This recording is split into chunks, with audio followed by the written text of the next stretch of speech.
Introducing Pubcoin. Pubcoin is the rewards program for pub sports contributors.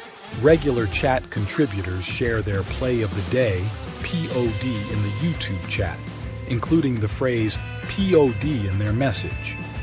At the end of the week, the amount of units earned are converted into pub coins. Pubcoin can be used as reward points for prizes, shop discounts, and contests. Hey, what's going on, y'all? It's Mills here, Pub Sports Radio. Do you guys want to challenge the personalities here at Pub Sports Radio? Do you guys think you're better than them at entering in your MMA predictions and picks? Would you want to get paid for it? $100? Here's how you do it, man. You sign up right here at the link below. It's just this easy. PubSportsRadio.com. Enter your email. Pick your weekly picks. That's it. Oh, and you get bonus points if you can predict how they're going to win in what round. Every single week, a new winner's getting crowned. So every Saturday on Pub Sports Radio. So come on and check us out. You can win $100 just for signing up. Only thing you need to do is see if you can beat us here at Pub Sports Radio by entering your UFC predictions and picks weekly. Do it. I dare you. See you guys soon.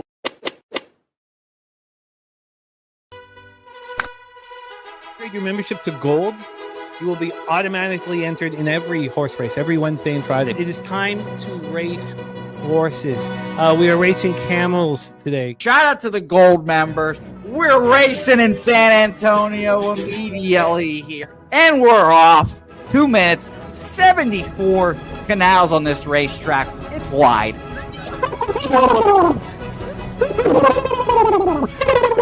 We're racing in San Antonio. Matt Wally moving forwardly. Jeff Slaughter in the mix as well. And as is Randall Sheffield, who's put that beautiful nose out front. But it's actually real grass here, Jimmy. Maybe Kentucky bluegrass. Oldie, no! There he goes. Oldie in the lead now. K. Wolf falls back. The horses love it.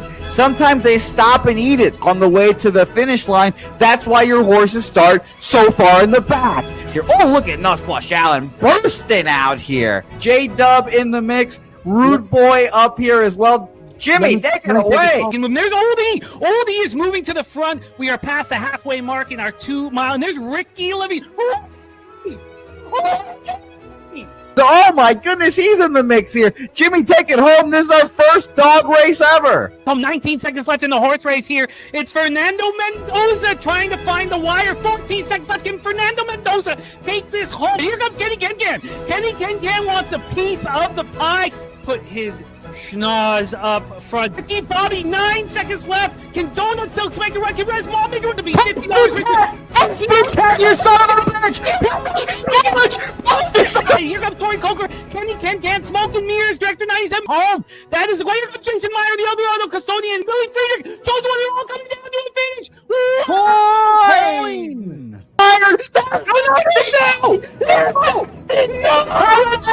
Nowhere! Oh no, Fanatical Jim.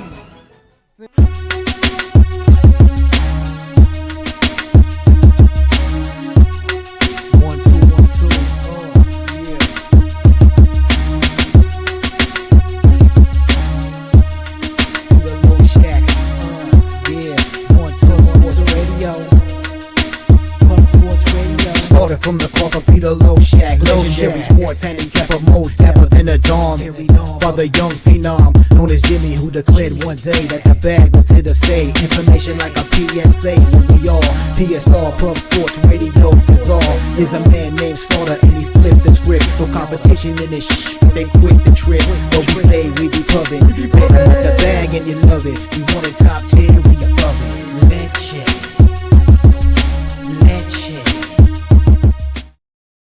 What up, cappers, gamblers, punters, hustlers, low baggers? Happy Friday, March 28th to all of you. Thank you for watching Betting with the Bag right here on Pub Sports Radio. Good God, it just, the battle that we face every day. I mean, it's why we do what we do. We want the pressure, we thrive under pressure. We want a lot on the line. We want to succeed. We did that yesterday. Let's start with the bad. 0-3 in college basketball. God, in like a lion, out like a lamb. Good God. Disappointing. It was great basketball. I know a lot of you guys succeeded. I didn't. A very poor season is coming to an end here shortly for me.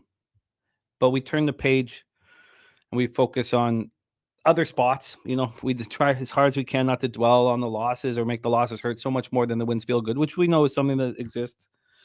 We crushed everything else. MLB, we start the year 5-2. I was 5-0. I was 5-0, looking to go 7-0, and then lost the total in that Minnesota St. Louis game by a half run. And then the Teoscar Hernandez 3-run bomb in the bottom of the fifth. 5-2 day. We'll take it. In NHL, I didn't double down on the team total on the Kraken.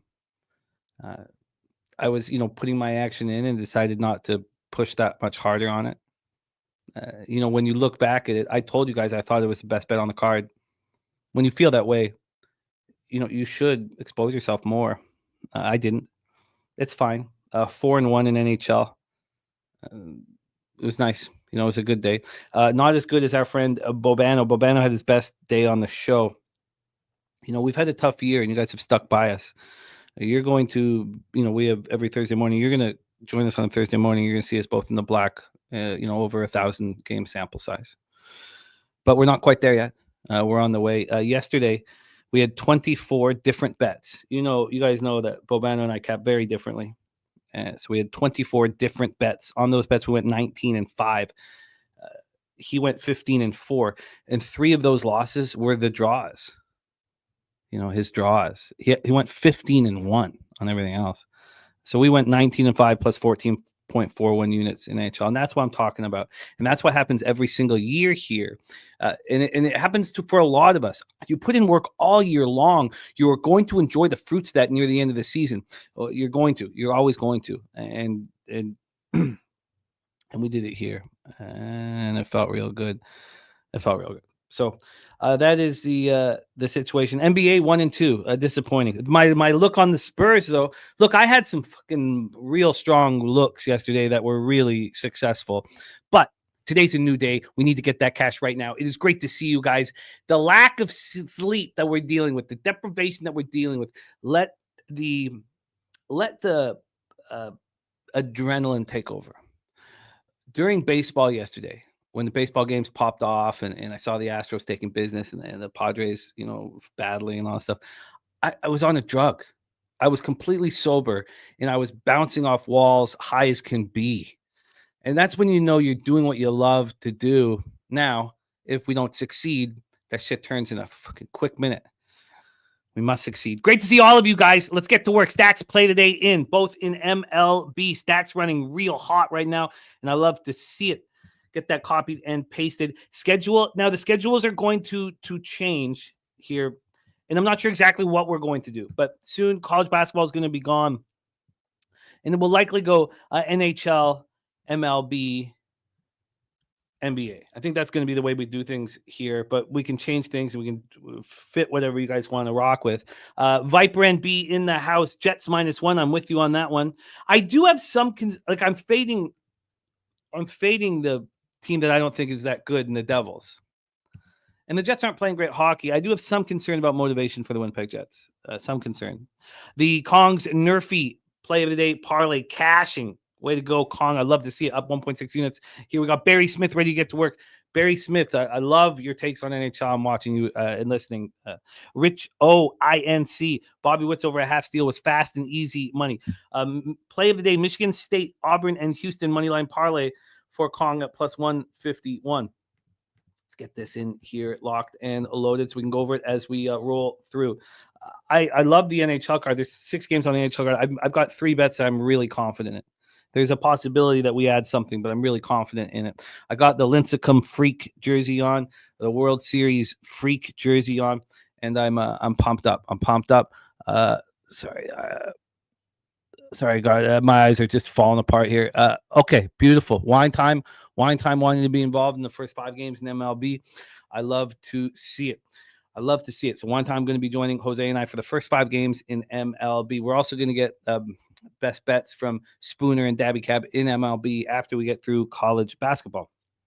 AM, we have Utah, Canadians, Blue Jackets, Devils, Blackhawks, Ducks, Major League Baseball. I'm going to copy all of this. We can go over it. And again, we had some fun talks yesterday in NHL. In some of these, you got to stick with and keep in mind. Remember, we would never have been on the Lightning 2 months ago, ever. Right, coming off a 6-1 win, playing a team that's coming off of a 5-1 loss. It was a Utah spot. Lightning won 8-0. We're taking advantage of these spots here late in the season. And last season, if you rocked with me, I went up 26 units in the last 2 weeks of the year. That's a lot of fucking money. We need to do that again this year. That shit, you don't just expect it to happen again. Just gonna happen once. Of course. I mean, we're talking about that in all of our action. Billy Friedrich, Pig Milk, play today. Columbus Blue Jackets -1.5, plus 220. I love it. I absolutely love it. You guys know I love it because they're playing the Canucks. I'm on the -1 line. I got plus 149. I love it. I love it, Billy. MLB bet number 2. Where was bet number 1? Oh, because number 1 was yesterday, Big O. Okay, Pittsburgh, first 5 over 4.5. Let's get that copied and pasted. Johnny Gunn says, happy Friday, everyone. A lot of overs on opening day. Never fails every year. And remember, last year, Johnny Guns, it was the first 5 days. Troy gave us those stats. Oh, let me move this over. It was the first 5 days that we had overs galore. Now, we did cash that Yankees under to get the day started, which was great. Serious business, ready to get to work. We got Beer Nuts, Wine Time Sports, 4-5 in MLB, 2-0 in NBA yesterday.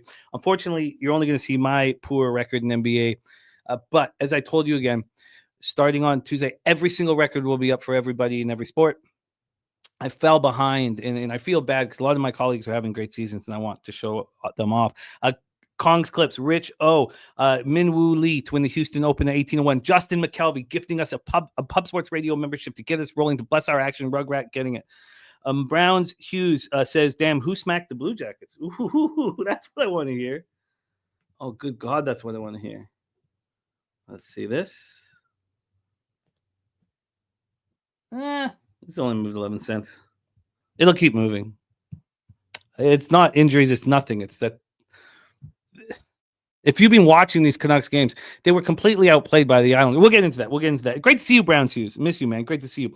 Billy Friedrich, Pig Milk, play today in UFC. Lupi Godinez, Torres Dober, under 1.5 rounds, and Brandon Moreno. It's a copy and paste. You got to roll with Billy Friedrich. And we have so many great UFC cappers. It's a great community. I wish I capped it more to rock with you guys. Adam Marrera grabbed that Dodgers team total over. Great to see you, Adam Marrera. We got Gorky ready to go. Saturated says RIP to my brackets. I said that a long time ago. Sweaty Butcher says, here, giddy. I mean, good God, Sweaty Butcher. That was also a pain not being on it, knowing that he was questionable. Good God, that last 12. I mean, are the Bulls, do the Bulls have the magic? I mean, are they just going to roll through the play-in? Fun. It was fun watching Giddy go off like that. All right, Gerald Jones ready to go. 4 for 4 on the Elite so far. Elite into the Elite. I love it. I love it. Billy Friedrich says Davis single-handedly lost that game for Arkansas during the end of regulation OT, one of the softest players in NCAA basketball. That was a wild comeback. The most wild comeback I've seen in a long time. 16.5 points back with 10 minutes left? Good God. I mean, that's crazy. I mean, even this is crazy. Even that 3 when it was just absolutely nuts. All right, great to see all of you guys. It is time to get to work. Can't stop. AC ready to go. Oh God, I'm way behind on. Okay, wait. Let me roll through this quickly. I'm way behind on comments here. We have sorry, I'm way behind. Can't stop. AC says Spurs was money. Trust your gut. Just like how I went Arizona against Duke. I wish I was with you guys on Arizona. And what a cap. I know that my man Spooner had a rough night, but that Caleb Love breakdown was spectacular, and I left it off of it. A little Domo ready to get to work. Slatsy says, yes, I'm on the Jackets -120. The return of Monahan is big. 2 assists in his first games back. Panthers, Jets, moneyline parlay. Let's get that copied and pasted here right now for our NHL breakdowns. And we'll be smooth in NHL. We're going to get into college basketball, probably about 31 minutes with Dabra Cadabra and Morgan Spooner. Here we go. Kong's Clip says, shout out to Jeff Slaughter for that parlay yesterday. I put it in and cashed a massive bet. I love to hear that. Joey B, my man, respect. I got the Lincecum jersey. I got the freak on. We'll be rolling through some jerseys for a little while, man. King Al will get that bounce back for you. Adam Morera, it's so great to have you back in business with us. And Gorky. Gorky always blessing our action. What a guy and what a friend of the channel. Houston, Michigan State, Auburn, money line. He bet that on Monday for Gorky. Let me just get that here set up, and we will be off and running shortly.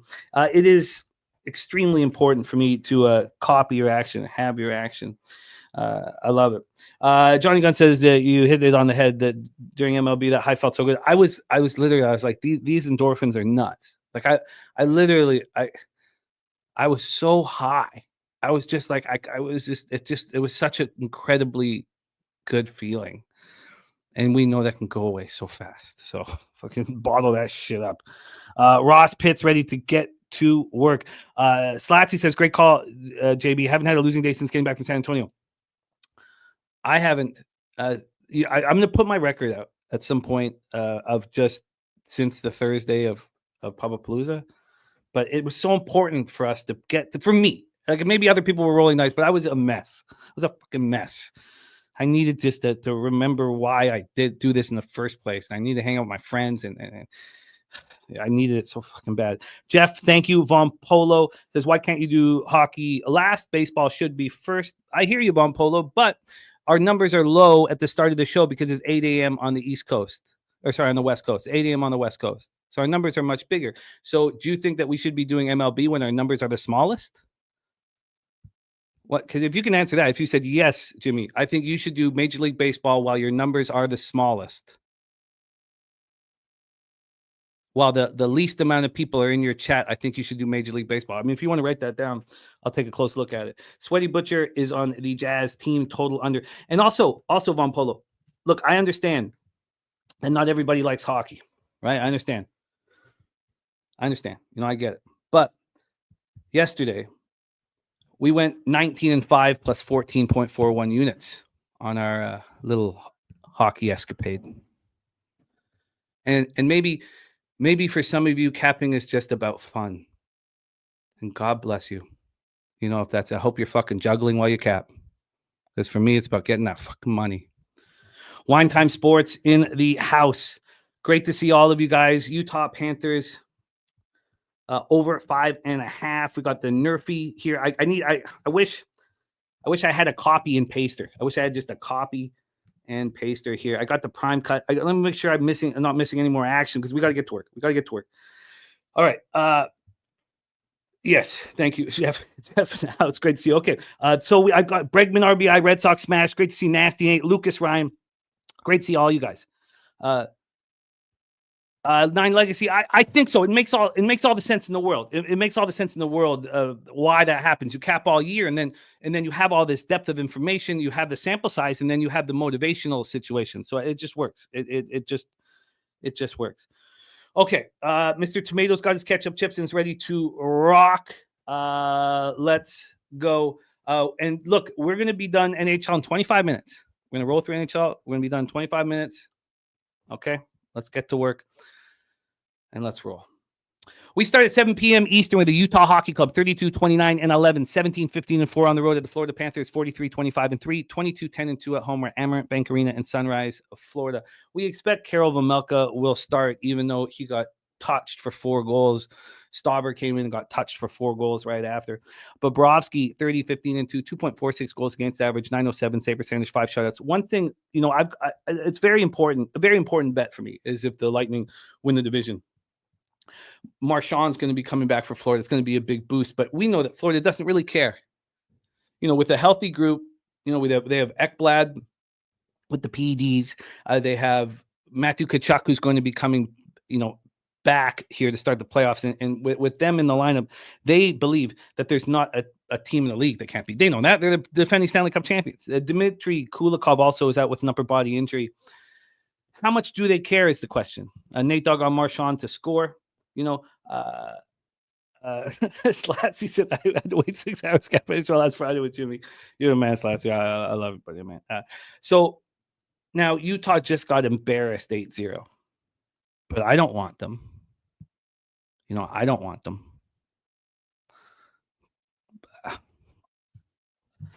I don't want Florida. Again, like if this was earlier in the year, I would definitely want Utah. They've been outscored 13-1 over the last 2 games. What happens when they play real hockey teams? On the road, they get touched. Now, I imagine they're going to fire everything they can at the Panthers. I think they're going to play their best hockey, but look, I don't want them. This isn't, it doesn't matter what line. They're plus 207 right now. You could offer me plus 250, and look, I don't want them. I'm not going to bet the Panthers here, but there's nothing here that really appeals to me in this hockey game. You take advantage. You leche the spots that you want to attack, and this just isn't one of them. This 5.5 opened up at 6, but it wasn't a real 6. It was minus 120 to the under. It was going to drop to 5.5. It's dropped to 5.5. Who cares? I don't care about this game. Let's roll on here. Nasty, my favorite sport is probably horse racing. Probably. But 7 p.m. Eastern, Montreal Canadiens 33-29-9, 15-17-4 on the road to the Carolina Hurricanes 43-24-4, 27-8-1 at home. Lenovo Center, Raleigh, North Carolina. What a great cap we had on this game yesterday. I was saying that you got to be afraid. How can you not be afraid to fade the Flyers? With Shaw behind the bench after firing Torts. So I just stayed off the game, and instead it was overs for Bobano, and the Montreal Canadiens team total over. He handled it with the right edge. He wanted to fade the Flyers in some way without fading the Flyers. So he took overs because of their weak goaltending and shabby defense, and he took the team total over. Here, this is a crucial game for the Montreal Canadiens, but the Hurricanes aren't playing well. This is game 2 on a 6-game card, and I've got 3 bets that I really like, but I don't find much appealing here. The Canadiens' backs are against the wall, and I expect them to play great hockey. But the Hurricanes are 27-8-1 at home. I mean, where is the angle in this game? Because I don't have one, and that's fine. I mean, we have a mass amount of games that we're capping here. This total opened up at 5.5. It's gone up a half to 6. When we get to the money line here, the Habs are plus 273. Yes, that's an appealing number. But the fact that the Hurricanes opening up at minus 295 have gone to minus 318, the Hurricanes with a rest advantage. I mean, I don't see the appeal here. I just don't see it. And by the way, Billy Friedrich looking at Clayton Keller over 2.5 shots on goal at plus 100. Slatsy says Canes 10-0 last 10 versus the Habs. Nate Dogg on Montreal plus 1.5. Cole Caulfield for a goal and Suzuki for a point. Montreal power play 21.1%. Penalty King 80.4%. They're just a well-coached team with a great young nucleus. And the Habs fans are going to have a lot of fun watching this hockey team play. Freddie Anderson, he's been pretty good. He's been really good. Let's say it. 918 save percentage. Can he keep this going? Can he stay strong? I don't know. Montembeau's got to play better. If he wants to be the number 1 around here and not have people questioning his merit. Carolina power play 18.1%. We've talked about it. Now, they've got Svechnikov coming back, so he's missed 7 games. One of the reasons why I was like, oh, God, and I waited perfect. The best news for me, again, and this works differently with different rosters, but was Michael Backlund coming back, the captain coming back for the Flames. Strolling through the dressing room, everybody being like, okay, we got our captain back. You guys are just not a good hockey team. And it's the time of year where you need to win games. You need to get rolling. And here they have Svechnikov coming back after 7 games. Now, he will help. He's not been that good this year. 18 goals, 43 points, 167 shots, 43 points in 63 games for under Svechnikov. I mean, that's not the player that we thought was here. And who's the problem? Samit, my man, now a member of We Be Pubbing. Samit, I didn't go through the I owe you, Samit. I owe you. I didn't go. I was so. We had a 6-hour show yesterday, and then the action was on, and I was just a fucking mess. I feel terrible now seeing your name, and what a guy you are, a member of We Be Pubbing, because I know that you were trying to find that, so I feel bad there. Samit, we have $100 horse race today. You have to be a gold member. Cost $11. I think it's $11. You guys can tell me it's for Canadian. It's much higher. I think it's $9.99 American. Is that right? $9.99 American to be a gold member? Yes, $9.99 American. If you, Samit, join us. We have a $100 horse race. We had no race yesterday. We haven't a race here. Samit, you're a man. Now, you know what, Samit? We can just put you. Why don't we do this? Let me get you that. Don't. You're a gold member on the other account. Let me fix that. And you can vote for two $50 races. We can do a poll for that for sure. And Samit, and we'll put you in the race. We'll put you in the race, and because I said I was going to do that and I didn't. So don't, at this point, let's just put Samit in the race, and I'll figure that out here. I don't think it's just Svechnikov. I think Sebastian Aho is just not as good as everybody else thought either. And they had a phenomenal defense. Have they given up? No, they're still a dangerous hockey team. Montreal in the second half, back-to-back, after losing their 4th straight game, 6-4 at Philadelphia last night. Caden Gooley's been practicing with the team. He's going to be a huge addition to the squad. Having a defenseman come in seems to help teams immediately, whereas having their captain or their star scorer just doesn't seem to help the rhythm of the team. Gooley has been out for 19 games. I think now 20 games with that lacerated quad muscle. He's a phenomenal. I don't know about phenomenal yet. He's a very good young defenseman who could become a great young defenseman. And Svechnikov is back. Yes, Svechnikov is back. So look, nothing for me. Let's get rolling. Columbus Blue Jackets. This is the spot. Vancouver Canucks 34-26-12, 19-13-5 on the road at the Columbus Blue Jackets, 32-29-9, 29-5 at home at Nationwide Arena in Columbus, Ohio. Thatcher Demko is standing on his head right now, and he needs to. And he knows that. He needs to earn his contract. He needs to earn his standing. He's been so damaged for the last while. And you have Merzlikins on the other end, who's not been very good. We've seen a lot of him not being very good. Vancouver power play 21.9%, penalty killing 82.7%. Columbus power play 18.6%, penalty killing 75.8%. Now, I can explain what's happened to the Columbus Blue Jackets. And you guys have all probably experienced this in your own rights with your own teams. Now, it's a little different because you'd have to think about what team did you have that had high expectations at one point, because they had low expectations, Columbus, coming into the year. But then they started playing well above their expectation. They did that without their captain, Boone Jenner. Remember when Sean Monahan went down, who was their big free agent signing, was Johnny Hockey's one of his best buddies.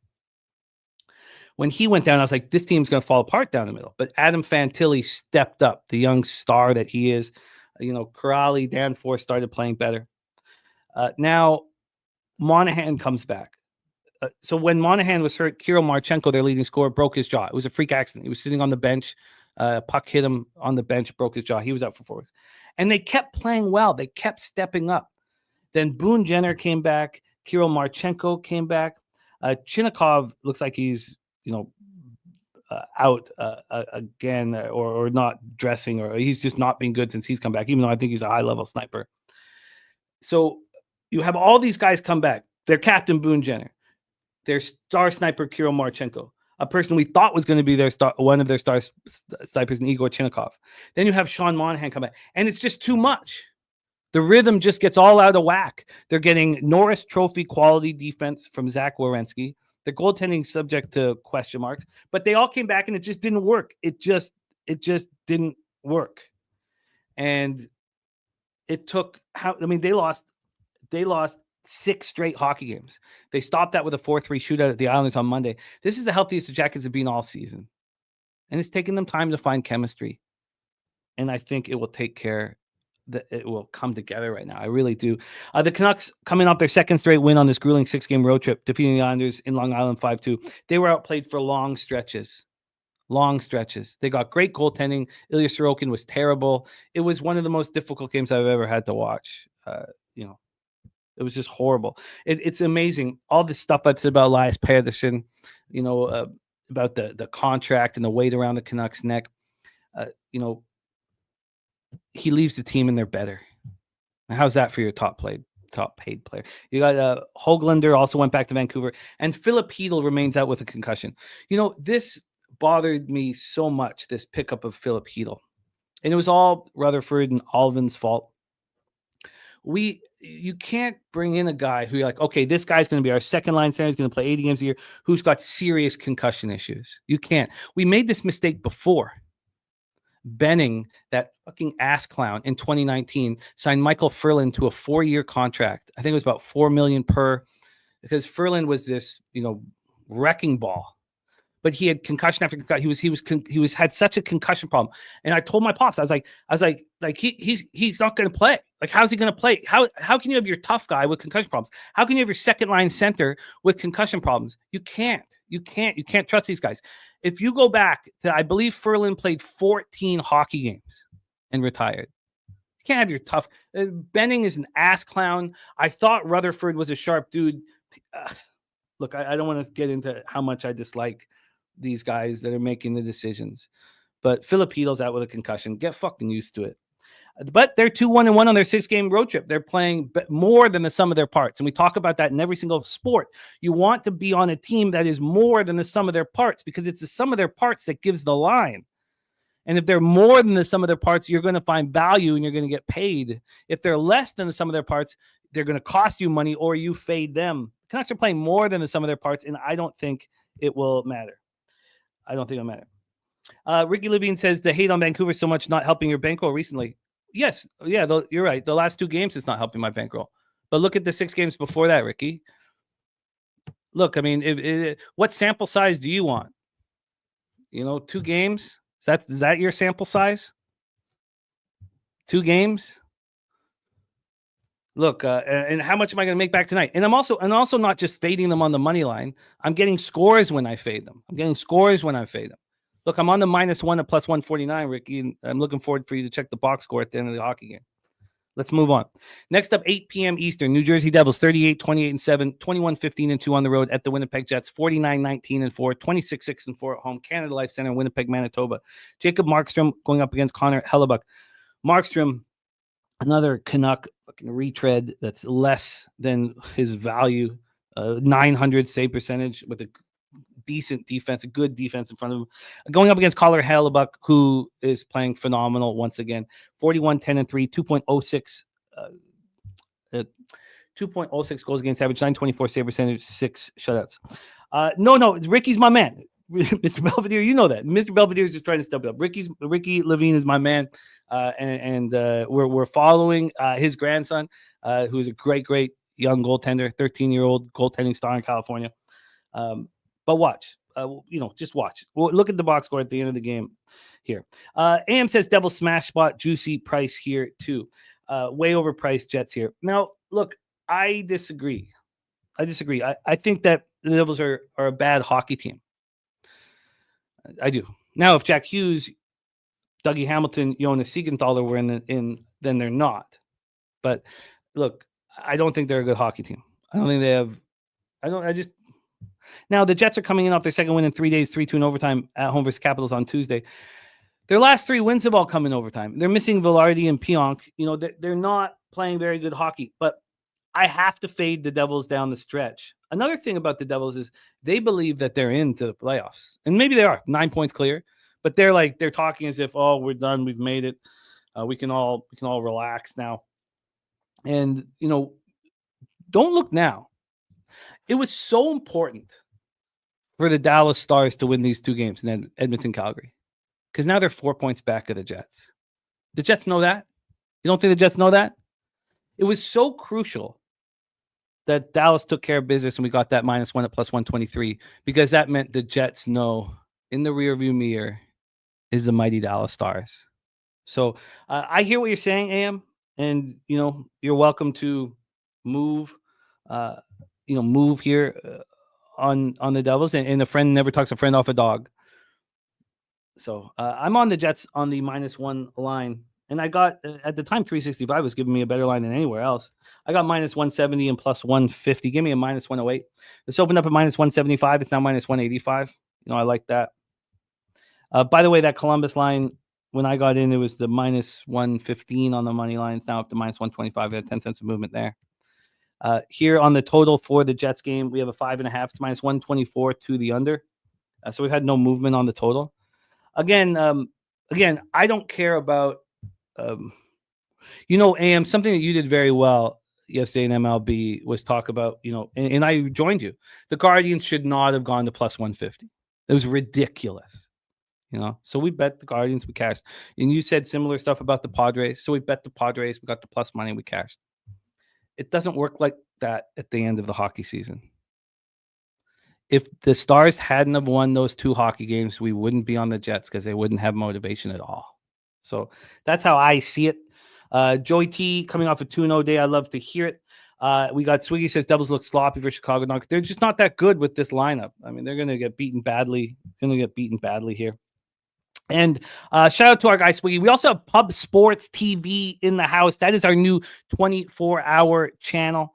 Our new 24-hour channel. Jose, if you could put the link to Pub Sports TV. We just started. It says late January that we started, but we really just started it in this last week. And if you could subscribe to it, we got, Higgsy on it. We got the Bobano and the Ice Guys on it. We got a bunch of great shows on it. And it's a 24-hour sports gambling show. So let's roll. Johnny Gunn says, can you explain points for me, what they mean for the standings? Yeah, we have a tricky thing. We have a tricky thing here. In NHL, it's bad because you get 2 points for the win. But if you go to overtime, which always happens this time of year because teams need that 1 point, you only still get, even if you win in a shootout, you get 2 points for a win. There's a lot of talk for 3 points for the win. It would change things. But right now, the Winnipeg Jets have 102 points, and they're in the top of the Central Division, and Dallas Stars are 4 points back. If the Jets hold that, they have home ice advantage in the second round of the playoffs when they're likely to play the Dallas Stars. That's as if the Dallas Stars can get past the Colorado Avalanche. So being 4 points up, they now know that Dallas is coming for them, and they are coming for them. And there's no Velarde and there's no Pionk. So the Jets have to win this hockey game. They have to create space and to ensure that they have home ice advantage. And remember, Winnipeg is 26-6-4 at home. They need home ice advantage. They need it. All right, let's roll on here. I'm on the Jets -1. I got -108. Next up for us, 8:30 p.m. Eastern, Vegas Golden Knights, 43-28, 16-13-5 on the road at the Chicago Blackhawks, 21-42-9, 14-18-4 at home. United Center, Chicago, Illinois. We have Aiden Hill going up against Spencer Knight. Aiden Hill's looked better since sitting on the bench for the Four Nations, but being a part of that team and watching Binner stand up.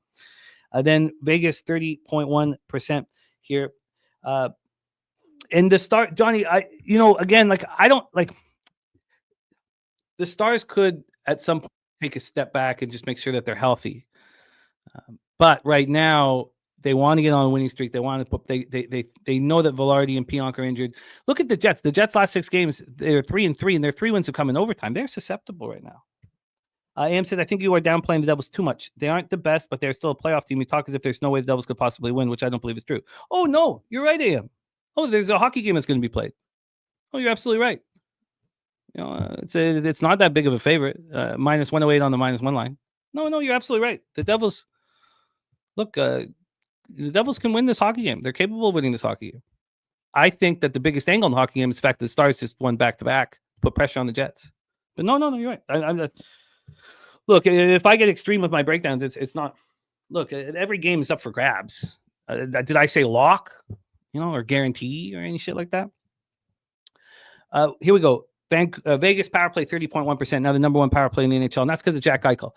Jack Eichel is absolutely phenomenal. And we just heard from Slatsy that he's on Eichel to score. Eichel is a phenomenal talent, and what he's done with this power. The fact that the Sabres would get rid of these diamonds, not let him get whatever surgery he needed, is just a sign that it's a franchise that's in peril. Chicago power play 25.8%, penalty killing 80.9%. Vegas comes in off their fourth straight win, 5-1 at the Wild on Tuesday. They got star defenseman Shea Theodore back, and immediately helps, but promptly they lose Alex Pietrangelo to a lower body injury. I mean, it's not serious. He should be back in a week or so. Thomas Hurdle's also out of the lineup. Blackhawks coming off their 8th loss in 9 games, 5-3 at home versus the Devils on Wednesday. They're playing without Alec Martinez. They look bad. Also, Jason Dickinson is such an important center for depth and for winning face-offs and for shorthanded, and he's not in the lineup. Let's go over this line history. We're going to get into college basketball here in about 6 minutes. 6 minutes here. So we have this total at 6. It's -112 to the over. There was a time where I thought earlier, mid-year, that I thought the overs in Blackhawks game would cash nonstop, and I lost money on them. And now they're cashing nonstop, but I've not been on them, and I'm not on them here. Maybe I should be. Vegas is -310 in this spot. They opened up -280, so we have a 30-cent move towards Las Vegas. Also, a Pietrangelo out of the lineup, that big stay-at-home defenseman. I mean, has this moved? It's moved a couple cents to the under. I mean, that doesn't really make sense. I don't know if I want to have the over. Billy Freak likes the over 6 in this one, but hasn't bet it.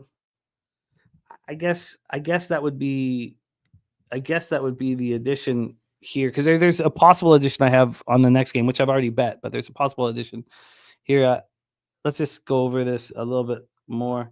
I mean, before, you know what? I can't let this get in my head, because before the Philadelphia and the New Jersey game, teams that I don't think are, well, we know Philadelphia is not good, and AM and I are arguing whether New Jersey is good, and I don't think they are.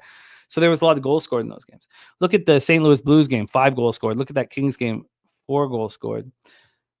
And the Golden Knights tighten everything up defensively on the road. I don't know if I get there. Browns Hughes, yes, we can touch on that just before here. Let me just I don't think I move on. I'll put the over 6 with question marks, but I don't think I can get there. Billy Freak says Chicago is 22-9-4 to the over at home this season, and Chicago's 9-1 to the over at home last 10. Oh, those are great stats. And AM saying the same deal, saying the Blackhawks score and allow 0.4 more goals per game at home. So Blackhawks overs at home are profitable. All right, I'll stick with it a little longer and go over it a little more. But you're right. It's the juxtaposition between Vegas playing lower scoring on the road. Billy Friedrich saying 4-6 to the under in the last 10. Well, we got time. We got time on that one. Let's roll into our last part here. Maybe this year, Deacon, but Deacon saying Bedard has to be thinking he can't wait to get out of Chicago. Maybe just for the summer or something. But Bedard is the focal point of a team that's going to surround him with number 1 or very high draft picks. So I hear what you're saying. Let's rock into the final game on the card. 10 p.m. Eastern. New York Rangers 34-32-6, 17-15-3 on the road at the Anaheim Ducks 31-32-8, 17-16-2 at home at Honda Center, Anaheim, California. Igor Shesterkin 24-26-4, 2.80 goals against average, 908 save percentage, 5 shutouts. Lucas Dostal 20-19-6, 2.99 goals against average, 907 save percentage, 1 shutout. Rangers power play 18%, penalty killing 81.9%. Anaheim power play being horrific all year, and you have to point the finger at Cronin because they have the pieces. I love Lacombe, Jackson at the point. Like, they have the pieces. And they have great, really, really strong, very talented forwards, and yet they don't seem to be able to do anything on the power play. And their special teams are weak too, but that was sort of expected, 72.7% penalty killing. So let me tell you the idea here with this one. I'm on the Anaheim Ducks in this spot. Sorry, I had to reload the chat here. I lost it there for a second. Let me push this over here. I'm on the Anaheim Ducks. And I watch all these Rangers games. I watch them very closely. And the Rangers I watch both these teams very closely. I like both of them. Well, I was just very interested with JT Miller going over to the Rangers. I don't like them. But how could I fucking like them? I mean, 7-game series, 1994 to beat the Canucks. I mean, that was, good God, that's fucking summer of grade 10. I mean, so I don't like them at all. They're coming out their 4th loss in 5 games, 3-1 at the Kings on Tuesday to start this 3-game California road trip. They're squeezing their sticks so tight. Panarin is doing nothing. He's doing nothing. Zibanejad should be cut. I mean, he's a 40-point scorer. He's a -20. I don't know what happened to Zibanejad, if he lost a quick twitch or what's going on with him. But he does not look good. Panarin does not look good. Adam Fox looks like a good defenseman, not a Norris Trophy winning defenseman. Shesterkin looks like a decent goaltender, not a Vezina Trophy winning goaltender. And they're stressed. The pressure's on them. You can see it. You can see it when they're on the ice. Lafreniere doesn't look like a number 1 overall draft pick. I mean, you can go right through. Now, JT Miller's got 22 points in 23 games, but they don't look good. They're playing without Matt Rempe, their tough guy, and Kaliev and Edstrom. It doesn't matter. Those are depth pieces. The Ducks coming off their second win in 3 games, 6-2 at home versus the Bruins on Wednesday. So there's 2 things that's happened. One, that the Ducks know they're not going to make the playoffs, and that pressure's off of them. Now, Cronin fucking beats the shit out of them, so Cronin's all over them. But the pressure's off them. They know that. They're not going to make the playoffs, so they don't have the pressure. So they're not squeezing it. And the Rangers are coming to town. So it's going to be packed. There's a lot of New Yorkers that live and work in Hollywood that are going to watch their Rangers. Now Rangers play San Jose next before playing the Kings. Oh no, they already played the Kings, right? Yeah, they've already played the Kings. So this would be the game 2 of the California Metro. Maybe I messed that up, but this is game 3 of a 5-game homestand for the Ducks as well. So we have all this pressure on the Rangers. They're squeezing their stick too tight. They're concerned, and there's no pressure at all on the Ducks. I think this is a bad situation. I think it's a really bad situation for the Rangers. And at this price point, it's enough for me to fade them. It's enough for me to fade them. This total is a 6. It's minus 108 to the over. I have interest in the under. The Rangers just don't play high-scoring games. I think that game, that 5-3 game that they went over the Canucks, that was a fluke. That third period, all these bounces and goals started scoring out of nowhere. The game wasn't set up for an over. Right now, the Ducks are plus 138. It's too bad. I should have waited. I should have realized the public's going to come in and start hammering the Rangers. I should have waited. I was beating the line move. This opened up plus 140. It's now plus 138. You still have had 2 cents of movement towards the Ducks here. So Barry Smith, just follow him on X. He'll put out his AHL action. We got the respect play today in. Slatsy says Rangers 7-1 last 8 versus the Ducks. Eastern Division wildcard is the playoff spot. No team wants. Stay off for me. I'm telling you, they're in trouble. They're in huge trouble. I at this point, I would be very surprised if they made the playoffs. And it's too bad because it's going to cost me money. I haven't made the playoffs at plus 185. But they just don't look good. Panarin doesn't look good. And we can keep going. I don't need to rehash all that shit. Look at that Rangers power play with all that talent, 18% power play. And they've been terrible of late. So, I kind of like the under. And I like that it's a 6. The Ducks have been playing high-scoring hockey, but I'm telling you, that doesn't happen against the Rangers. So I'm interested. Barry Smith giving a final score of 3-2. Billy Friedrich has this game to go to overtime. I like both of those. I get both of those spots. So the respect play today is on Houston minus 8.5 and minus 110 here. Now we got to get into college basketball here now, but I would like just to answer some of Browns Hughes questions about the future market here in NHL, and we'll do it really quickly. But let's just review all action. Thank you, Deacon. Thank you. The $3 Canadian. That's kind of you, Deacon. You're clearly a friend.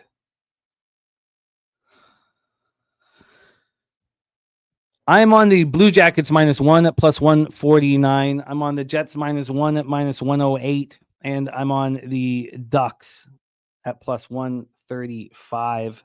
That is my action here. Much love. Billy Friedrich says, also, if you're watching UFC Live, it's in Mexico City, elevation higher than Colorado. Much love, man. Go get that cash. Go get that cash. Quickly, in the future market, I don't think there are very many teams that are capable of winning the Stanley Cup. And the Avalanche have an incredible amount of talent, but they don't have the toughness. And right now, with Josh Manson out of the lineup, what's difficult about playing the Avalanche every second night is the skill, the high skill level. I don't know if you remember when the Broad Street Bullies came in the NHL, but they looked around and saw all these teams with high skill level and kicked the shit out of them. They beat them up. Now, what teams are capable of imposing their will on another team? Well, Florida.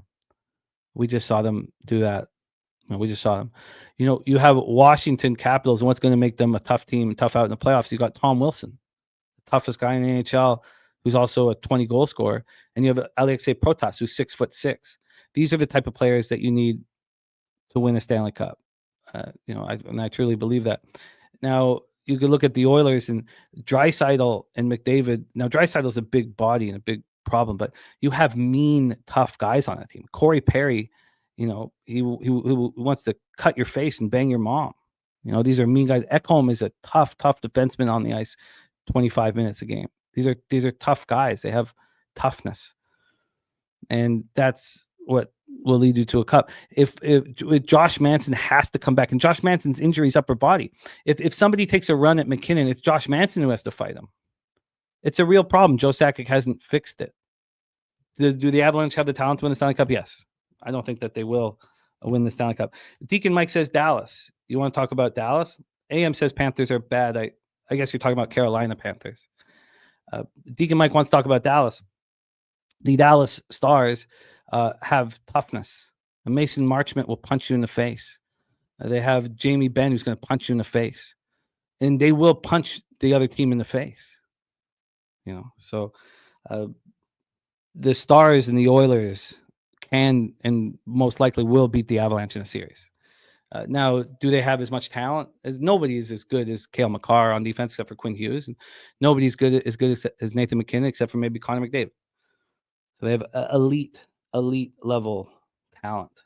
Walla Walla Dose, much love to you, my friend. Much love to you. So that is NHL for Friday, March 28th. That is the NHL for Friday, March 28th. 3 spots that I really like. I do like that under in New York, Anaheim. Barry Smith talking about it. I do like it. And, I don't want to bet totals at this time of year, honestly, even though we just saw Bobano Merkham yesterday. I just think that the sides with the motivation factors you can have the most confidence in. Sean Pulliam in the house. It is time to talk Sweet 16 action, and we have just the gentleman for the job. Coming off another winning night, getting hot at the right time. The star of Medicate Mondays and the star of the Starting 5 tomorrow, which is going to be a massive show. Imagine how massive the Starting 5 is going to be in 8 days, because you have a Final 4 on Saturday and then the final on Monday. Please welcome from Dallas, Texas, Mr. Dabra Cadabra, the Magic Man, Daby Cab. How are you, Dab? I mean, like I said yesterday, back in the black now on the season. I knew we were going to get there yesterday. It's not where I want to be, Jimmy, but it's where we're at, and it's better than being down where I was a month ago. So we're going to keep pushing today. I got 4 bets. There's only 4 games. I got 4 bets, and I have a 5th one of mine, but I like where I'm at. So let's get paid today, man. I love to hear it. Daby Cab, let's bring on our next guest. He's helped our college basketball capping enormously, a revelation. And he's down. He's down in the dumps. Had a bad day yesterday. I mean, imagine how fast this changes. On Friday at Pubcoin, he goes 6-1. I mean, this is a roller coaster ride. And when you get down, sometimes it's hard to pick yourself back up. And when you're up, you don't enjoy it enough because you're so afraid of what's around the corner. It's a tough thing. But his capping yesterday was strong. It didn't lead him to cash, but anybody who listened to his cap on Caleb Love got paid out. And he's going to get that money today. Coming to us from Northeastern Ohio. Please welcome our guy, Spoons in the house. Spoon Dog, how are you? Good. How are you doing, Jimmy? It's going to be a better day today. I can already tell. I love it. And speaking of that, Caleb Love, man, I got to get to where I can take unders, Jimmy. That Tyrese Proctor plus 145 under 2.5 threes was too easy. I'm so mad at myself for that one. Yeah, it was.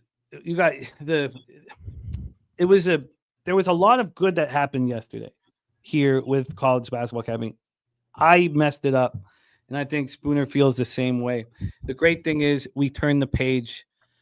We focused on our bankrolls for a long time, and we can handle these things. And also, winning days in MLB across the board helped a lot for a lot of us. So let's get to work, fellas. First off, very quickly, from both of you, is there anything you want to touch on for the cappers from what you saw yesterday from the winning teams that will help us capping on Saturday? Is there any team or any spots or anything that you really liked or you want to touch on? Daby Cab, we'll start with you. Is it, Bama lighting it up from 315 to 31? Is there anything you want to touch on that we saw yesterday before we go into today's action?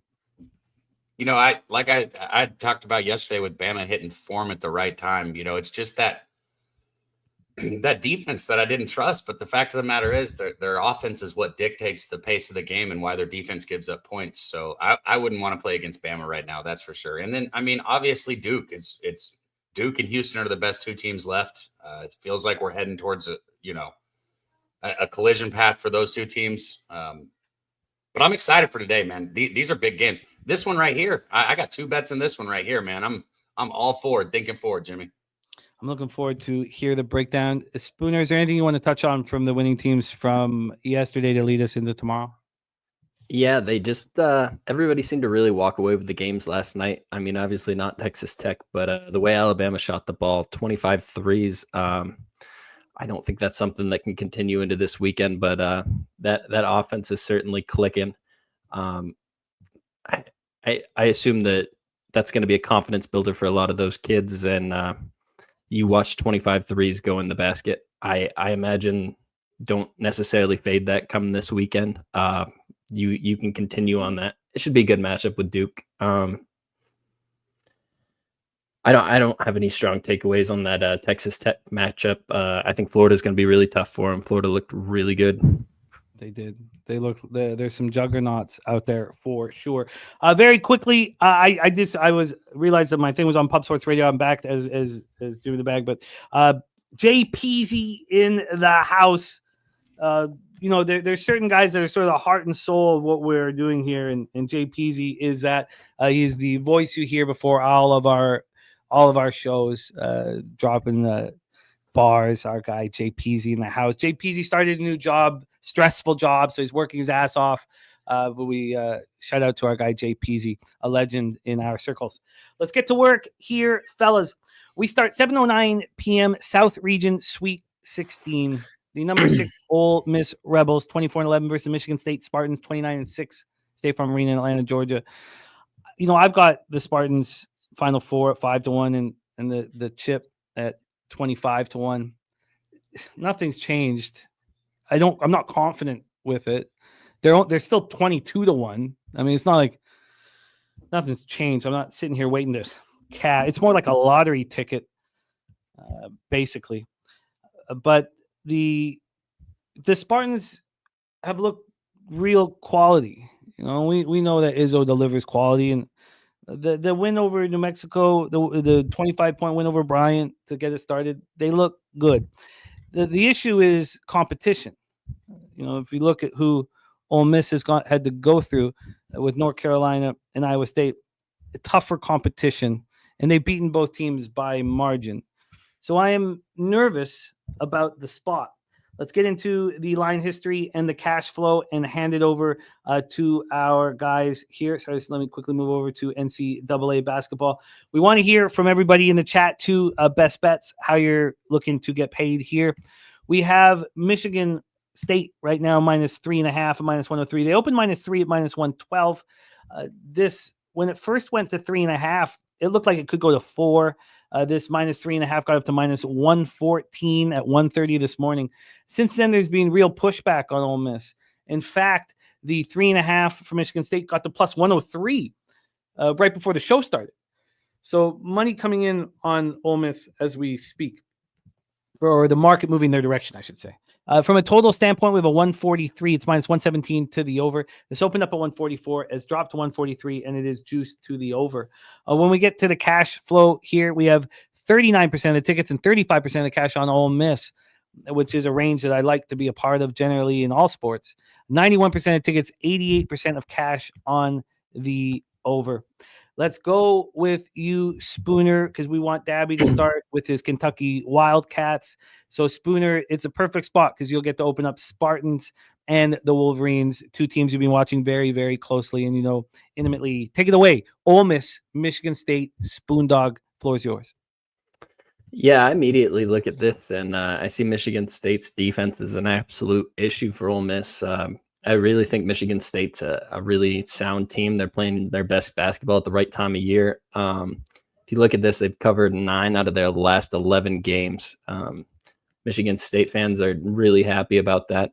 It's a good team. Tom Izzo always plays his best basketball in March. And the more I look into this, I don't understand why it's at 3.5. This is one of those sharp numbers by the books that makes me feel like Mississippi's going to cover this spread somehow. I'm seeing a 4 sitting out there at Caesars Sportsbook right now. This Mississippi team is really good. This Chris Beard was Texas's coach for just one season, and he stepped away not because he wasn't doing well, but because of some off the court allegations that led to him. But he's always had really good teams.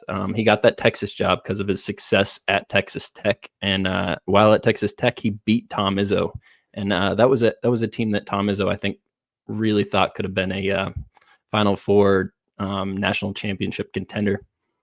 So I think Chris Beard's shown it that he can win this game already. I think Michigan State, the story with them all year is that if they could just hit shots, they'd be a better team. And it's kind of what we were saying with St. John's. If they could just hit shots, they'd be unstoppable. But the thing about it is it's March and they can't hit shots. I'm going to roll with Ole Miss +4 here. I see it at -115 at Caesars Sportsbook right now. I think this is a really good spot for Ole Miss. Everybody I know is on Michigan State. I think they're one of the most popular picks to win the tournament. this line should be a lot heavier. I believe it's an Ole Miss spot. That's all I got. You're locked in. Ole Miss +4 -110. A big shout out to Chill Will, our guy Chill Will, Lil Domo, Chill Will, Uncle Mike, such quality guys. And Chill Will gifting 5 Pub Sports Radio memberships. What a guy, Chill Will. Thank you so much, man.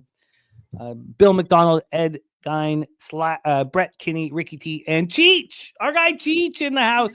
Chill Will, you're a good man and a great friend of the channel. Thank you, my friend. Daby Cab. We have Spooner on Ole Miss. We have Wine Time moving on Ole Miss money line. We have True Allah 4-1 Entertainment on the over in this one. How are you handling it? From a side perspective, I think this is a tough game. One thing that I would say is the 2 weaknesses, right? Ole Miss's weakness is going to be on the boards. Michigan State's weakness is their offense. I mean, Michigan State, they dig holes for themselves. And we're in the Sweet 16 now, right? We got 12 teams left, 8 of them playing today. Like, you don't want to be digging holes for yourself anymore at this time in the season. I mean, Michigan State's been able to get away with it, but that's not a place they want to be in here. I'm conflicted here on a side, which is funny because I have 2 bets in this game, right? So for Michigan State, I took a prop here. I took a 3 prop with Jace Richardson. I got over 1.5 for 2 threes, and it's sitting at -110. This has got to be bait, right? Because if you go into this guy's number, he's hit it 8 out of his last 10 games. And if this was the regular season, I'd probably say, oh, it's got to be bait. Let me just stay off. But like I just said, I mean, this is it, right? This is what we play for. This is where we head to. I think he's going to take his shots, whether he makes them or not. I can't tell you, but what I do think is I think he puts them up. So over 1.5 threes, and I actually got it even money, not -110. Over 1.5 threes for Jace Richardson for Michigan State.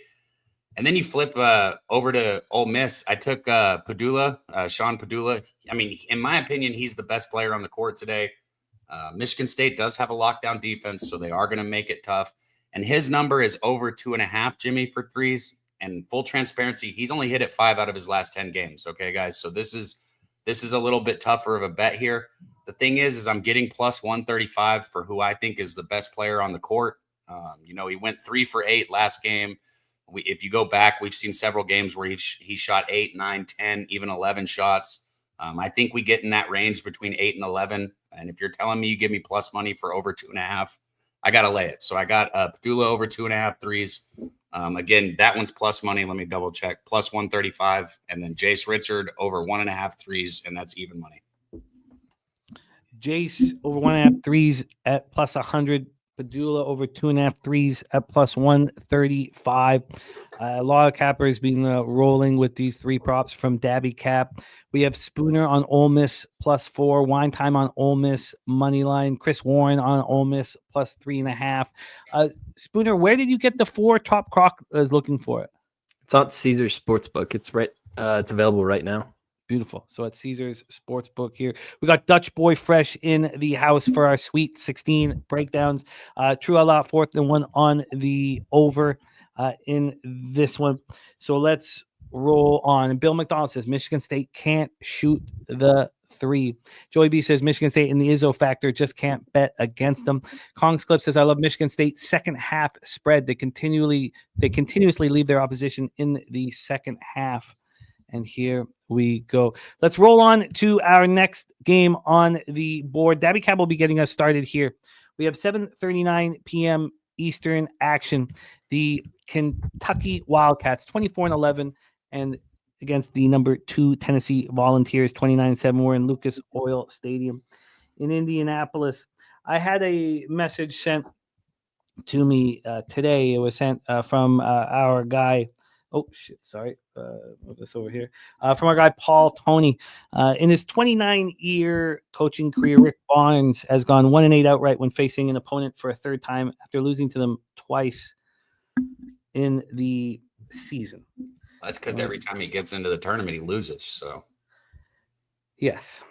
So we have the Barnes cloud hanging over this basketball game. We also have a Wildcats team that Daby Cab has made a lot of money on this year. They look good against Illinois, 84-75 after taking out Troy. Tennessee looked good against UCLA, a tough UCLA team, beating them by 9 after beating Wofford by 15.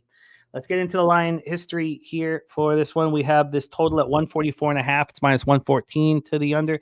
Opened up at 146.5. We've dropped 2 points. We get to the point spread here for this one. We have Kentucky plus 4.5 at minus 114. They opened up at plus 4.5, minus 108. We've moved 6 cents towards them. This opened up at 4.5. It dropped to 4 for a while, and it got back to 4.5. When we get to the cash flow here for this one, we have 91% of tickets and 88% cash on the. Oh, sorry, that was wrong. Sorry, 91% of tickets, 86% cash on the over, and 60% of tickets, 59% of cash on the Kentucky Wildcats. We have beer nuts on the Kentucky Wildcats plus 4.5. We have. Let's see what else. Sorry, we have Rich O on the Wildcats as well. Take it away for us, Daby Cab, Kentucky Wildcats, Tennessee Volunteers, Midwest Region, Sweet 16. I want Wine Time to understand that I'm saying this with a grain of salt, but actually both of these teams. I don't think either of these teams had a tough 2 games to get here. UCLA, not a bad team for Tennessee's last win, but UCLA is exactly the team that Tennessee wants to play, right? The matchup for UCLA versus Tennessee is perfect on the defensive side. And then another thing in that UCLA game too, you look at what Ziegler did, you look at what Lanier did. A couple of these players, they took control, and they're the 2 guys that you expect to take control of this game. But I think Kentucky's got Tennessee figured out. I mean, I've been on Kentucky both the first 2 times they played this year, and this is going to get scrutinized by a lot of people, and that's fine. But regardless of what happens today, I think they're a better basketball team. I do. I know Kentucky's defense has not been the best throughout the season. But, Williams has been doing a lot better job down low recently. I did look at his rebound prop. I didn't get there. And then Lamont Butler getting healthy is big for the team. But the big thing has been Kobe Bree, right? The way he's stepped up for Kentucky in the second half of the season has been just epic, right? He went from getting, bench minutes, and he got good bench minutes, to being he's their number 1 guy right now, I would say. I mean, Lamont Butler's gonna helm the offense. And then I'm not even talking about Oweh. This team is riddled with talent. Kentucky is a very good basketball team that people have been out on all season. It's why I've gotten so many plus money spots with them this season. And usually I'd be on the plus money right here and take the money line. But I'm just going to take the 4.5. We saw it with Tech yesterday. These games can very easily come down to the last shot. And I'm not going to be that asshole that has a money line ticket just for an extra plus 60 or 0.6 of a unit or whatever it might be. I'm not doing that. So I got Kentucky plus 4.5 full game right here. Cab on Kentucky plus 4.5 here. Was that regular vig? Yeah, let me double check. I don't think there was anything. Yeah, minus 110. Minus 110. Jose's going to have the link for the books, Top Croc. Thank you so much for thinking of us. Again, we get a bonus, but we don't get a cent off anybody's losses. We want to win so badly. We want everyone to win so badly. We're not one of those companies that gets profit off of people's losses. So just and thank you so much for thinking of us, Croc. It means a ton to us. And we have Truth Teller in the house. Long time, man. Great to see you, Truth Teller. Cheech Marinas as well. And DC Capper coming off a 4-1 day. Love to see it. Take it away for us, Spooner. Wildcats, Volunteers. I thought this was an interesting line here on this first one. You look, these teams have played twice already. Cab referenced that this season, and both times Kentucky has won as an underdog, and Kentucky is lined here for a 3rd time as an underdog. Tennessee on the road is 2-5 this season against the spread. I just really haven't shown the ability away from Rocky Top to be able to cover this spread, and it seems really easy to get there. I struggled with this game. I wanted to play Kentucky. Every time I got close, though, I look at the first 2 matchups, and the outlier in the one game, Tennessee shot 45 threes. Zakai Ziegler, their best player, shot 1 from 11 from 3. And he's just the kind of guy, a 5'8", 5'9" point guard that the people in March that just find a way to shine. He's a senior from Long Island. I feel like he's got that dog in him, something that's going to show up today. The 4.5 is just a little rich for me. I believe Tennessee wins the game, but I don't know. So I ended up just leaving this game alone. I like where Cab's at with Kentucky. I almost got there myself, but this Tennessee team, like, I just can't count on Zakai Ziegler to have a bad game like that, like he did in the first 2 games. And if you have him playing better basketball, I don't know necessarily where the crowd's at here. I could just see this game going either way. So I stayed off it, but good luck to Cab. I think Kentucky's a good spot. If Ziegler or Lanier struggle, Tennessee's in a bad spot. Like, both of those guys, for Tennessee to be who Tennessee can be, both of them have to be on. If either of them are struggling, Tennessee's in a bad spot. Locked and loaded here. We have cappers on either side. We have Nasty Nate, Kevin Foster, both on Tennessee. The New Quirker is on the Wildcats. Joe Tadero says, good old Rocky top, Tennessee. Tennessee got this. Let's roll on to our next spot on the board. 9:39 p.m. Eastern. We have the South Region Sweet 16. The number 5 seed Michigan Wolverines, 27-9. At the number 1 Auburn Tigers, 30-5. We're at State Farm Arena in Atlanta, Georgia. Here, and the Gorky's using the Kentucky alt spread plus 5.5 and tying it with Djokovic money line. That is what Gorky is doing. Again, Gorky, thank you so much for the dono and the support that you continuously give us. It means so much to us, my man. Gorky in the house. Let's roll here. Next up, and Bill McDonald, it was not me. That was Chill Will. Our guy Chill Will got you that membership. We got to meet Chill Will in person and run with his brother, Mike. We got to also hang with his son, Lil Domo, and they're just such quality cappers, just such great guys, such perfect guys to rock with us. And so that was all Chill Will. So shout out to Chill Will. Let's roll here. Michigan got by UC San Diego. I mean, they were in complete control of that game, and UC San Diego came back late. Got by a tough Texas A&M squad pretty easily, 91-79. Auburn was not tested. You know, Alabama State, maybe they could have beaten Alabama State worse, but they weren't really tested by Creighton too much. Double-digit margin victory by 12 here. Let's get into the line history. We're going to have our guy Spooner starting this one off. This line continues to move towards Auburn. Auburn minus 7.5, now minus 9. It's very similar to the line against Creighton. It was moving towards Auburn. The line was too big. The books must have knowing that they were going to get a ton of Creighton cash, and Auburn cashed. From a total side point, we have a 155 at a pick'em. 155. This has come up from 151. That's a big move. A 4-point move here. 4-point move. We also have and thank you, Jose, for popping that up. Those are our sports books there. And thank you, Top Croc, for thinking about supporting us in that way. Go get that fucking money, man. Jeff Slaughter playing a 6.3 team teaser tonight. Michigan State, Kentucky, and Houston. It's bets in the right. They're so good. I just read that same bet, Jimmy, and I'm like, shit, man, I need to bet that too, man. Like, that's a good bet right there. That's how you use your points if you're going to tease something.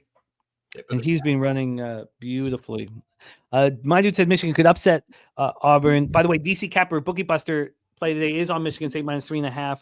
Joseph Alvarado says Auburn will win. Well, they are 9-point favorites, so that is the likely situation here.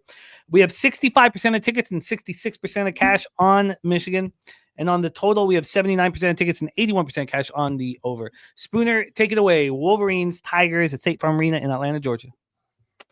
Yeah, I think I agree with that hot take that Auburn probably will win this basketball game. Broome is back and he's healthy. This is a guy that started playing basketball at Morehead State, and he's a fifth-year senior. I expect Auburn to show up, play really good basketball today. The number's too rich for me to get behind. I think it's a free spot in a parlay if you want to add it. Dusty May has proven himself in March to be a really good coach, but ultimately this Michigan team just has too many weaknesses to continue on in this bracket. Their inability to hold on to the basketball when it matters just shows up time and time again. And if you like, I look at that Illinois game or the Maryland game, they just threw the ball away so many times. And this Auburn team knows what to do with that basketball. I said so many times, Illinois is a team that just shoots themselves in the foot with their shot selection. Auburn doesn't do that. Maryland doesn't have the ability to make baskets the way that Auburn does. It's just, if you look at these conferences, Auburn came from the better conference. If you look at where they finished in their conferences, Auburn finished on top. Michigan didn't. I think this is clear cut. Auburn's a better team. They run away with this. I look at the gym, the location. I think Auburn fans are really going to show up. Michigan fans, I think they're a pretty proud fan base. You find them across the United States, but this is not a spot here in Atlanta where I think is advantageous for them to play a game. You also have Michigan State fans that are going to be in the house. And there's one thing Michigan State fans and Michigan fans can agree on. It's that they hate each other. So you get that whole extra fan base rooting against them. I think this is an Auburn spot. I'm not putting it on anything. I don't like to do parlays. But if you're still alive and you got Auburn, this is the time to click it. I don't know if I trust them past this point in the bracket, but today versus Michigan, I believe they win. That's all I got. Let's hear from you, Daby Cab. Your plan for Wolverines Tigers. I thought you guys got it. Auburn probably wins this basketball game. That's a wonderful breakdown. So good job by you guys. No, all right. I'm just kidding. No, look, this is the one game. This is the one game where I don't have a bet in it. I do have one that I'm leaning on in a prop side. Look, I'm kind of in the same boat with Auburn that I am with Duke. I think they probably cover this spread. They've been covering spreads like this, all year. I just haven't been betting Duke. I haven't been betting Auburn, and I don't know what it is, why I'm so apprehensive against getting behind big spreads. Look, Michigan's got the big guys down low. So it might be, a tough spot for Jeremiah Broome. But the thing is he's not the only player for this Auburn team, right? Whether you're talking about Pettiford or Kelly or Baker Mazzari, even down there, on the lower end of the points scored per game, they've got a lot of people that I trust to shoot the basketball. And the better you shoot the basketball, the more it opens up the paint for somebody like Broome, regardless of how big, the players from Michigan are down there. I like Auburn here. I think Miles Kelly is a good 3-prop bet here. I have not got there. You got to take him over 2.5, and it's at -115. He's only hit the number 5 out of his last 10 times, but man, he shot 15 threes against Alcorn State, 8 threes against Tennessee. You go back against Kentucky, he shot 14 threes. That's his MO. He's going to let it fly. He's going to let the ball fly. So I think if I was going to bet this game, I'd take Miles Kelly over 2.5 threes. And I might get there. Since this is a later game, I got time to sit with that. I might bet that 3-prop. If I do, I'll post it.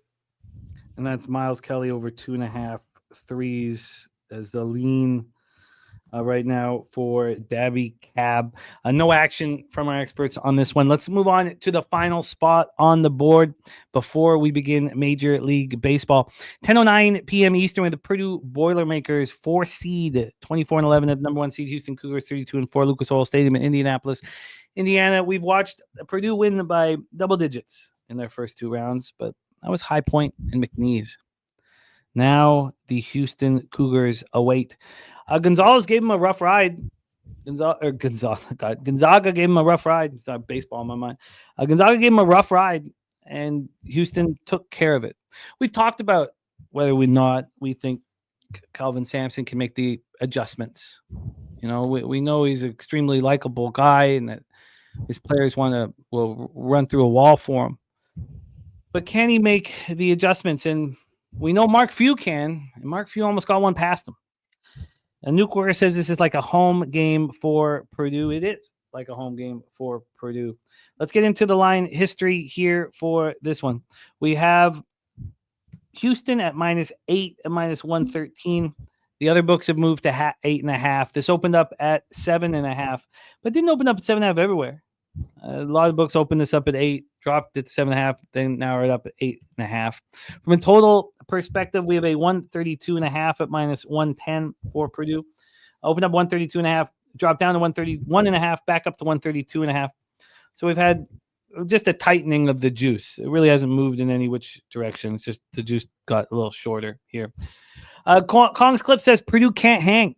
I'm on LJ Cryer, 4 or more 3-pointers at plus 165. Says I have Houston in 2 parlays, so I'm not going to move on the side here. If I did, it would be Houston first half minus 4.5. And shout out to our guy Cheech Marinas. What a guy. Gets gifted a Pub Sports Radio membership and then gives one right back. What a quality guy.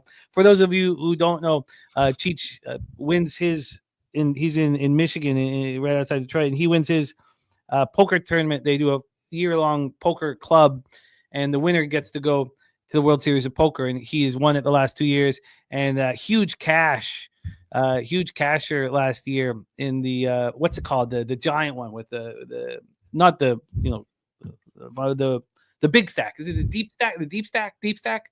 But it got 13th or something. We got all the way down. Great poker player. Shout out to our guy Cheech Marinas in the house representing Michigan. Also another capper that rocks out in a band, punk band that Cheech Marinas is in.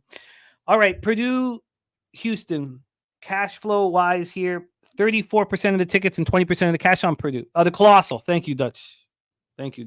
Colossal. That's what he cashed at 13th. I believe he was 13th. I can't remember exactly, but we were riding with him. 66% of tickets, 80% of the cash is on Houston. 91% of the tickets and 84% cash is on the over. Yeah, not the main event, Brian Pagona. It's the Colossal. It's the Colossal. 91% tickets, 84% cash on the over. Here we go. Daby Cab, the Houston Cougars, and shout out to Razor Sharp Pick sitting on the $1,000 bet with them at 10-1 to win it all. What do you think of this, Debbie?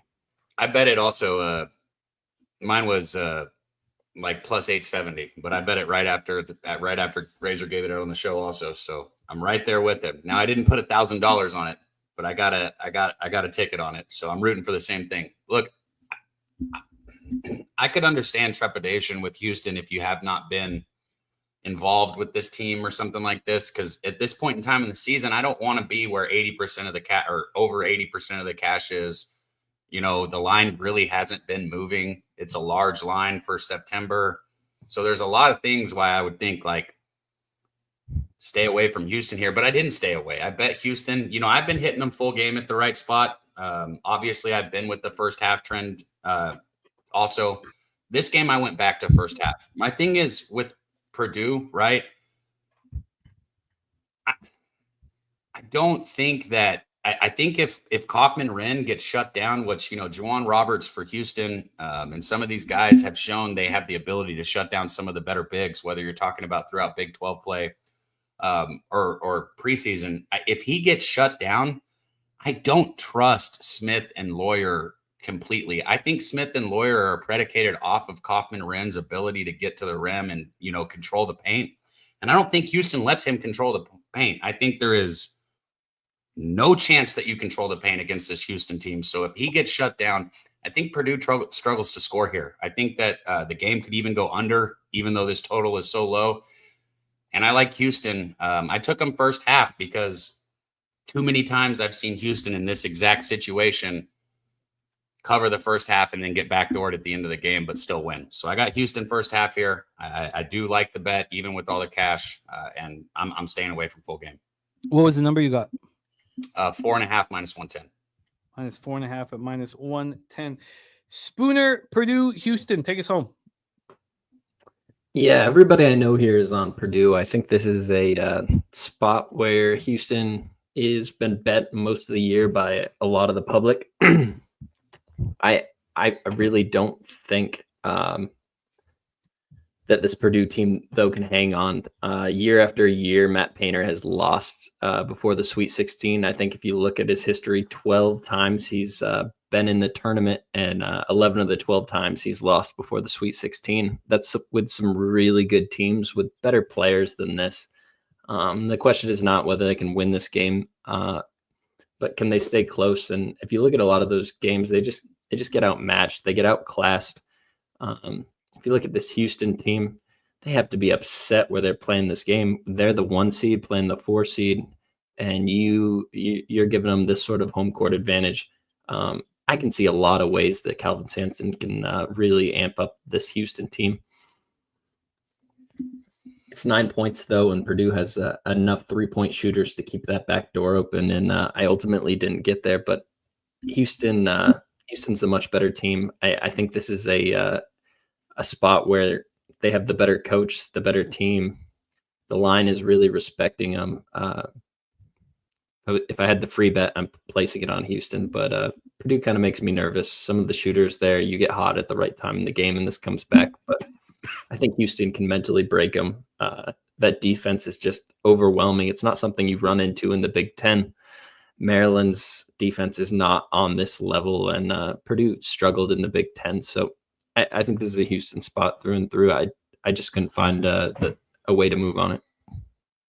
Let's review action here in the Sweet 16 and hear from our guys if there is any spots that they're attacking in Major League Baseball. We're moving on to MLB after a great start to the season. We have Spooner on Ole Miss +4. At this point, that is Spooner's only action here in the Sweet 16. Ole Miss +4. Wine Time on Ole Miss money line. We have True Allow, Fourth One Entertainment on the over. DC Capper is on Michigan State -3.5, and Daby Cab on Chase Richards over 1.5 threes, and Sean Padula over 2.5 threes. That Padula threes is +135. Then Daby Cab's on Kentucky +4, and by the way, DC Capper's also on that Michigan State under 142.5. So we have Daby Cab on Kentucky +4.5. And then in the Michigan Auburn spot, it's a lean towards Miles Kelly over 2.5 threes. You got to follow Daby Cab on X to see if he pulls the trigger on that. And Daby Cab on Houston, first half -4.5 at -110. And that is our college basketball breakdowns. So, Daby, before we hear your thoughts on MLB, tell us a little bit about what's going to happen on tomorrow's Monster Starting Five show. Oh, I mean, Elite Eight. What else do I got to say, baby? We got the Elite Eight, and we will have at least 5 top cappers bringing you guys best bets. It's the perfect situation for a show like what we do. It's tough sometimes when there's 200 college basketball games and 12 NBA games, right? And so much. We don't have that tomorrow. We've got a few games, several cappers. You're going to get best bets. You're going to hear different angles from each game. It's going to be the place to be. So tomorrow morning, make sure and tune in. 9:45, 10:45 Eastern. We'll be live right here. Pub Sports Radio. Jimmy, Spoon, everybody in the chat, man. Like I said, we're back in the green, but that is not enough. We have to keep going. So we're going to win today, baby. Let's get paid, and I'll see you guys tomorrow. I love doing this with y'all. There he is, Daby Cab. And also, Slow Jams Arsenault saying, look out for my little cuz, Terrence Arsenault, number 23 for the Cougars. Respect to the whole Arsenault family. We will look out for your cuz here. Then we had to Spooner, my man, Spooner. MLB here, day 2. You got any official action for us? So I was bouncing around the card and actually, Spooner, in fact, can you start with this? And I hate to lead you, but can you touch on George M. Steinbrenner Field in Tampa, Florida?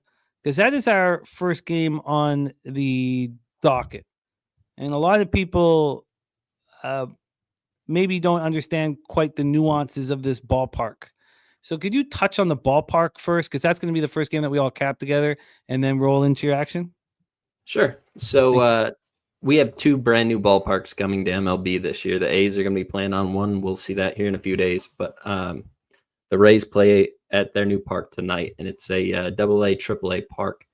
I've heard a few quotes, read a few articles about it. It appears to play really lefty friendly. The location of the stadium, where the water's at, it sounds like the wind can play a huge factor on certain days. Think like Wrigley's ability to push any fly ball out. I don't know necessarily if it has that ability, but people are talking about it like it could. The Rays are a righty-friendly team, so I don't necessarily know if that helps them at home, but it might help some of their other opponents that are coming in. So it's called Steinbrenner Field. It has the exact dimensions as Yankee Stadium, another stadium that helps lefty batters. So just a small park, and you play outside. The humidity in Florida is a interesting factor. There's a reason they have indoor parks, the domes and everything. That weather is going to be a huge factor there throughout the course of 81 games. I don't know if they'll be able to even play all of them there, but I think they're going to hope to. I think Tampa is a team that a lot of people always find value in, especially at home. Tampa finds ways to win games that they need to, and I think that might be a thing of the past. This roster isn't built to win here, but just some thoughts going into the season. You never know. If they get on the field today, it could play a lot differently. Also, that was how it played beforehand. So you put signage up and different things in the background. Like I was reading an article last year with Cleveland. They moved the way signs moved, and balls started moving to right so much faster. So they could try to mitigate some of the effects with different things, but I expect this to be a really hitter-friendly park, in my opinion. Yeah, I like it. It's it's not as simple as this is Yankee Stadium, and that's what people need to keep in mind here as we watch these games and see how it changes as the weather changes. Spooner, action for day 2 MLB official action. All right, so we got 2 of them. I went back and forth. Dylan Cease is one of my favorite pitchers. I watched him coming up in the Cubs farm system, and it broke my heart when we got rid of him. And I followed him with the White Sox. I think he's got great stuff, and I think he's in a great situation versus Atlanta today. But I really didn't like where the market was leading me with that, and I had to end up crossing it off my list. What I did end up doing was I went over to Houston and Hunter Brown. He's a young pitcher. I really like him. I think he's got a good relationship with Verlander, who was there in the past couple of years that allowed him to take some step forwards. I also look at McGill, and I think he's a pitcher that a good lineup can take advantage of. So I moved on Houston -1. I got plus 103, 104 on it. I think it's probably about the same thing right now. The next spot I went to move on was that Pittsburgh and Miami game. I look at it last night, and Miami found a way to win versus everybody's favorite pitcher there. Jimmy, do you have a line on this game? I'm trying to get my computer to load right here. Yeah, I will grab it right now. You know me, I have my plan to start the year was to fade the excitement for the Mets, and took it to the bank yesterday. And I plan to join you. I just, at this point in the year, I really want to, what's the right term? Kind of just stay in my shoes here, and not just to work with everybody. My ROI is better when I work with everybody than when I come to the show with action. Yes, the money line or total. What are you looking at, my man? Money line. The money line right now in Pittsburgh, Miami, Helen Mitch Keller opened up at -131. It's now at -140. We have a 9-cent move towards Hear No Evil Keller. And the total is at 8. Opened up at 7.5. It's now at 8. We've gone up a half run. And why wouldn't we with the state of these bullpens or the expectation of these bullpens? I think I'm just going to leave this one alone too. I'm really getting close there with Pittsburgh, though. I think everybody's just kind of salty about yesterday. I think a lot of people are on Miami.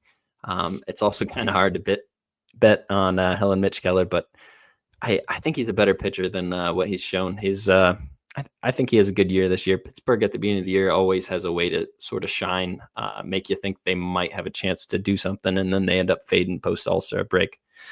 I'm going to leave it alone, though. I'm just going to leave that one Houston -1 on my card for the day. Houston -1 at plus 104. And I have a lot to say about Helen. I capped her for a long time, and the splits were ludicrous last year. We have such ludicrous splits, and do you expect the same thing? That's the reason why there were spots I couldn't move on, because I was like, are we going to sit here and expect the same thing that happened this year? And it's a dangerous thing to do. Our guy Morgan Spooner, Houston -1 at plus 104. Please support our guy Morgan here on X. I'm going to pop his X handle in the chat. We're getting on to MLB next. Please support our man Morgan here. I have one last prediction. It's not a pick. It's just a prediction of what Jose is going to be on in the Boston, Texas game. I think Leiter was his favorite pitcher to fade last year, and Boston his favorite team to back. I'm gonna guess that he's on Boston minus like 6 in this game. I really got close to moving on the first 5 over. These are 2 pitchers I don't trust, and I got close to moving on Texas there too. But good luck to Jose. Good luck to everybody in the chat. Thank you, my friend. There he is, Morgan Spooner. Click the Spoons Bets handle and please support our guy, Morgan. NHL play today for Ron Crawford. Well, first off, the spreadsheet dog play today is the A's, and which, 0-1 start means nothing. We watched them destroy the spreadsheet dog play today, so looking forward to watch the bounce back, Ron, my man. And Columbus minus 118. I'm all over Columbus with you, my man. So there's our guy, Ron Crawford, in the house. Let's give a shout out to Ron Crawford. Let's hear the heavy metal tones for Ron Crawford to get us pumped up for this MLB card. Shout out to our guy, Mr. Ron Crawford. Ron Crawford!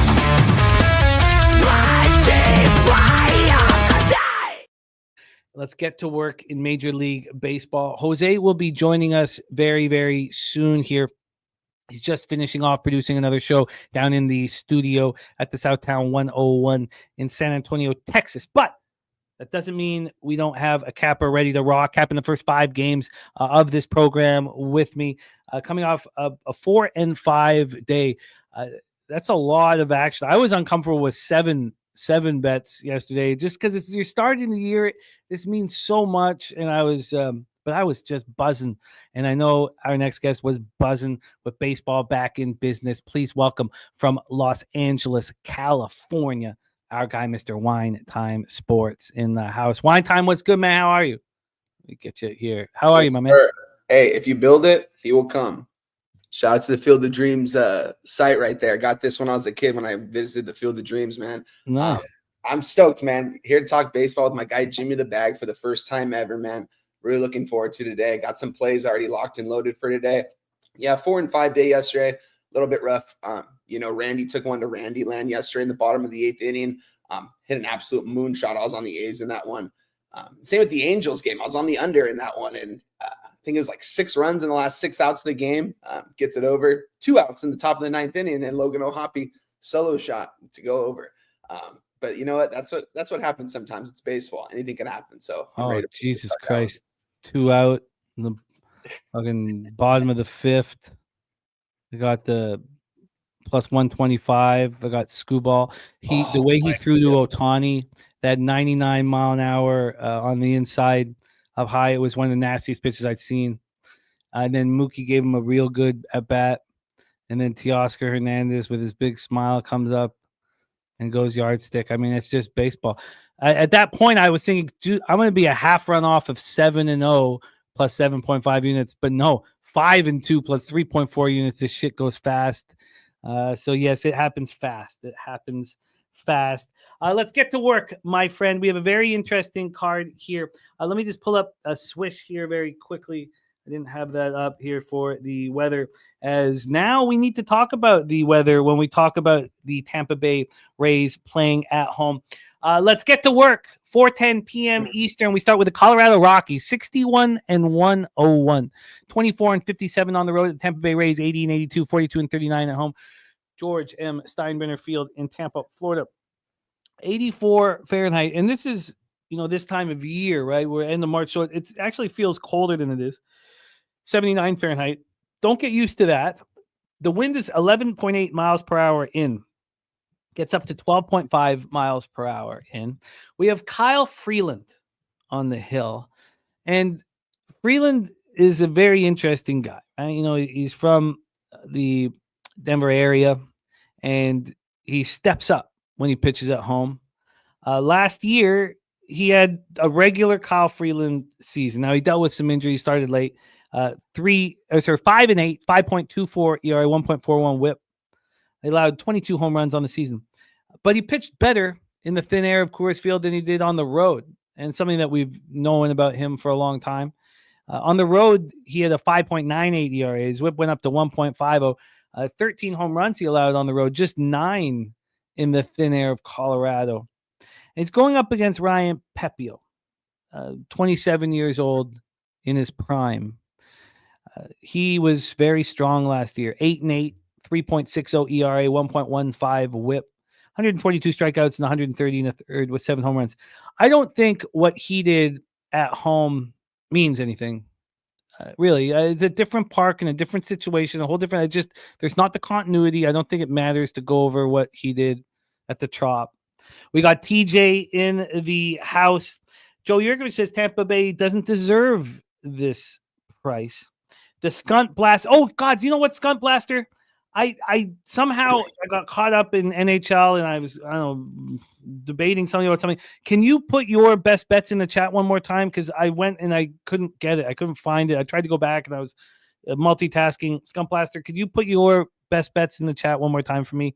Thank you, my friend. Philly Eagle Flyer went. So one of the fun things about our group is everybody caps differently and you watch different cappers cap and certain things catch your eye. Keep an eye. I want you guys all to keep an eye on Philly Eagle Flyers tied after 2 innings because they're huge plus money spots. He went 4-2 on them yesterday. We watch him crush it year after year. Keep an eye on Philly Eagle Flyer because I don't see anybody capping in that way. Scum Blaster says Rays and under time together for plus money. We got my man Lil Domo in the house. So I went 4-2, Sweaty Butcher, 4-2. And what was the unit? Could you give us the units too with that Philly Eagle Flyer? Because I know they're real beautiful plus spots. All right. I don't have the lineups up here. I'll pull them up in a second. I was kind of in basketball mode. I'll pull them up, but we'll hear from Wine Time first. Let's talk about this total. This total is was opened up at 8. Opened up at 8 last night at 7:03 p.m. At 8:20 this morning, it dropped to 7.5. At first, the 7.5 was still juiced to the over pretty legitimately, but that started dropping. At first, at 9:22 a.m., the under 7.5 was plus 102. And then it got to minus 105 40 minutes ago. Then there was a move back to the over.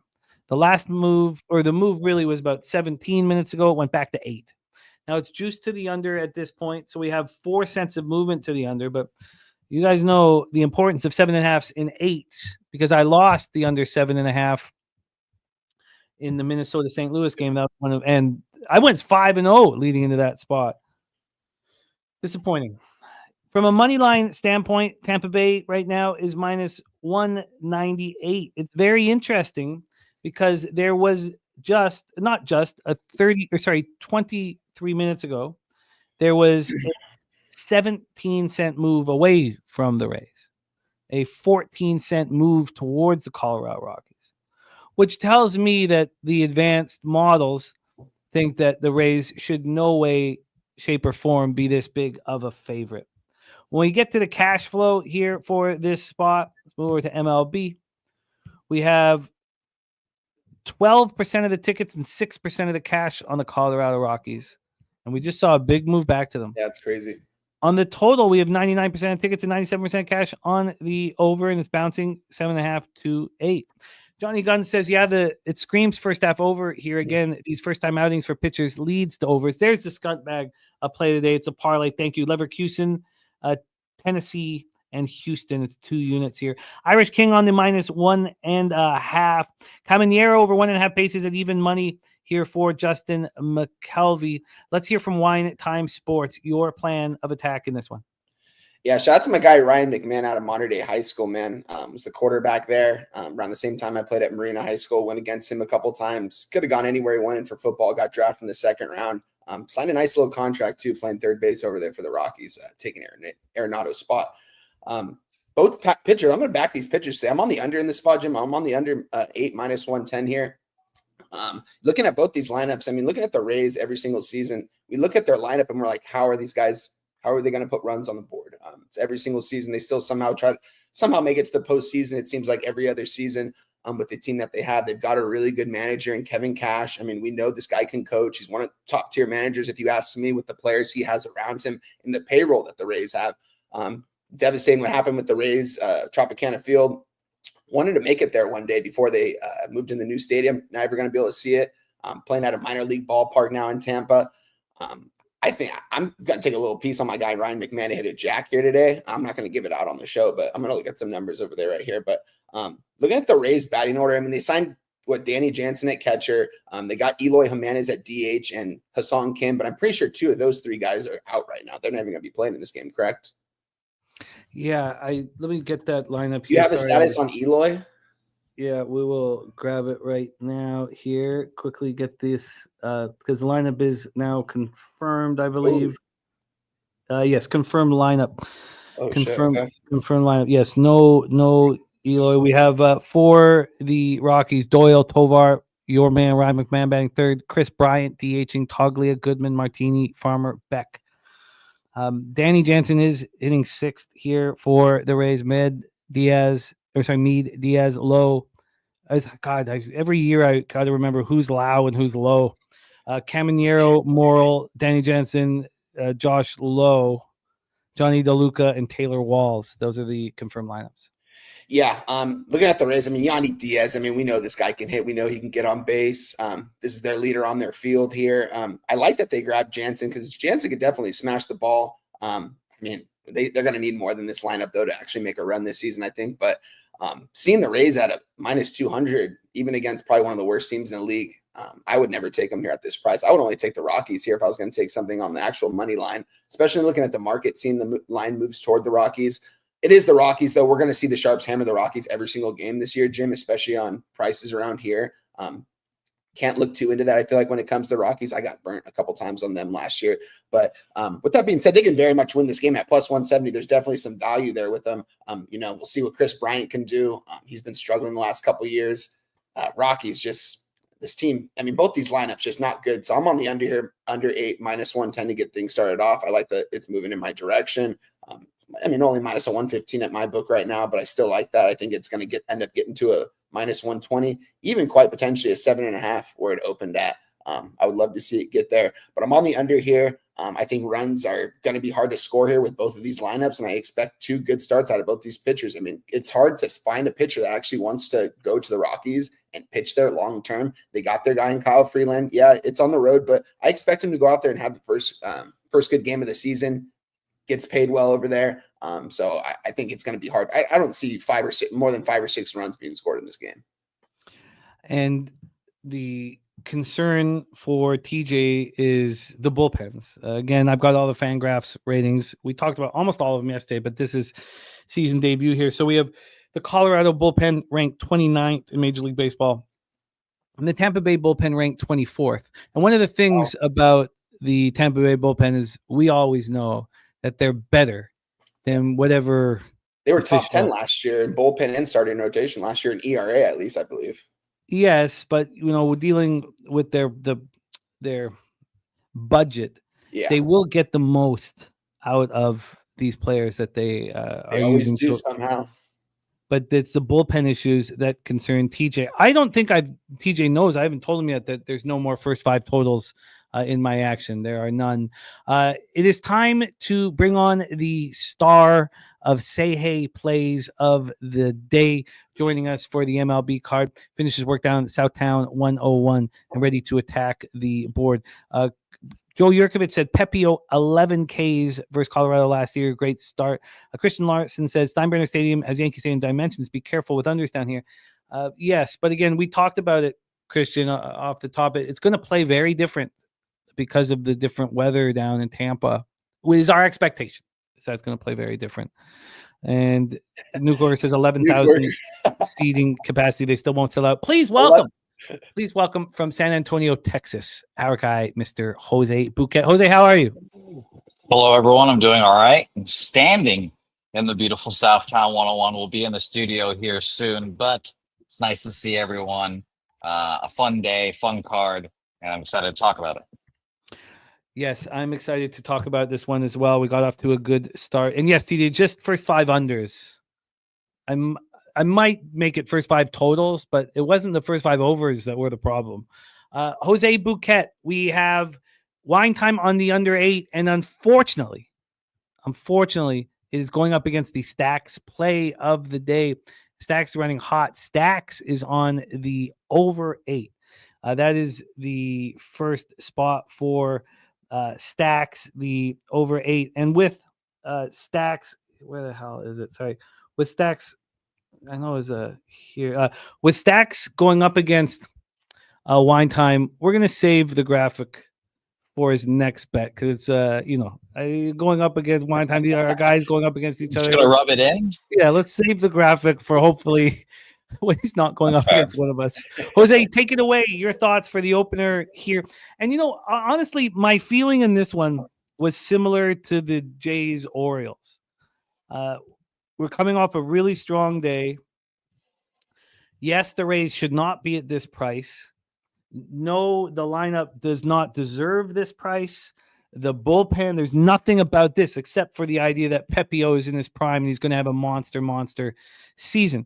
And I do not want to start my card with this, even though I want to have action here popping off shortly. Big shout out to Kong's Clips, gifting a Pub Sports Radio membership. Our guy Kong's Clips, still available. I know. Right there. You just got to click on it. Who wants it? Who wants it? Right there. Jose, what do you think about Curtis Mead, the young guy leading off for the Rays today? I have no thoughts on Curtis Mead. None at all. Dude, he tore it up in the spring. He had over 500, OPS of almost 1,300. I mean, dude, these are the kind of guys, though, that step up for the Rays. I think this guy's going to have a good year this year. Yeah, give me 2 weeks of actual baseball, and then we'll see. But we'll see. Yeah, this is what the Rays do. But I'll tell you this real quick. We've talked about this game. I've got no action in on it, but Ryan Pepio is one of my guys this year. I will be betting on him throughout the year. Obviously, it's just a little bit too pricey here. Even at minus 185 when it opened up, I was like, God, I guess. But yeah, I'm just not going to back him at minus 200 here. Not going to back really any team that's minus 200. So short and sweet, I am off. I'm off as well. Did you have a lean to the over? I didn't. I didn't have any action on the total here. If anything, I would have bet like a team total over for the Rays, but that's not really total. So I just don't know what to expect from Freeland. He's had a decent spring: 5 innings, 5 hits, 3 earned runs, 4 1/3, 5 hits, 7 earned runs, 4 2/3, 3 hits, 3 runs, only 2 of them earned. 3 innings, 4 hits, 1 earned run. He's had 5 starts, so I expect runs, but it's just a question of the bullpens, and I don't trust the Rays. The Rockies bullpen, and they'll put the Rays. Will be a decent bullpen. They'll put it together like they usually do. So no action. With these bullpens, and we talked about the Fangraphs rating, and I trust the Fangraphs ratings of these bullpens, which is why I thought that the over was in play with Pittsburgh, Miami, even though we cashed on that first 3 under 1.5. The issue here is Kyle Freeland, because he has no arm fatigue right now, and he's a pitcher who steps up in big games and steps up against quality competition. It's those lazy games where he gets lit up and smoked. And so I'm just off of this spot, comfortably off of this spot. Let's move on to game 2 on the card, 7:07 p.m. Eastern, the Baltimore Orioles at the Toronto Blue Jays. We're at the Rogers Center in Toronto, Ontario.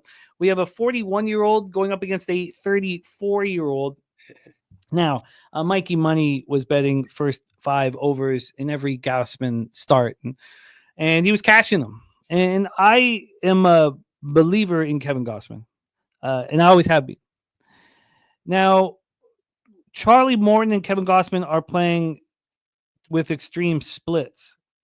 Charlie Morton was very good at home in Atlanta last year, and he was very bad on the road, and he's now 41 years of age. Last year, he went 8-10 with a 4.19 ERA, 1.32 WHIP, at 167 Ks and 165 in the third, 65 walks and 23 home runs. And Jose, Vlad has the contract in his hands right now. He's got it in his hands. No, but he hasn't said no to it. He's not going to say yes to it. You don't think so? I still don't think so, no. Okay. But he has a free agency. Okay, but he has a contract in his hands. He hasn't said no to it. His business people are going over it. There probably isn't, they're probably fired back. This is what we want or something like that. But he hasn't said no to it. His contract in his hands right now. On the road last year, Charlie Morton struggled. 3-4, 4.75 ERA, 1.28 WHIP, 72 innings, 73 Ks, 27 walks, and 11 home runs. Both of these pitchers know the opposition well. Of course, Gausman started his career as an Oriole. Gausman 14-11 last year, 3.83 ERA, 1.22 WHIP, 162 Ks, 56 walks. He allowed 26 home runs. He was horrible at home. Horrible at home. And it doesn't make sense. He talked about it, how it just doesn't make sense. And He doesn't expect it to happen this year. Last year at home, he was 6-6 with a 5.02 ERA. Now, his whip was just 1.34. And I shouldn't say just. I mean, obviously, on the road, his whip was around 1.13. I don't have it in front of me. He allowed 12 home runs at home, 8 on the road. There wasn't that big of a difference. His K to walk rate was slightly worse. It really didn't make sense. It really didn't make sense why he was so bad at home. Now, for Charlie Morton, we can understand why he was, worse on the road. That makes sense. We're talking about a 41-year-old here. Let's take a look at these lineups. They're not locked in right now. We don't know. Listed as expected: Kauser, Rutschman, Westberg, O'Hearn, O'Neill, Mountcastle, Mullins, Urias, and Holiday. For the Jays, Bichette, Guerrero, Santander, Jimenez, Kirk, Springer, Wagner, Clement, and Rodin. So it's the same lineup as yesterday. When we get to the line history here, Gaussman is minus 125. That's where he opened. There's really been no. I mean, I guess he opened up minus 130, so a very small move towards the Baltimore Orioles. Obviously, everyone dealing with that first game of a recency bias. This total also opened up at 8 plus 101 to the over. It's now minus 109 to the over. So we've had 10 cents of movement towards the under. And when we get to the cash flow here, you have 98% of tickets and 98% of cash on the over. And on the money line, you have 60% of tickets and 77% cash on the Baltimore Orioles. Jose Bouquett, we will start with you. Wine Time can start game 3, Pittsburgh, Miami. Take it away. Your thoughts? Yeah, I'm off with this game too. I don't love Chucky Morton at age fucking 50 at this point. It seemed like it was just like a stopgap signing for the Orioles, and now he's the number 2 starter. I don't love it, but at the end of the day, it'd still be Orioles or pass for me here. We saw what they did to Barrios yesterday. Gosman was a big topic of conversation for us last year, Jimmy, because he only had 1 spring training start coming into the season. Now he's got 3 this year. So in my head, I was like, okay, is 3 enough? And then I did some research. I looked at some of the guys yesterday. The guys that had 3 starts really pitched well. So I was like, okay, you know what? I won't fade him here. I'll stay off. I'll watch. It was a lean to the Orioles for me. By the way, Charlie Morton's spring starts, he's gotten 46 pitches at most. So are we going to get him to 75 here? I'd be a little surprised if he went from 50 to 75 or 80 plus immediately. So I do expect like 4 innings, 5 innings max of Charlie Morton, and then we'll get the bullpen there. So I'm off, but I lean Orioles money line -1, like Big Scott is saying, if you guys are interested in that, but nothing here for me.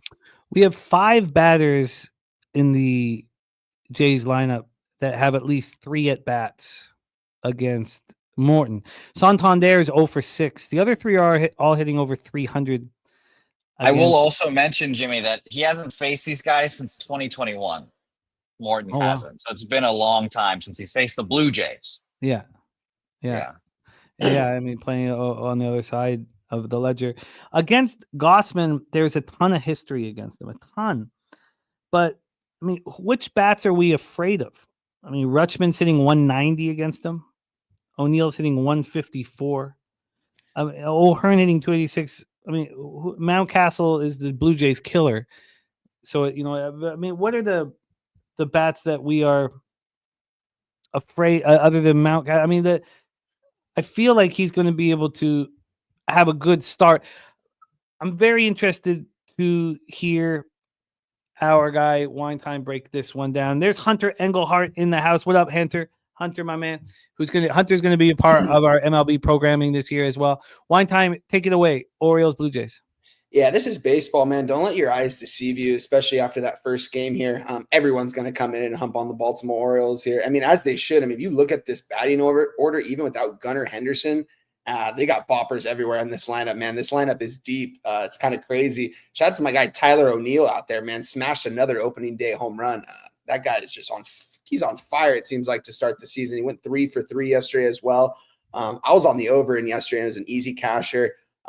I mean, that would be my first initial move when I looked at this line again today. The same exact line, and everyone's just hammering this over, man. Same with everyone's just hammering these Baltimore Orioles. I'm on the Blue Jays here. I'm not on the total. I was very close to moving on the under, but I'm on the Blue Jays minus 125. Lions kind of going in my direction. I see minus 128 at my book right now. I'm going to back Kevin Gossman here.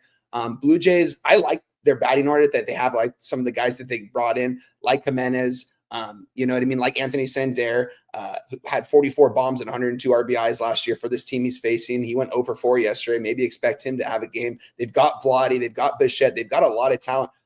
John Schneider needs to win right now with this group because he has the group to win. They've got a really good starting rotation. Their bullpen is mediocre in 2024. I'm really curious to see if they can improve it all this year. I think if they can improve the bullpen, they're going to make the playoffs. But I'm on the Blue Jays here, minus 125. They're going to take care of business here. Blue Jays minus 125 money line. I want to be on the Blue Jays first 5, but I can't for the life of me wrap my head around this price. I just can't, and I don't want to take a first 5 minus a half. I don't want to, and I've been struggling with this game. I just can't seem to get past it, and there's nothing wrong. Remember the whole thing, you know, when the Guardians got to plus 150, it was like, okay, stop it, just bet it. You know, when the Padres were plus money, stop it. You know, just you don't need to sit here and hem and haw. You just bet it. And then here, it's very different when we're talking about a big favorite. This is when you're talking about not a big favorite, but just a favorite. Then you decide. Then you think about whether or not, you know, you want to pull the trigger. And I'm still just sitting here trying to decide if I should do it. You know, Jose, I thought of you. I read this guy had written he was humming and hawing over something, and I don't want to be the dick. I'll just write him off as an individual and not, you know, reply to his English. I'll just write him off as a person, but I don't need to sit here and like be the fucking vocabulary police. Sure. Let's roll on then. We have Wine Time on the board. Both games, Wine Time is on the board. He's on the under 8 in Colorado, Tampa, and he's on the Blue Jays minus 125. And I'm not. It's just the juice, man. It's the juice. We talk about weighted coin flips, and Peter's talked about weighted coin flips for 8 years with me. So it was easy when AM was talking about moving on the Padres, and I was talking about moving on the Guardians, and that was easy. It's harder. It's much harder when there's juice on the line. Ricky Levine also backing these Toronto Blue Jays. Let's roll. Next up for us, 7:10 p.m. Eastern with the Pittsburgh Pirates. Coming off a loss, game 1 at Miami Marlins, Lone Depot Park, Miami, Florida. Helen Mitch Keller on the bump. Ravishing. Oh, God. Smoke show. Yeah, we couldn't find her graphic because she was, of course, with Big Boss. Rolling with Big Boss. We couldn't find a graphic for a little while, but contacted Boss. He was finished, and we got that graphic up. There he is, our guy, a DJ, Big Boss. Helen Mitch Keller, a pitcher that I really like, and a pitcher that I back, but not on the road. And the extremes of his splits were ridiculous last year. He had I would say a kind of a poor season. 11-12, 4.25 ERA, 1.30 WHIP. He was the opening day starter last year, of course. 178 innings, 166 Ks, 50 walks, 23 home runs. But on the road, he was horrific. 6-7, 5.46 ERA, 1.44 WHIP, 87 in the third, 80 Ks, 27 walks, 15 home runs allowed on the road, 8 home runs allowed at home. And again, with these splits and the extreme for the splits, I mean, what is there to trust? Now, yesterday we saw Sean Burke step up in a big way. Now he's the second most famous Sean Burke. He's going to have to earn to become the most famous Sean Burke. He's not. Who's the other one? Oh, a great Canadian goaltender. Had a successful career. I think after the money he'll make us this year, that he'll start climbing those ranks. Okay, well, he's not there yet. He is not there yet. We have Connor Gillespie, the 9th overall pick in the 2019 draft. And this is not a spring chicken here. This guy is 27, I believe. Is he 26? Yes, 27. He's 27 years old. He only What the hell? 27's not spring chickens anymore? No, not when you're the 9th overall pick in 2019. You pitched 8 innings in your career. Look at Ryan Pepio's sack hangs into the toilet. Connor Gillespie is for a 9th overall pick in 2019, only have 8 innings under his belt in 2020-25. You know, what does that mean for Gillespie? Let's take a closer look, you know, at his career here coming in. He was AAA Columbus last year, and he was, now remember that was for Cleveland.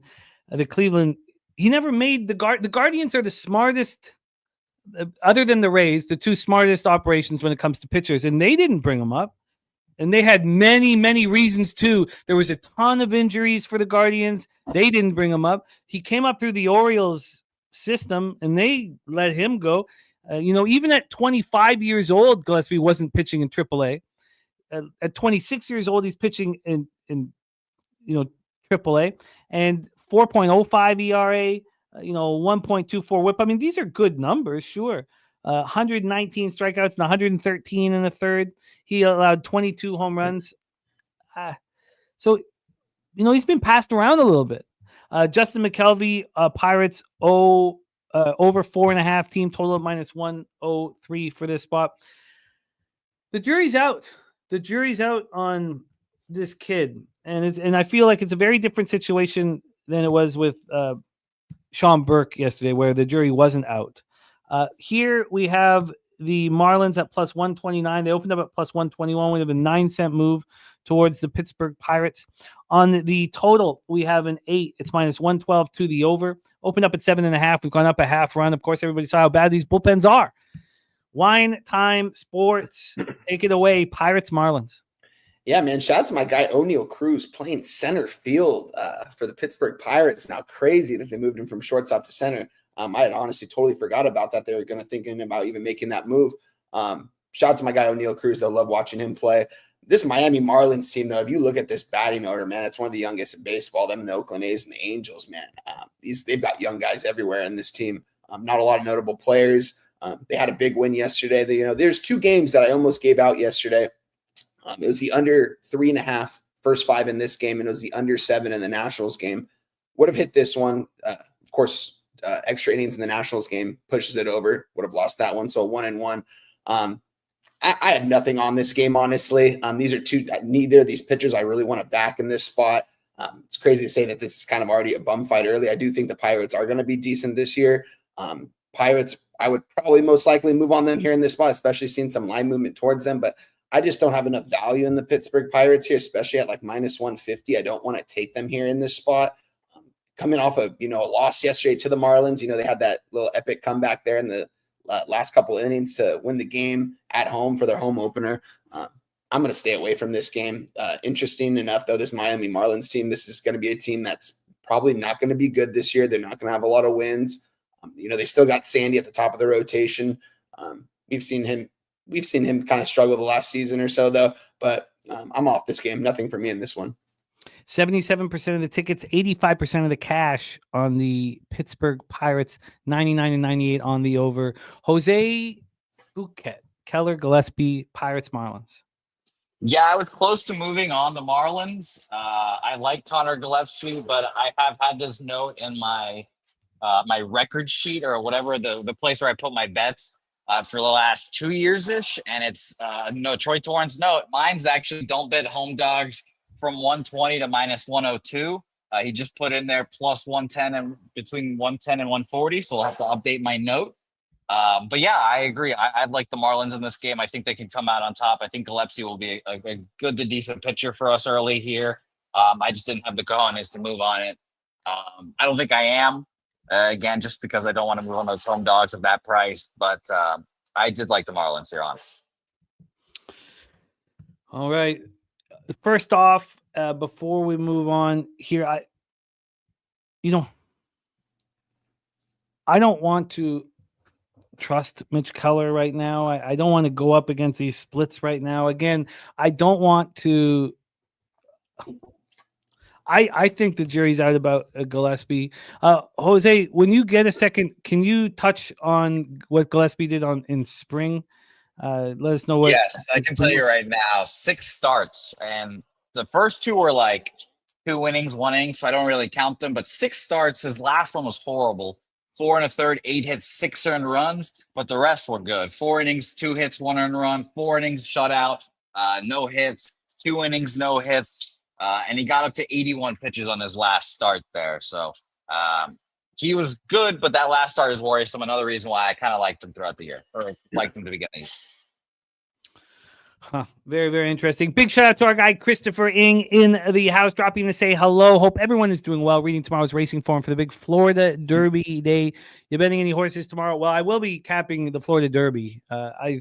I've just had a real lack of sleep over the last couple of weeks, so I just can't put my focus into the whole card. But I'll certainly be capping the Derby and love to hear your thoughts and plans for it. Right now, I'm just going to leave Pittsburgh as a lean. Again, it took me until about an hour and a half, 2 hours to fire at the rest of the card after moving on the under in the Yankees game with you guys. So I have no problem letting this kind of marinate right now. So let's move on to the next spot on the board. And by the way, my dude, his second play of the day, Mitch Keller over 1.5 earned runs, minus 135. We move on to 8:05 p.m. Eastern. Boston Red Sox looked good yesterday at the Texas Rangers. We're at Globe Life Field in Arlington, Texas. Again, I forget that I should go over the bullpens with you guys, even though we did it yesterday. But that Pittsburgh bullpen ranked 17th, Miami bullpen ranked 27th, and we saw it. We saw it in play. Tanner Houck on the hill, 9-10, 3.12 ERA, 1.14 WHIP, 178 and 2/3, 154 Ks, 48 walks, and 11 home runs. Didn't matter if he was home or road last year. He was extremely consistent on the road. 5-4, 2.89 ERA, 1.11 WHIP. He allowed 5 home runs on the road. He only allowed 11 home runs in 178 and 2/3 innings. That is very, very, very impressive. We have Jack Leiter, the second overall pick in the 2021 draft. What a world of difference I think we're going to see here from him. I agree. But you are basing a lot of it. With me, you're obviously combining the psychological aspects behind it. But purely from a psychological spot, you come in and you get destroyed. I mean, don't forget, Halladay had the worst ERA in Major League Baseball. And then he came back and was an absolute monster. Sometimes you need to get slapped in the face to understand the difficulty of the situation that you're in. And he's being provided a cushion and comfort. And they know how important he is to the squad here. We can talk about his numbers last year. There's no point to, really. He threw 35 and 2/3. He allowed 7 home runs. He walked 17 batters. He had a 1.71 WHIP. He allowed basically a run an inning. We don't need to get too caught up into that. I don't think so. Kong says Boston is probably my favorite bet on the board. And the stacks play of the day is the Boston Red Sox team total over 4.5. This is stacks number 2. Stacks number 1 is the over 8 in the Tampa Bay game. Shout out to our guy, Justin McKelvey. Stacks.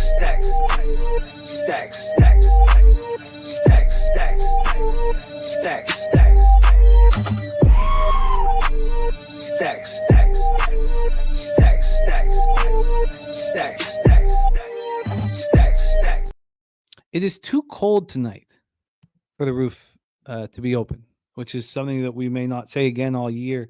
69 Fahrenheit at first pitch. Feels like 67, so it's not in between I believe, what is it, 70 to 85? And I'll double check all of that again. Range. I forget what it was from last year, but it's too cold. It's too cold. Let's get into the line history here for this one. We'll start with the total. This total is a 9, minus 113 to the under. This opened up at 8.5. It wasn't a real 8.5. It was heavily juiced to the over. When it opened, the under was plus 103. So it wasn't a real 8.5. So it quickly moved to 9. And now we have a 9 here at even money. So it basically really hasn't moved. I mean, not much of movement here. On the money line, we have Boston minus 109, which is exactly where they opened. So there's been no movement here. And then when we get to the cash flow for this Red Sox spot, we have 99 and 99 on the over. No movement. or very little movement. Even if you see a 9 on the board, it's very little movement. 67% of tickets and 65% of the cash on the Boston Red Sox. Rant says over. What does Jose Bouquett say about his Boston Red Sox game 2? Yeah, I'm not on the game yet. I've not bet it. But Jimmy, I sent you this. And I've been saying, I'll keep saying it. I think these are the two best teams in the American League. And I think the Rangers are going to be very good this year. And I think one of those reasons is going to be Jack Leiter.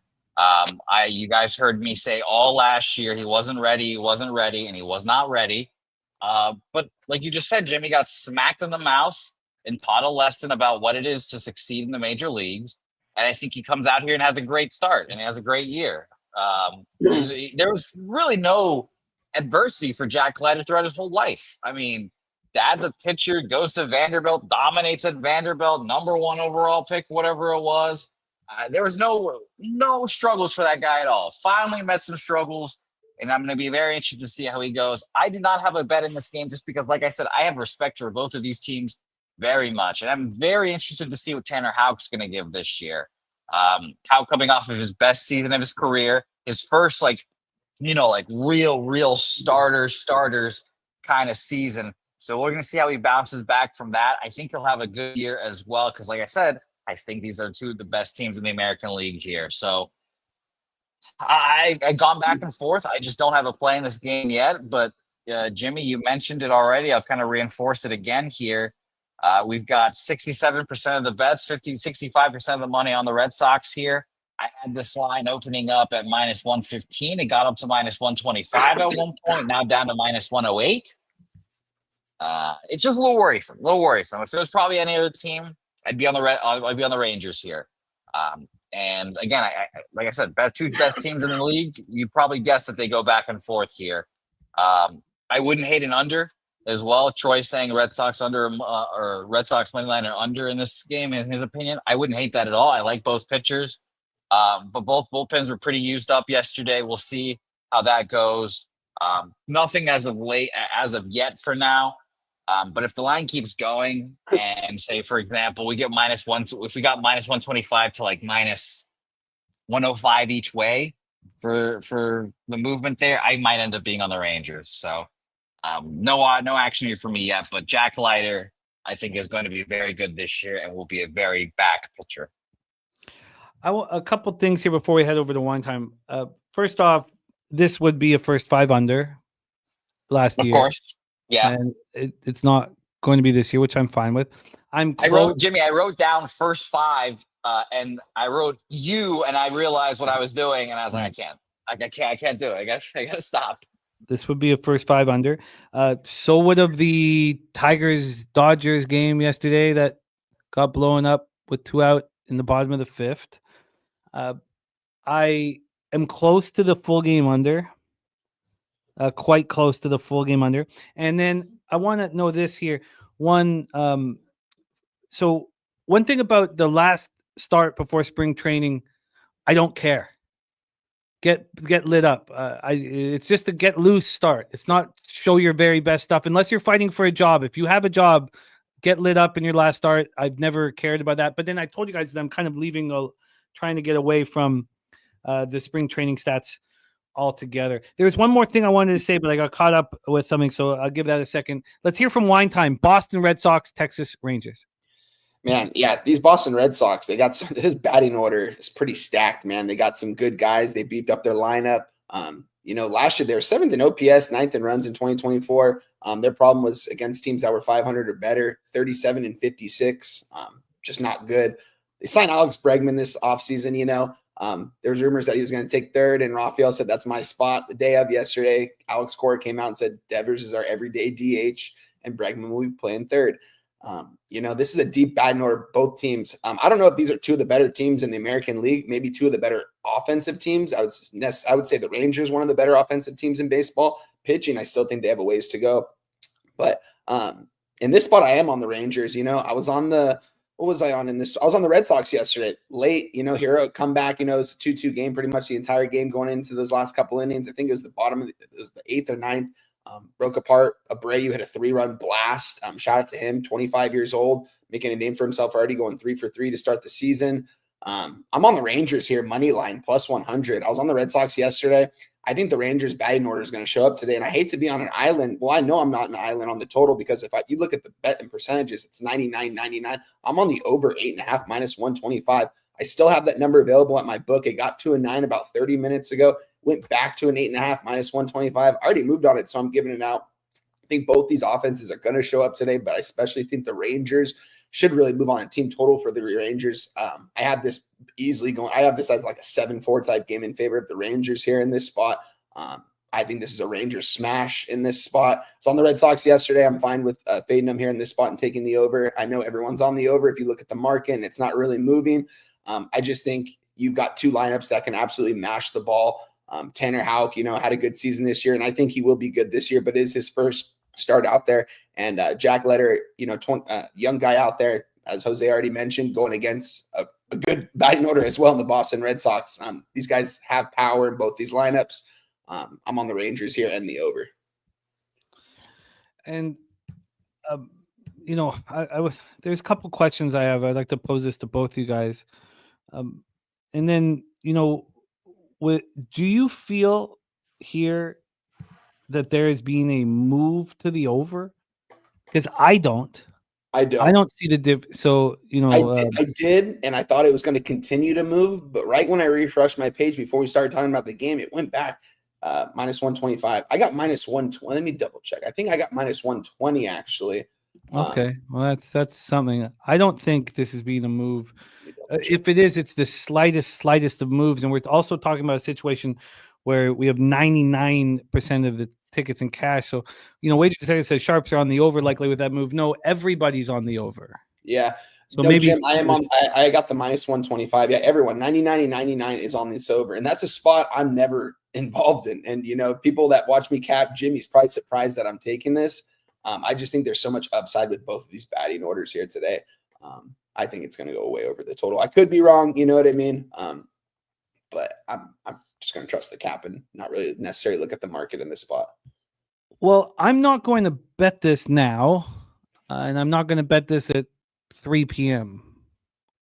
I'm going to sit with this a little bit longer. There's our guy Nut Flush Allen in the house. Of course, he comes on when I'm wearing his Giants outfit, man. I get your move on the Rangers as well. So I'm very interested in both. I would prefer not to double up on this spot here.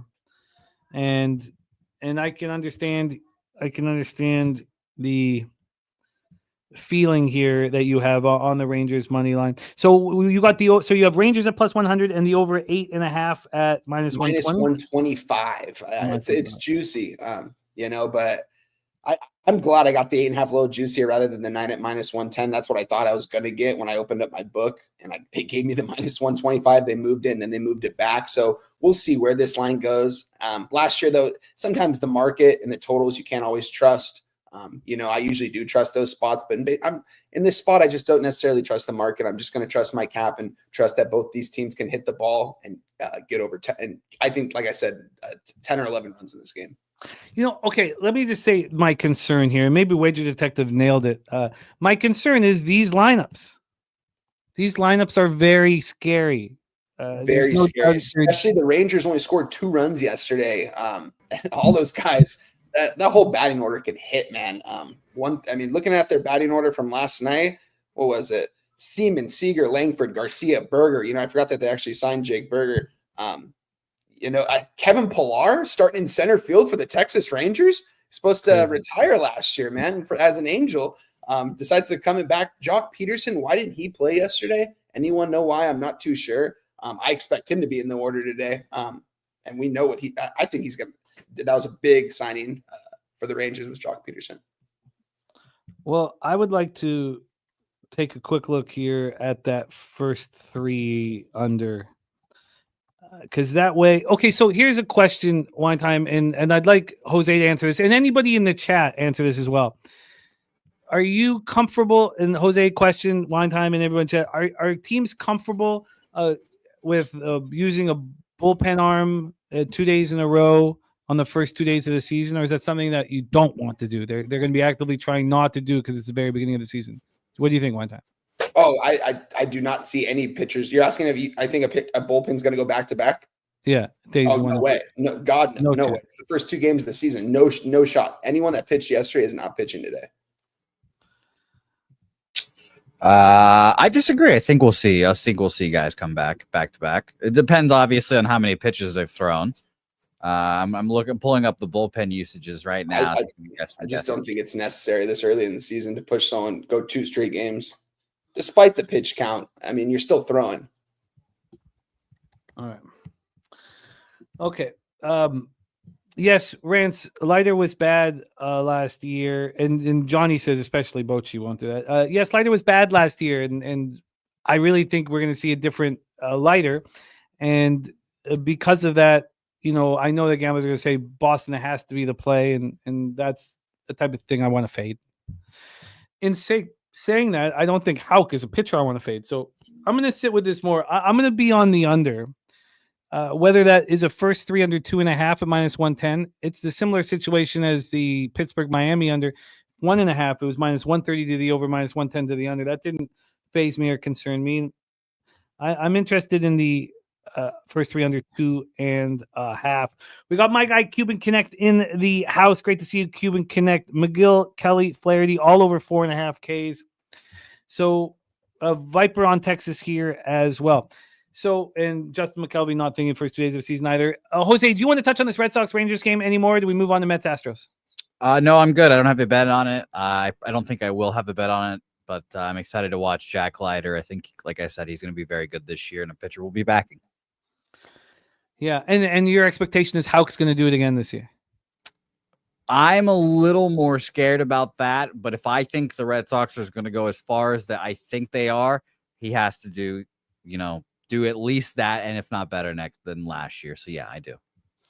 All right, let's roll on to the next spot on the board. This is game 5 of the 5-game slot that our guy Wine Time wanted to attack here on the board. And why wouldn't he? 8:10 p.m. Eastern. It never ceases to blow my mind how easy it is to fade excitement. Fade excitement, and you will get paid always in sports. It's so wild. Now, that's early. It's early, but fade the most exciting move in the offseason. Fade the most excited fan base. Fade everybody who's smiling and excited. But they'll still win the World Series because I've said that the last 2 years for fucking teams, they're not going to win the World Series, and they've promptly gone on and done that, apparently. I don't care about the World Series. I care about making money on Friday, March 28th. We got Tyler Megel going up against my guy, Hunter Brown. And Jose knows. What are your guys this year? Well, he was always one of my guys. He just had such a horrific start to the year, and he cost me so much money. But then he got it all back for me. Don't you think he got it all back for me? Yeah, I'm right there with you. I agree. He's one of the guys this year. He got it all back for me. He had a phenomenal second half of the season, and he showed a lot of character in that to come back. I'm very high on Hunter Brown. Tyler Megel, let's start with him. 4-5, 4.04 ERA, 1.31 WHIP, 91 Ks in 78 innings. I do not trust this pitcher. I certainly don't trust him on the road. He's much worse on the road. 4.80 ERA, 1.43 WHIP. Everything goes up. Now is the barrel numbers don't change that much from home to road. He's just a little weaker across the board. Hunter Brown, on the other hand, I don't care about his splits because I know the main split is first half of the season, second half of the season. This guy was a wagon. He was incredible. And yes, he cost me a lot of money early in the year. He got it all back for me. New York Mets bullpen, Houston bullpen, very strong. We saw that yesterday.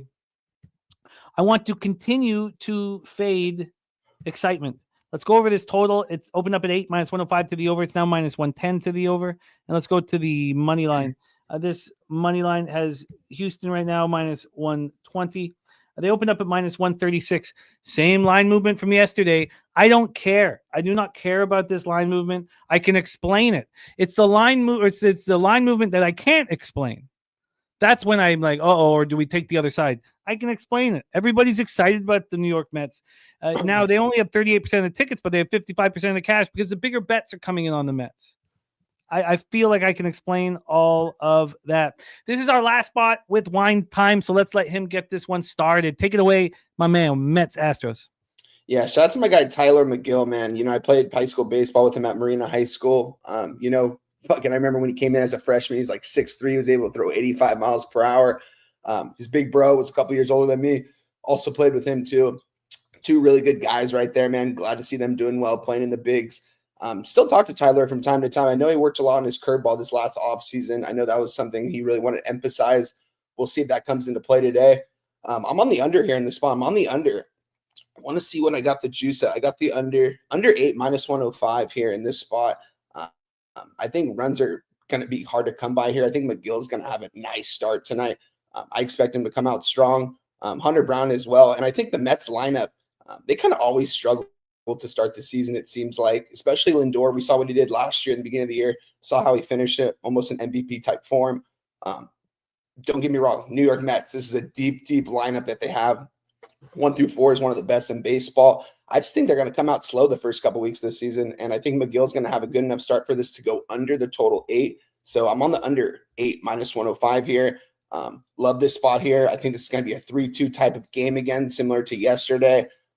And the Mets, you know, I'm not sure if they're going to win this game, but I just don't think they're going to really be able to put any runs on the board. So we're going to need a strong start out of McGill today, 5-6 innings, and I think we can get that. Under 8 minus 105 for Wine Time. TJ says, explain the bigger bets on the Mets making sense. Public follows the hype. Public bets small. New York doesn't bet small. That's my answer to that. New York City Cappers don't bet small. Look at P. Lochak. That's my answer to that. I always, you know, all the New York Cappers I know, all the backers of the Mets and Yankees that I know, they don't bet small. That's my explanation. Maybe it's unsound. My explanation is New York has the money. Jose Bouquett, Astros, Mets. Yeah, this is going to hopefully be a sign of my growth this year. I'm going to be on the Astros. I'm going to take full game money line, and I'm going to say fuck off to that line movement as well. I was on the Mets yesterday. We all saw how that went. I was glad I took the under as well in that game. Under was so easy, it seemed. But yeah, I see this line opening up at minus, where are we? Minus 130, now down to minus 120. You know, it's just weird. I don't like betting these spots, but we've seen it so many times. Troy, I'm sure, can shout out the database numbers right now in the chat and see how this goes. But Hunter Brown, like you said, Jimmy, I think is a back pitcher this year. Was really close with Verlander. I think he was suckling at that teat for a long time and has learned how to be that ace quality guy. I think he's going to be the best pitcher on the Astros this year, and I think he's going to be that dude. So Astros for me, money line. I'm going to bet it right now. Don't bet it now. I think this line keeps moving. I think in 3 or 4 hours that the Mets will be a public. Not only will they have bigger bets or whatever, but I think they'll be a public side as well. All right, I'll wait. I will be on the Astros though. Because please remind me to bet them as well. I will, because if I had to bet them right now, it'd be -1 at plus money, which may be a nice way to move on it. But if I wait a little bit, I can just get the -115. It's still a 125 at 365 here. And the idea, and Troy says, give me Astros -115 at 4 p.m. And the idea here again, TJ, would be like, who do you think has a higher average unit size, a New York Capper or the rest of America? Now, this again, like, that's why that would be my explanation. I don't know if it's legit or anything. Wine Time. Let's review your action. The under 8 -105 in New York Mets, Houston Astros. Rangers money line at +100 in the over 8.5. Then we have the Blue Jays -125 and the under 8 in Colorado, Tampa. That is our guy, Wine Time's action here today. And he's joining us for NBA, which is right around the corner here. The association calling your name. I know you had a 2-0 day yesterday on Wine Time, so we will see you back here in a minute. Is there anything you want to part us with here, capping MLB? Yeah, good luck to everyone. Capping the rest of the MLB. Another game I was looking at later on was the Arizona Diamondbacks. I was on the Cubs last night. I think the Diamondbacks are the play here, maybe at a -1. The money line's a little bit too juicy at the -145. And I don't know if I want to take them on the run line, although I do think they can take care of business.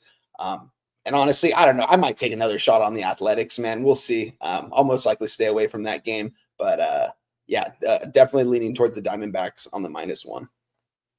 I love it. Wine Time. I will see you soon, man. We got NBA calling our name. Mr. Jose Bouquett. We move on to 9:40 p.m. Eastern. The Atlanta Braves, San Diego Padres.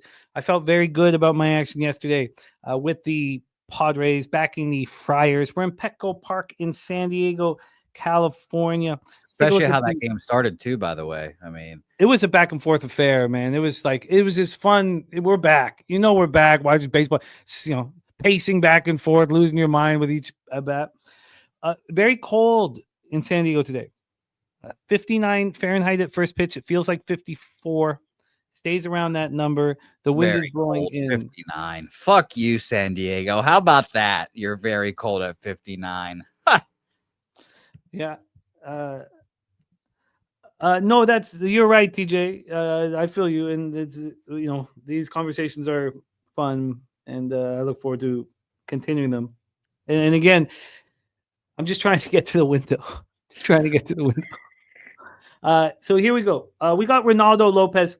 How in the world could he not regress? Yeah, he should be a fade guy this year. Yeah, he should be. We should be fading what his numbers and what people imply. What his action is. Big Scott says, will there be Sunday night MLB live streams? It's very possible, Big Scott. Thank you for talking about it. It's very, very, it's not this Sunday at this point, but it's very, very possible here. Yeah, I'm going to figure out what I'm doing for the weekends this weekend here. Cool. I'm going to figure that all out, and I'll have that hopefully by Tuesday. I've been asked about it 1,000 times, and I just have not had the time to think about it yet. But yes, for sure, we will have plans for that. Maybe it'll be a show on Sunday mornings and then live stream Sunday night. But I'll let you guys know by Tuesday. Let's roll. Robert Franklin says, I'll be out in Diego to watch my Braves tomorrow. Oh, that's... Bring a fucking jacket, Robert Franklin. It's a brisk 60. Hey, that's cold in San Diego, man. Sons of bitches.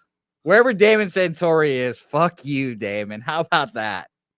Shout out to Big Scott, man. It's definitely in the cards. We'll figure this out. So Ronaldo Lopez should be a fade, but what the hell do we do with Dylan Cease?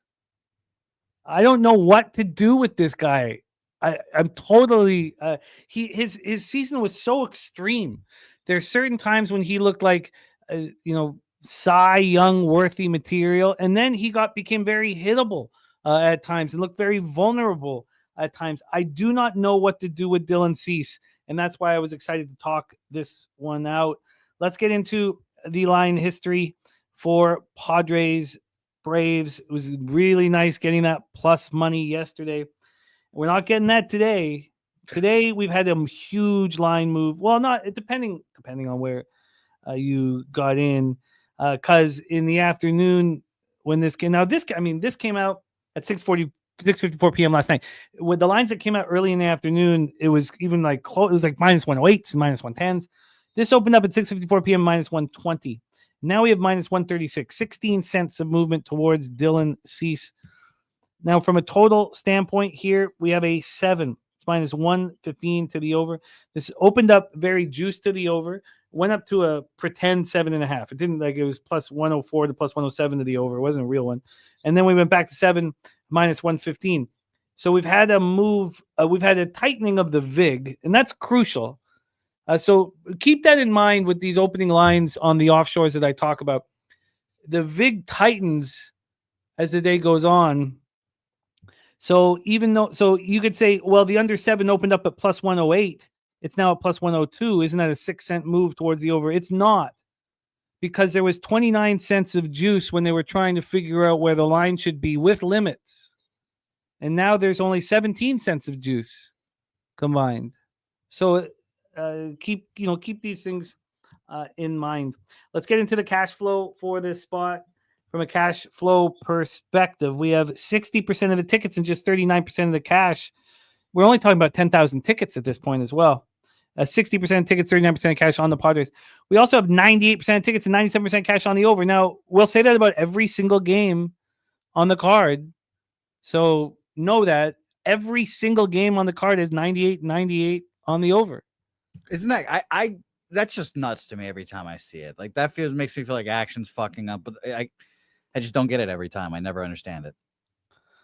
It is something we need to discuss throughout. There's no doubt about it. And Troy Torrance says this one is the fathers all the way. Jose Bouquett, Braves, Padres. Yeah, I agree with you, Troy. Padres for me. I have not bet it. And I kind of don't want to bet it now. I'm minus 137 when you mentioned it was minus 120, minus 108 at one point at some offshores, that whatever. But yeah, Dylan Cease is one of the guys this year. He's on the list. And I'm sorry if you guys are getting annoyed by hearing me say he's on my guys list. I do have an extensive list. I sent it to Jimmy. It's pretty long. But Dylan Cease, I will tell you right now, Jimmy, he will not finish this season on the Padres. Contending or not. I don't think the Padres make the playoffs, but I don't think Dylan Cease finishes the season on the Padres. He is a free agent after this year. The Padres are poor. They are not going to pay him, and they need to rebuild that farm system. So I think he's gone. And like I said, I've made it a point to try to find these pitchers that are about to be free agents, and I just think they're back pitchers because what else is more motivating than $200, $300 million payday? Cease is very good. And Lopez should probably be on the fade list. So yeah, Padres for me. It's just, do I want to bet the minus 137? I don't know. I'm kind of back and forth on it. I'm sitting here considering it. Real quick, by the way, Padres batters they were by the way second, I believe. Let me double check here. Third overall against right-handed batters last year. 116 weighted runs created plus as a lineup. Jackson Merle 147, Tatis 146, Jake Cronenworth 122, Luis Ariz 122, David Peralta, Manny Machado both up there as well. So yeah, I like the Padres today. I just don't know if I'm going to bet them with that price change. You know, there's so many different ways to get the bag, and we all attempt to get the bag in different ways, and we cap differently. And, you know, AM saying this line should be a pick 'em. That's why I was on the Padres yesterday, and I'll be on the Braves today. For me, I was waiting all off. No, not like talking about it nonstop, but we were waiting all off season to fade Chris Sale. Yeah. And I've been waiting all off season to fade my guy who cost me so much money in a White Sox uniform, Ronaldo Lopez.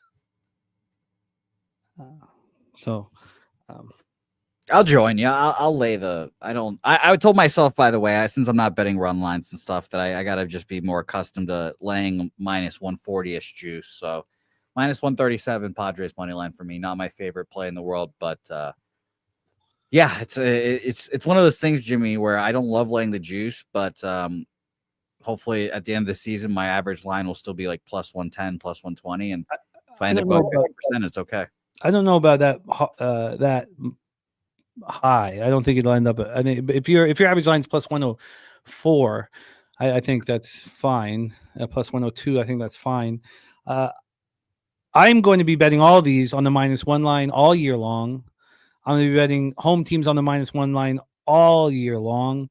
The idea that betting these home teams on the run line is a mistake because they'll likely only have 8 at bats, I don't agree with. It's built into the number. You get a better number, and I have no problem pushing a ton of bets this year. That's the only way I can keep my VIG down. So I'm going to be on the Padres -1. Let's roll on to the next spot on the board. Jose, 9:40 p.m. Eastern. Chicago Cubs 1-2, 1-0 on the road. There's one of Diamondbacks 0-1, and 0-1 at home. We're at Chase Field in Phoenix, Arizona. I also, by the way, Troy in the chat. Troy, let us know what your dad thinks about these Cubs. Need to know. Roof. Need to know. And by the way, Jimmy, this was the spot last night that I was kicking myself the most over. I mean, didn't we say the market was screaming take the Cubs, and the Cubs end up winning that game the way they do. There is one market spot that is screaming here today that I'll be on here again, but this was the spot yesterday that annoyed me the most, if I'm being honest. Yeah, I was really trying to keep volume low, trying as hard as I possibly could. So I don't mind some of these spots getting away from us. I think we can start opening up when we have more sample size and we can trust the statistics a little bit more. So I think that don't let we're trying to keep the volume low. So just don't let it beat you up. We were all actively trying to do that, not get too excited. So you guys, just so you know, this Diamondbacks roof is going to be open every day. It's going to be open at least for the next 3 games that we've got listed. It's going to be open. Perfect weather in Arizona. Shout out to Ronnie Lofton. I hope he had a great anniversary at the ballpark yesterday. 79 Fahrenheit. And it feels colder. Feels 71. It goes down to 74. We have the weather that's 8.9 miles per hour, left to right and slightly out. By the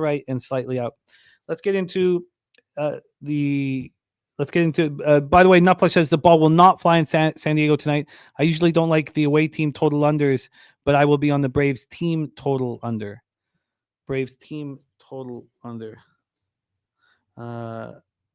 number are you getting, Nutflush? Love 3.5, 4. Let me make sure I've got all this. Okay, so Nutflush. You can't shorten his name either in your notes. Nut or Flush. Nutflush is Braves team total under. And BJ's best bet here is Diamondbacks money line and AM on the other side. Wine Time says Diamondback games are games I will be betting almost every single game, whether I'm on them or against them. Said I read this Diamondback squad real well last year. And Johnny Gunn says San Diego's really turned into a pitcher's ballpark over the last few seasons. But we rolled into this Diamondbacks Cubs spot. So keep in mind over the weekend that this roof will be open. So pay attention to the weather. We have Jameson Taillon going up against Merrill Kelly. Jameson Taillon. Now, again, how much emphasis do we want to put on these splits? These are decisions that you need to make, whether or not you expect the same thing to happen last year. In horse racing, you can't expect the same thing to happen in the race. From one race to another. It just never works like that. Jameson Taillon was a fucking wagon at Wrigley. He was so good at Wrigley. He showed why he was the number 2 overall pick after Bryce Harper? I believe that was it, right? Number 2. Yeah, overall. He was in that draft. Yeah, he was very high. Number 2 after Bryce. He had a great season. 12-8, 3.27 ERA, 1.13 WHIP. On the road, though, it wasn't quite as dominant. 4.58 ERA. His K to walk ratio, his strikeouts were down. That was the big thing. His strikeouts were down. He allowed 12 of his 21 home runs on the road. And then what do we do with Merrill Kelly, who also had this short sample size of statistics? His home numbers, road numbers were pretty similar. They usually are. Chicago bullpen ranked 20th preseason by Fangraphs. Arizona's bullpen ranked 10th. Let's get into the line history here. For this spot, we have a total at 9, juice to the under at -114. Opened up at 8.5, and now at 9. There really is no difference, really, to me, between an over 8.5 at this offshore at -116 or under 9 at -114. I mean, it's a similar thing. Which side you want juice on, you can bet either. When we get to the money line here, we have the Diamondbacks at -139. They opened up at 131. They're now 139. When we get to the cash flow here, we have, again, 99% of tickets, 97% cash on the over. And when we get to the money line, the Diamondbacks are public. 66% of tickets and 84% of the cash on the Diamondbacks. As much as I want to fade Jameson Taillon, I don't know if I want to fade Merrill Kelly. So I am not sure what to do. By the way, Jose, I know you were producing another show, but Samit, I was supposed to get him unblocked, and I was just so caught up in everything in action. So he became a member with this channel, but he's got gold member on the other channel. So can you put Samit into the race here today? It's my fault that No, just is he already in? Yes, I see Samit here as a member right now. Okay, cool. A gold member. Yeah. I don't know. Yes, I saw two Samits Okay. in there, so that would make Okay. now more sense. So yes, Okay, no, cool. you're good, Samit. You're Okay, a gold good, member. good. Okay, take it away for us here, Jose. Cubs, Diamondbacks. Yeah, Kongs is kind of saying what I was thinking. It sounds like a Arizona team total over. I agree with you, Kongs. I have no action on this game. This is a lower volume day, as you guys can kind of tell. I don't know. It's just the things weren't really lining up for me. I like the Diamondbacks. Merle Kelly, one of my guys this year as well, free agent next year. A little older, so he's one of my borderline kind of guys this year. So I agree. I like the Diamondbacks. I would bet them here if they wasn't so public. But nothing here yet. I just want to watch his games. I want to see Merle Kelly go out there and pitch well and make me feel good about putting him on my guys list. But yeah, nothing so far in this game, I will admit. I want to be on the over with the public in this one. I mean, over made sense, right?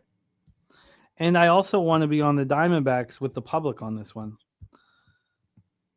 So now Hunter Engelhardt says the Cubs are going to sharpen Merle's titties. I mean, Jesus. Wager Detective says Tyon low key decent. No, he's better. He had an awesome season, but he conjures up the magic at Wrigley, which is an easy place to conjure magic up to. So, and Nutflush says he's the only one with two horses, two memberships for Nutflush. What a guy! That's right. Shout out to Nutflush. What a guy! $100 race today, folks. $100. By the way, I heard I wasn't listening really, but I heard talks of maybe $250 races. The horses are ready. Oh, okay. Why don't you pop a poll up? Why don't you pop up? But you don't have to do it now. Focus on baseball. Do it when we're doing basketball. Let's focus on get all your attention and energy on baseball here. Okay, I've got to figure out what to do here, but I'm very interested in the over, and I'm not sure what to do with Tyon. But I tell you, I don't understand why everybody's so high on the Cubbies. I don't see it. I'm struggling to see it. Yes, Wager Detective. We're just talking about last year. Not his career-long road numbers, and also win-loss. I don't even need in my statistical profile. I don't even need to talk about it.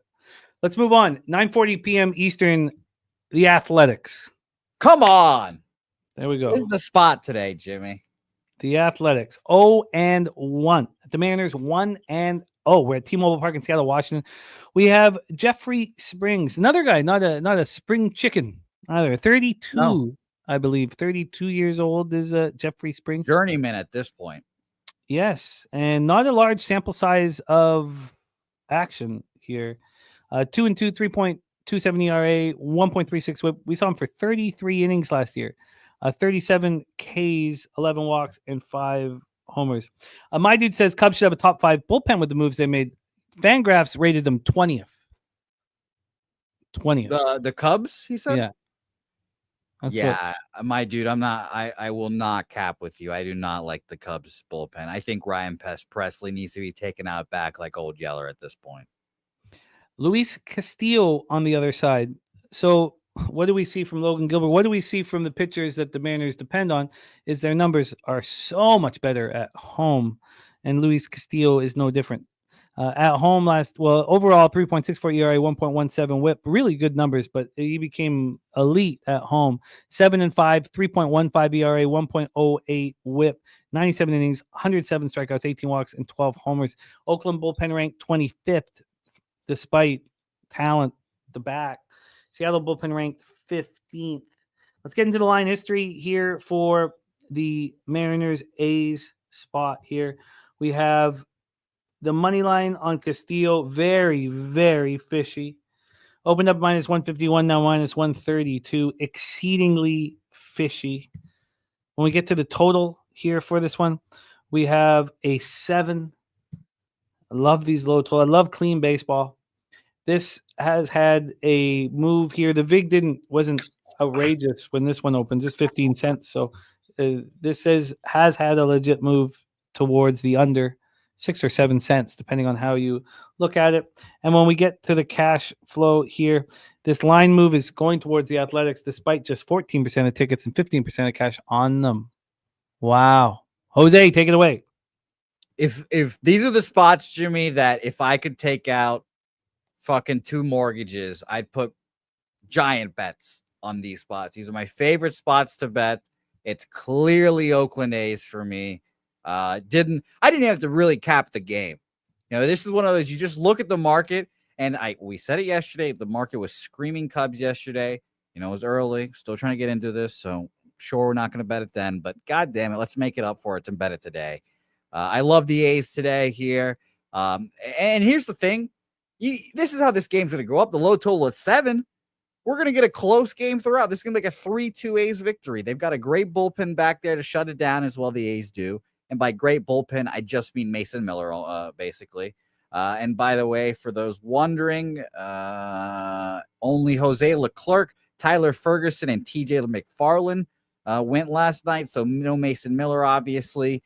And the Mariners threw out Andres Munoz, only 12 pitches. So maybe we see him again here in a close ball game, but Andres Munoz is their closer. And if you guys think that we're not going to see these guys back to back yet, there you go. So we're going to take you face the Marlins, not their best bullpen arm. I'll accept that. I like the A's here. A's money line, get it done. I bet it in the beginning of the segment, so it shouldn't be too ridiculous here. Plus 126 for me. I just love this play. And Jeffrey Springs, again, borderline list guy. I just don't trust the A's as a whole too much. And obviously TJ-itis with TJ McFarland, TJ-itis with Jeffrey Springs. But yeah, this was an easy Oakland A's spot with me, and I'll bet these every single time. And I truly think we bet these every time. We'll sit above 60% on these alone. Troy's asking if Luis Castillo should be on the fade list. What is your expectation? Now, this is a real test on what the Mariners are. Go ahead, Chef. You're good. The Red Sox, the Boston Red Sox offered them Tristan Casas and all of Masataka Yoshida's contract for Luis Castillo this offseason. And they said no. And I think that is a horrible decision by Jerry Dipoto. I think that is Sorry, can you say what happened? I kind of only caught that last half of it. It was Castillo for Tristan Casas and all of Masataka Yoshida's contract. And I think Yoshida on 28 of the baseball teams in baseball, he starts at DH or they figure him out and put him in the outfield. And I think Tristan Casas is going to be a great outfield or great first baseman as well. And they said no for Luis Castillo, which is crazy, an insanity trade, which made me think that Jerry Dipoto, if you say no to this deal, there's 2 things. Either one, you really believe in Luis Castillo and you think he's going to have a great year this year. And I'm like, fine. If you believe that, I will not put him on my fade list. Or number 2, Jerry Dipoto has Alzheimer's and needs to get out of that job ASAP. Because that is a horrible rejection of a trade by the Mariners there. A team that needs offense. So I agree with you, Troy. I'm going to fade him today, and I'm going to keep a close eye on Castillo. But if the Mariners are not accepting that kind of trade, then it must be for a reason. I'm curious, I know TJ's numbers are taken to effect, the movement and everything that's happening with a pitcher in the spring training, which has to be reasoning here. But I don't know how anybody's numbers after what we saw from Al Leiter last year. I don't need to write this out now. I'm saying Jack Leiter. After what we saw from Jack Leiter last year, I don't know how anybody's numbers could say bet the Rangers. I just think I could see it's a cheap price for a Red Sox team. That's, again, really good team this year. I will go down on my ship with the Red Sox this year. The only team I'm worried about in the AL East is the Orioles, but I think this Red Sox team is very good. Let's keep you off your knees, Jose. No, I exclusively live on my knees, Jimmy. Pleasuring multiple humans. All at once. Okay, let's stay focused. I don't need the third line. The first 2 worked. What about Repeated. What about Hunter putting a big bet? And Hunter, what are you betting the first 3? Is that an under 2? He's got a big bet on the first 3 under in Athletics Mariners, and I think it makes sense. Sorry, I was looking at the chat. My favorite thing is saying something like that and just waiting for the chat just to roll on through. Hunter on the under 1.5 there. Hunter on the okay, under 1.5. Okay, well, I mean, and what if we want to trust the A's in this spot? I don't know if the Mariners are big enough favorites and the total's high enough to take the Mariners team total under. And I don't want to have too much on this game, so I'm going to have to decipher here after the show whether it's Mariners team total under, which I think is the furthest away of the first 3 under 2, and then I expect to be on the Oakland A's here. I expect to be on it. By the way, Jimmy, I was very close to taking Mariners team total over yesterday. I just decided that I cannot and will not take overs in Seattle. It's just a offensive or offensive repressing park that I just cannot get there unless the market is just like flashing red letters saying bet this. It's just, Pacific layer, all that nonsense. It's just tough. Yeah, it's that's why I was glad you said under. They also have, high strikeout numbers. It's all or nothing offense. They don't manufacture runs, and they're the worst. Let's go into our final spot on the board before we get to NBA. And AM says Mariners don't get fooled. And he wasn't the only one, intimating that might be happening. We had Johnny Gunn said, I started tracking this line around 8 a.m. Central Time, and it was plus 119. So it's gotten away from these. There has been about a 3-cent move back to the Mariners at this point. So it may not be the perfect time to move on the A's right this minute, but we'll see how it doesn't look like there's a ton of variance within the line. Final spot on the board, 10:10 p.m. Eastern. It's so funny, Jose, when the 2 outs in the bottom of the 5th goes against you. The difference of when you're in the black, feeling great, to when you're like, oh God, I need this, and then you hear the crack of the bat. And I had that happen too often last year on first 5 unders with 2 out in the 5th inning. And my physical response, like I'd be downstairs with the kids kind of playing, I would just immediately start sweating. And I don't mean like a little bit. Like the game would be on with no volume. I'd see the home run go, and I would just start just dripping, like my face going. I wouldn't say anything. I know exactly the feeling you're talking about. It's a sickening feeling. Jimmy, funny enough, that's the same feeling I felt when my mother caught me smoking weed. So it's such relatable, 2 feelings that are just very similar, obviously. Oh, well, it's too bad your mom doesn't smoke, man. It is too bad. Tigers, Dodgers. We're at Dodger Stadium in Los Angeles, California. I mean, that was really, look, it hurt, but what a baseball game. They're 2 good baseball. Well, we know the Tigers are a good young baseball team. It is cold, as you guys know, in LA when the sun goes down. If you tell me it's like 60 degrees in LA and it's cold again, Jimmy, I can't. It is 60 degrees at first pitch.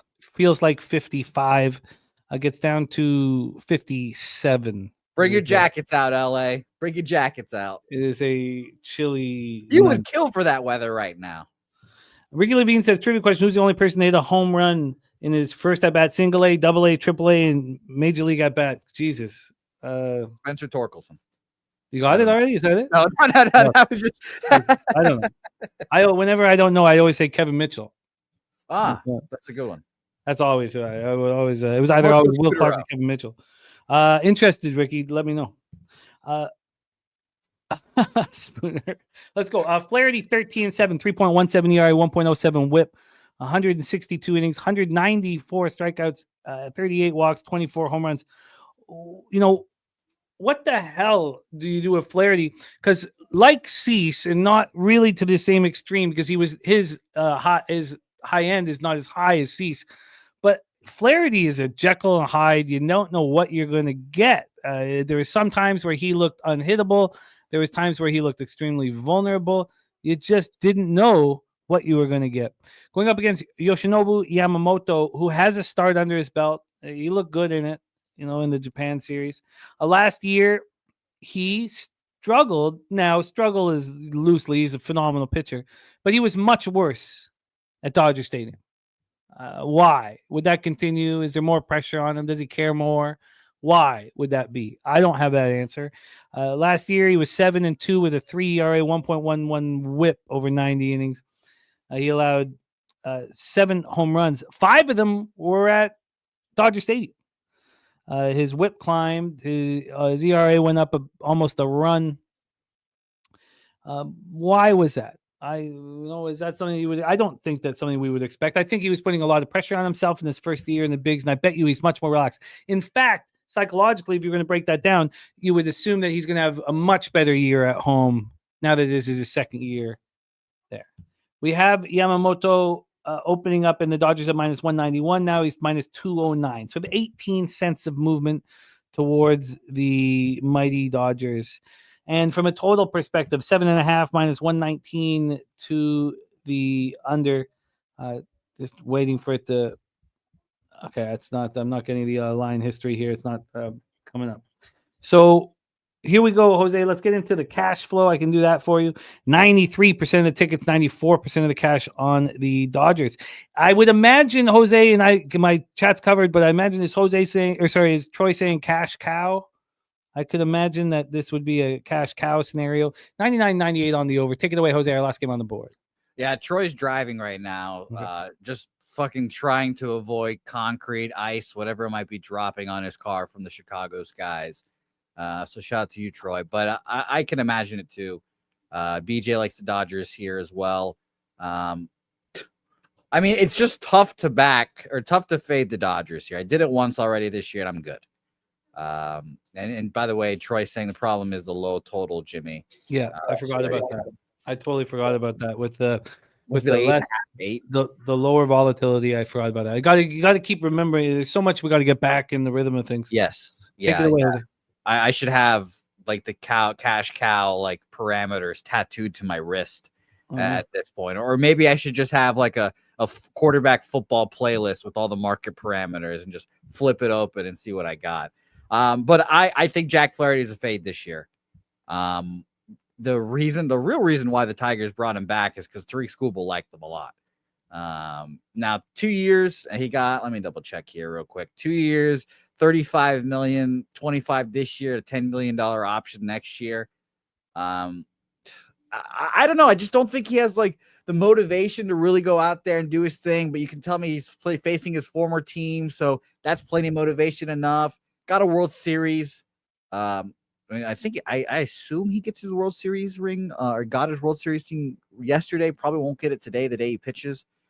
But I just don't trust Jack Flaherty this year. I was on the Jack Flaherty bandwagon for a really long time, and I jumped off last year. And, of course, he did his thing last year. So no action for me. It'd be Dodgers run line or whatever the fuck you can bet on Dodgers or pass. But no action. I don't handle these big favorites well. I never have. And then the cash cow came in and I didn't. And then I tried to like wrap my head around it in the second half of the year and try to get off this feeling of backing these big favorites. And it. By the way, look at Ricky Levine here. I'm sorry to interrupt you here. Look at Ricky Levine just dropping his nuts on us right here. I look out below. There's Ricky's nuts coming up from us. Next Friday, I'll be adding $50 to the horse race. If anyone can answer my trivia question, I'm out. See you Tuesday, Jimmy. God bless you. Ricky and wish your grandson good luck between the pipes, man. Great young goaltender. Yeah, Ricky, if he needs any advice, you can come to me. Well, I mean, I guess the first thing, that we would be looking at would be with such a low total and such a violent Dodgers offense. I mean, why would we not be looking at just a Dodgers team total over? I mean, am I simplifying things too much here? I don't understand why that wouldn't be what we'd be looking at. You could get a 4 for cheap, but then is there a concern? God, I mean, I think that Flaherty is going to be jacked up, ready to go, but I don't know if he has the skill set to shut down the Dodgers lineup that has seen his stuff. Oh man, Jimmy, I'm closing my eyes and I'm picturing it now. He's gonna be amped up. First inning, Otani's gonna step in. He's gonna try to just rear back and throw a fastball, and it's gonna be 95. And Otani's just gonna send it out, and we're just gonna start off the day like that again. By the way, I mean, I don't bet player props. I know you don't bet player props, but god damn it, Tyler O'Neill home run, so easy, 6 straight, and then a Shohei Otani home run on opening day. I mean, it was just like the obvious baseball god home runs were coming through for them. So shout out to anyone that bets those props and cash. First 5 -1, get the even money. It's tough. I'll say this. The Tigers showed me a lot last night, though. It made me be like, I don't know if the Tigers aren't going to win this AL Central. Battling tough with the best team in baseball like that. I know everyone's going to try to, stay in the fight and battle the Dodgers like that, but I was impressed. I think that the big thing here is that I expect Yamamoto to flip the splits. I expect Yamamoto to be lights out at Dodger Stadium this year. I expect him to be lights out in general, so I agree. I think I could get around. I think the Tigers are a good young baseball team. It's early for the Dodgers. It's not, nobody's saying how scared we are of the Dodgers lineup. I know that sounds crazy, but Mookie's down 25 pounds. It's not, Otani's a monster. And look, we saw what Teo can do. But the bottom half of this Dodgers lineup, it's not, nobody's saying, oh, Dodgers are going to win 120 games. Look at this lineup. They're saying Dodgers are going to win 120 games. This is the best pitching staff we've ever seen. Yeah, so, the outfield is underwhelming.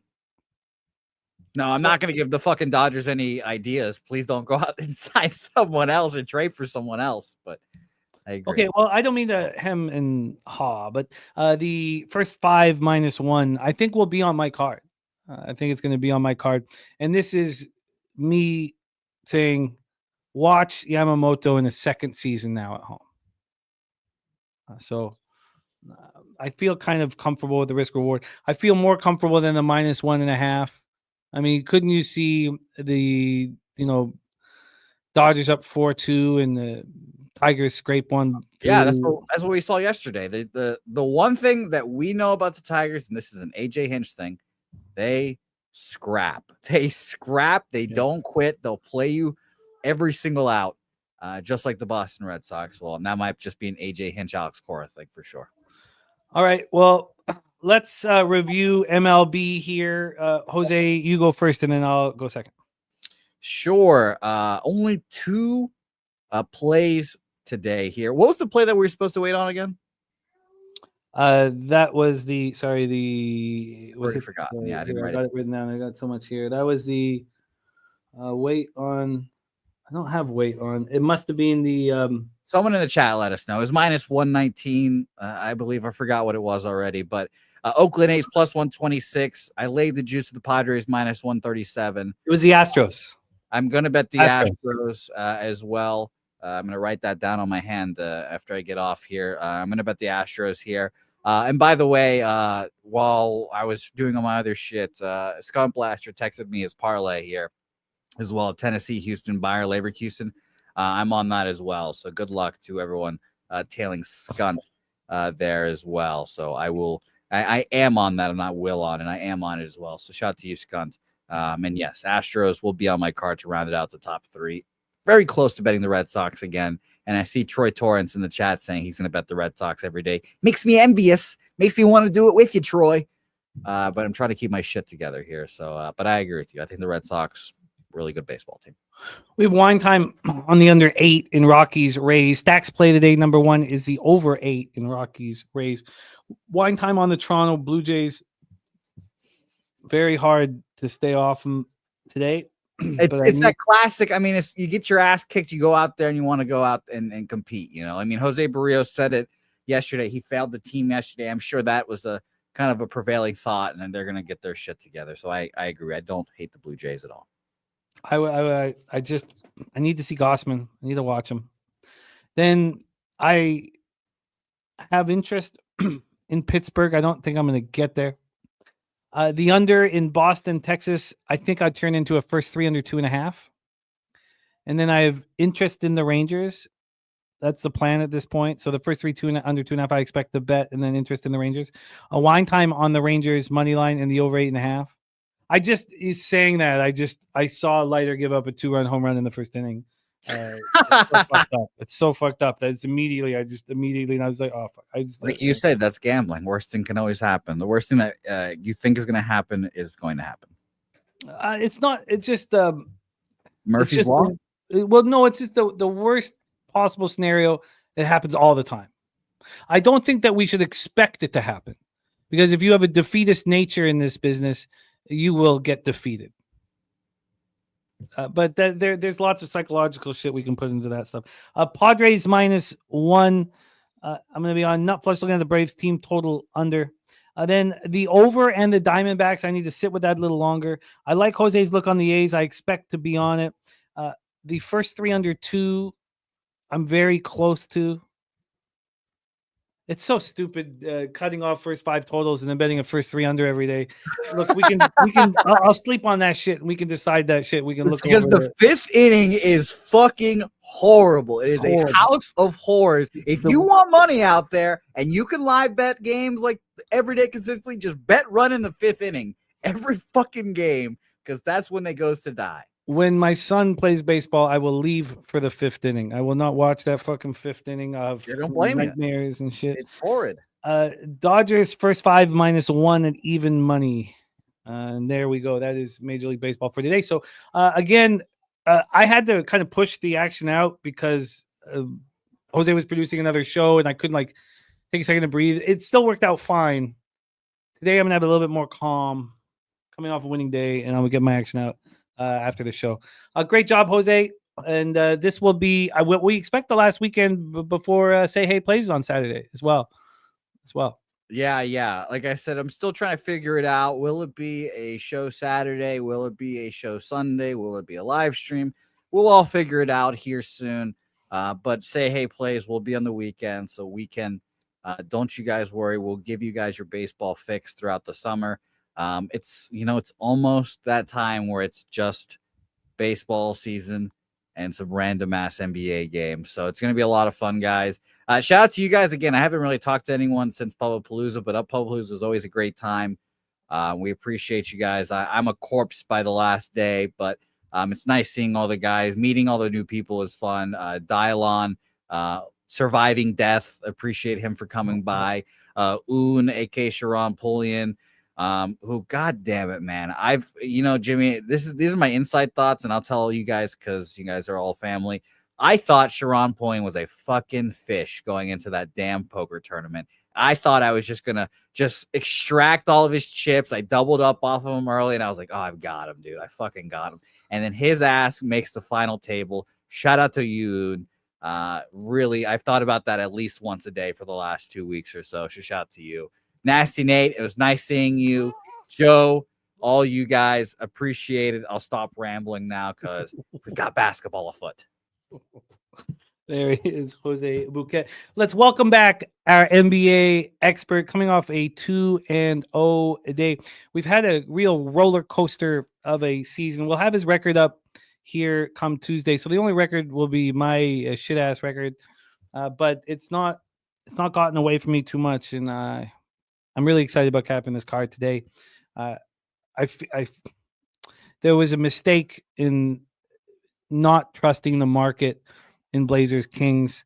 That was just a mistake. And of course, Wine Time was on the Kings -5.5. I mean, these lines that don't make sense, don't let them hook you in. And so please welcome back from Los Angeles, California, our guy Wine Time Sports. Wine Time, what's good, man? You ready to get after it? Yes, sir. Let's go, Jimmy. I'm ready to break this NBA card down, man. We got a nice little card today. I've got a couple plays thrown out there, and I'm looking at a couple other plays, maybe even one in this game right here. So let's roll into it. Let me just get the injury report from the shoot around here, and let's go. Let's fucking roll. Okay, here. Oh, what were you saying, man? I was saying Little Caesars Arena. Yes. Little Caesars Arena. Let's get the cash flow over here as well. And move this over here. And all right, let's get to work here in NBA. God, I'm ready to attack this one. 7 p.m. Eastern with the Cleveland Cavaliers, 59-14, 28-9 on the road. The Detroit Pistons, 41-32, 20-16 at home. We are at Little Caesars Arena in Detroit, Michigan, and the Pistons have been stepping up. They've been stepping up in situations that we, without Kate Cunningham, where we thought they were going to be extremely vulnerable. That is not being the case. But let's go over all of this here. Sorry, let me get this up. Sorry about this. Should have had this all set up. Here we go. And there we go. All right. Let's talk about the Cavs over the last little while. No pressure on them. My breakdown on why I was on the Spurs yesterday was some of my best work. Who cares? It was one game and I lost the other two. So it doesn't mean shit. But it was clear that this was a horrific situation for Cleveland. And it hasn't changed. It hasn't changed. They still handled their business. They were still on like an 11-day or whatever it is, 6-game road trip. They flew back after the day after it ended. They immediately had a home game, and then that had to leave that night. This is a horrible, horrible situation. Now, the Pistons are more capable of handling a Cunningham being out of the lineup. Schroeder is being passed around by everybody, not because of his skill set, but because of his character. He's got Tim Hardaway at the 2, Thompson 3, Harris 4, Durant at 5. For the Cavs, Strus is out and Ty Jerome is out.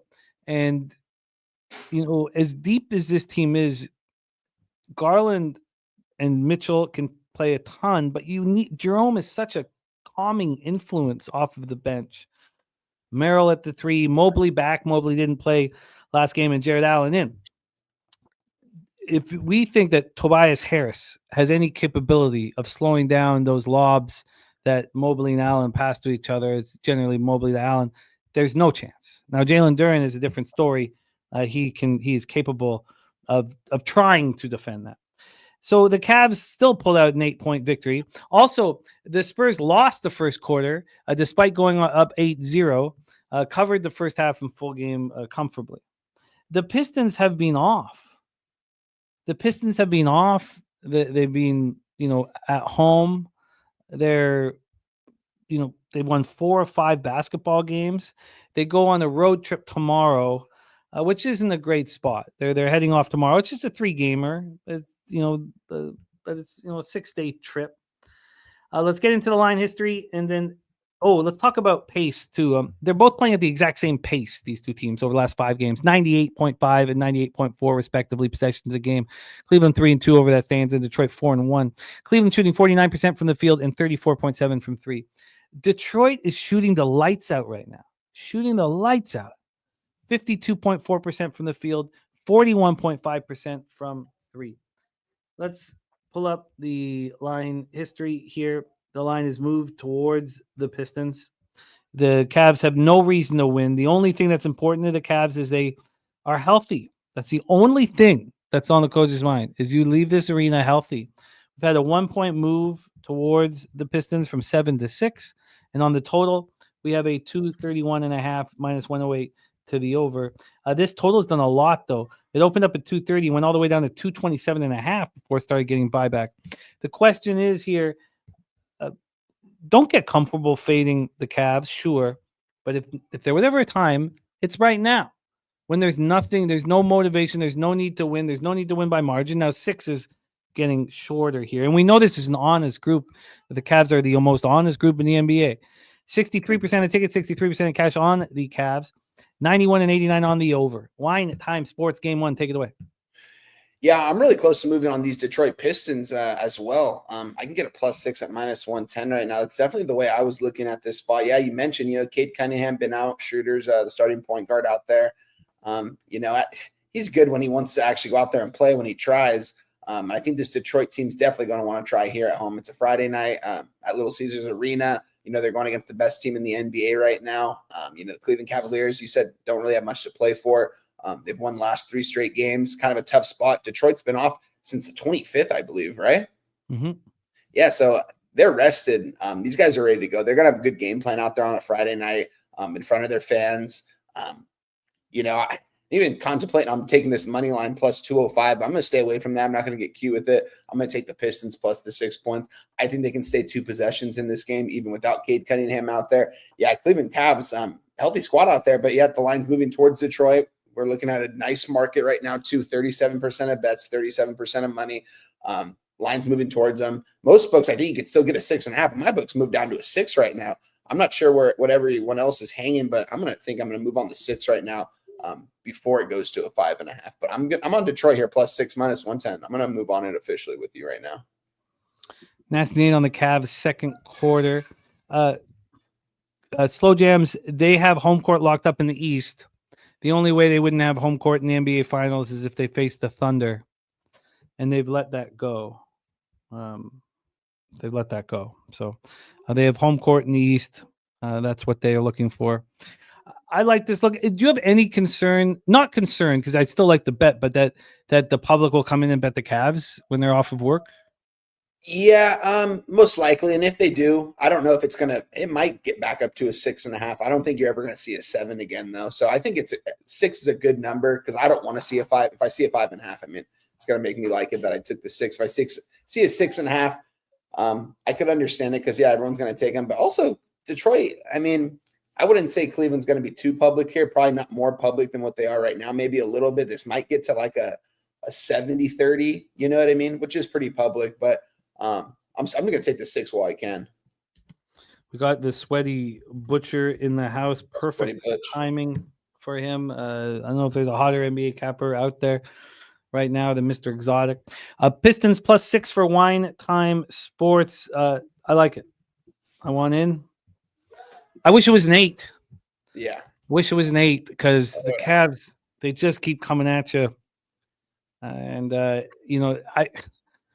even the 14, when it was like 3-point game, I was like, okay, let's, I was, still nervous because they just seemed to hammer down late.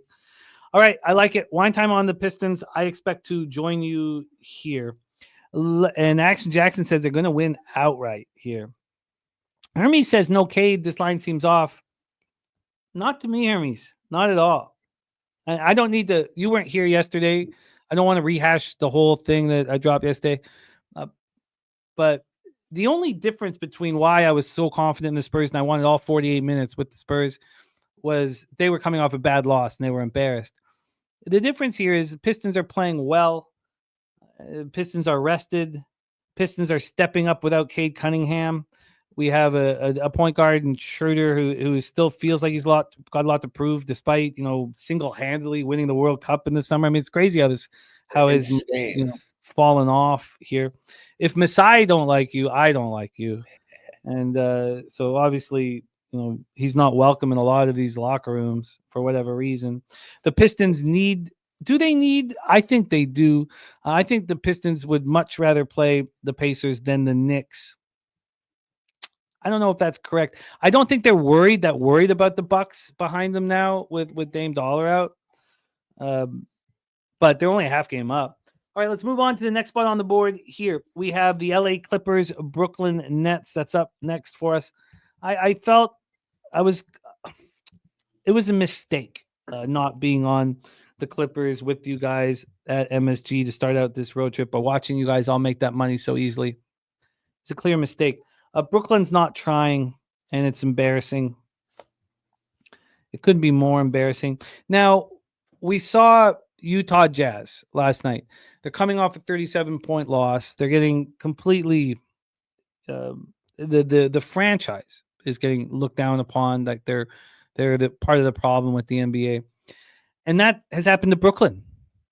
They're taking the same heat right now. A lot of people saying they're not trying. Jordi Fernandez, there's nothing he can do. They coming off of losing by 30 points in front of their own fans versus the Toronto Raptors. They're an abomination. They're hurting the sport, all of those things. And so what did we see the Jazz do? We saw them try. This is the final game of a homestand, but it's also the first of a back-to-back. They're at Washington tomorrow night. So how hard are they going to try?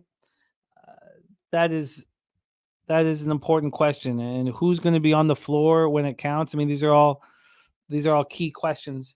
Right now, Williams, Wofford, Clowney out. There's no concern there. I mean, I guess at this point, Zaire Williams, you want on the floor. He's got an illness here. So Cam Johnson's supposed to play in this one? I can't believe that. And that's another thing here. We cashed D'Angelo Russell's under 26.5 PRA so easily.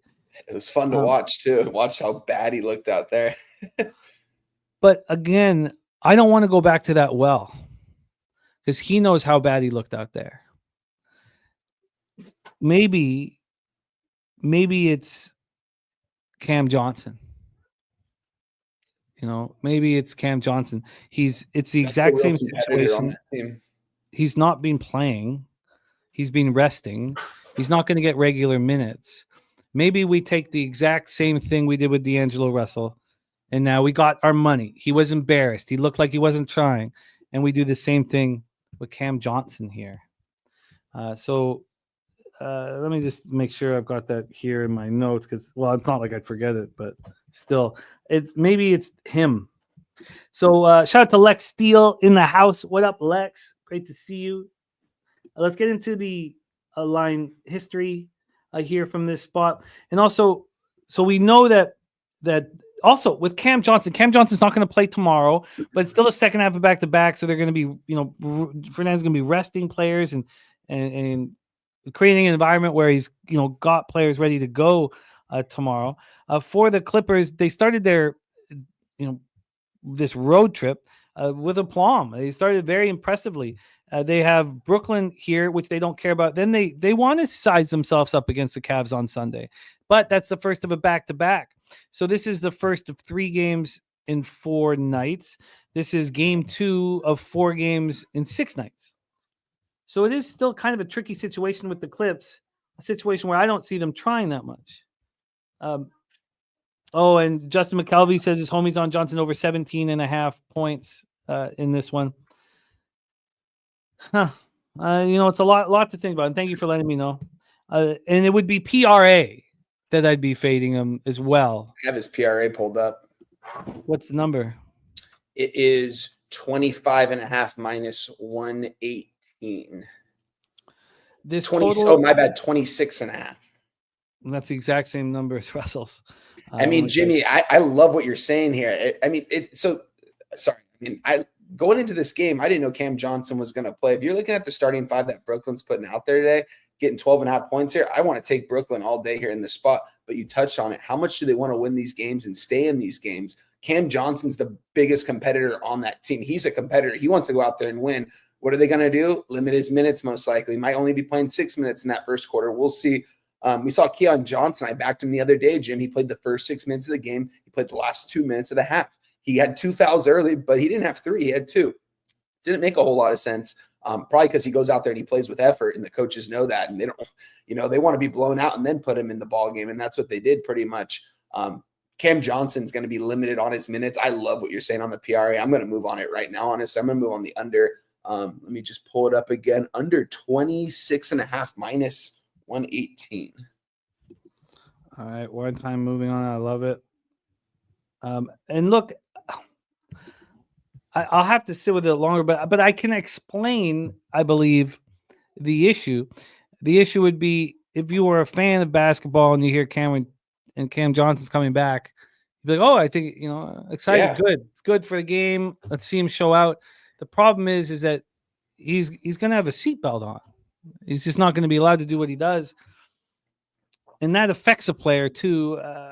I think and obviously we're talking about a play that we just cashed on, which is you have a bias, right? You just succeeded with something but then the bias, if you read Kahneman's book, The Undoing Project, the idea would be you would bet D'Angelo Russell again.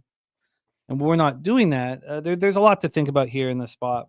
We have the Brooklyn Nets plus 13, 107. They opened up plus 13 at 101. This was a 12 for a little bit and came back to a 13. And then when we get to the cash flow here, we have, let's move over here to the cash flow. We have 92% tickets, 87% cash on the over. We have 69% tickets, and 80% cash on the Clippers. I think that we're going to see a similar thing that we saw with Utah last night. And that's that the league's all talking about it. They're talking about how they're being, how they're disrespecting the game. The Utah Jazz and Brooklyn Nets, people are talking about all over the place. They're disrespecting the game. So we saw Utah try last night. I think we see Brooklyn try for 24 minutes. I'm not saying, with my guy Piker, I don't give a fucking shit what spread is play today. Give me the Clips. I think that Brooklyn's in this early. I think that's, but I need to hear your breakdown. So take it away. Yeah. This is a tough game. Like I said, I was kind of leaning towards the Nets. I mean, if I'm looking at their starting five, looking at the Clippers starting five, don't get me wrong, Clippers is definitely mismatches for them. They're definitely the better team on the court. We saw them do it against the Knicks last game. They were kind of a close game the first half. Second half really pulled away there. This team's going to be good going forward, honestly, the Clippers, but Brooklyn Nets isn't a team I want to back right now. Getting 12.5 points because I just don't know what I'm going to get out of their good players. That bench is disgusting. I don't want to see those guys out there on the floor. I like where you're going early because you're having the best 5 players on the court for the Nets out there in the first 12 minutes. Depending on how long they play in those first quarter, we might see D'Angelo Russell 4 minutes, Cam Johnson 6, Keon Johnson 6. We'll see. I'm going to stay away from that. What's the best? I haven't moved on this yet, but the Cam Johnson, can you get me a better number than minus 118, Jim? I imagine I could. Do we want to move on? Because I'll set up the next game and then I'll look and dive into a couple. We can move on. Okay, so your action here, Johnson under 26.5, PRA here. The hustle plays, he could go for 18 points and Justin's Frank can cash his and you could still get under the 26.5. I mean, the hustle spots, are they going to be there? And Justin just added Nets first half plus 7.5. I wonder if first, because again, we don't want to get to the bench. So I wonder if it's just the first quarter, especially D'Angelo Russell playing so bad last out. I bet you he is a decent game. Again, he's going to be held back. I don't know if I want him. I don't know if I want him here with the with the over PRA. I don't know who's going to even be able to score off that bench for the Nets against the Clippers. Honestly, I mean it's ugly down there. It's not a 26.5 here. It's 25.5. Juice to the over. Oh wow. Yeah. Okay, so I can let me just refresh this then. Let me make sure I do can this here. Click It's hard for these guys who haven't been in the lineup to just turn it on. It's very, very difficult. You're asking, and then here again. Look, this is a flat 25.5 at 365. This is a minus 110 to the under at 25.5. Damn. Yeah, I'm for Cam Johnson actually under 25.5 minus 110. That's the best I can get now. I don't know what I was on prop builder. But we saw that same thing happen with D'Angelo. He went from 26.5 down to 25.5. Yeah, I'm going to move on this, Jim. Give me the under 25.5 points and rebounds and assists minus 110. I'm taking it. Yeah, this is a full unit too. This is a player prop. So. I put a full unit on the D'Angelo Russell. I get it. And then we have Sharon on the Nets first quarter. I don't see how I see this very similar to the Utah game, and I also don't see how the Clippers come too locked in. And just to prove, let's see. So it's a 3.5 here offshore for the first quarter, but you can find the 4s. It's interesting. It's interesting. So it just moved to 4. It just moved to 4 2 minutes ago, from 3.5 to 4 2 minutes ago, which is where it should have already been a 13.5, or I mean, a 14. A 14's a 4.5. So you have to think of. I think the fact that it opened at 3.5 when it should have opened at 4 is telling, possibly. I mean, I like it. I like both these spots here. So we're rolling. We're rolling. I like them both. So Nets first quarter and Johnson under 25.5 PRA. Let's move on to the next spot on the board here. 7:30 p.m. Eastern. We have the Charlotte Hornets, 18-54, 7-28 on the road. The Toronto Raptors, 26-47, 16-21 at home. We're at Scotiabank Arena in Toronto, Ontario. Charlotte 1-4 over their past 5, 25th fastest pace in the league, 96.2 possessions a game. And they're shooting the ball quite well, better than usual, 45.9 from the field and 40.6 from 3. They're shooting the ball so much better than the Raptors. Raptors are running their action right now fastest in the league over the last 5 games. That has not been the case one time all year. 102.5 possessions a game. I mean, we're not talking about 105 possessions a game, but they're the fastest team over the last 5 games in the NBA. 2-3 over that stanza. 42.2% from the field and 30.2% from 3. They're shooting the ball atrociously. And why wouldn't, I mean, you know, their roster is devoid. I mean, the reason why Dick was drafted in the first place was because we had such weak shooting. And now you have RJ Barrett out. So, you know, we know that he shoots. So it's IQ, Walter, Battled, Barnes, but Pirtle is back, which is a big deal. For Charlotte, Ball is out, so it's KJ Simpson at the 1, Green at the 2, Jeffries at the 3, Bridges at the 4, and Mark Williams at the 5. We also have the situation with the Hornets trying in their last game at home against Orlando.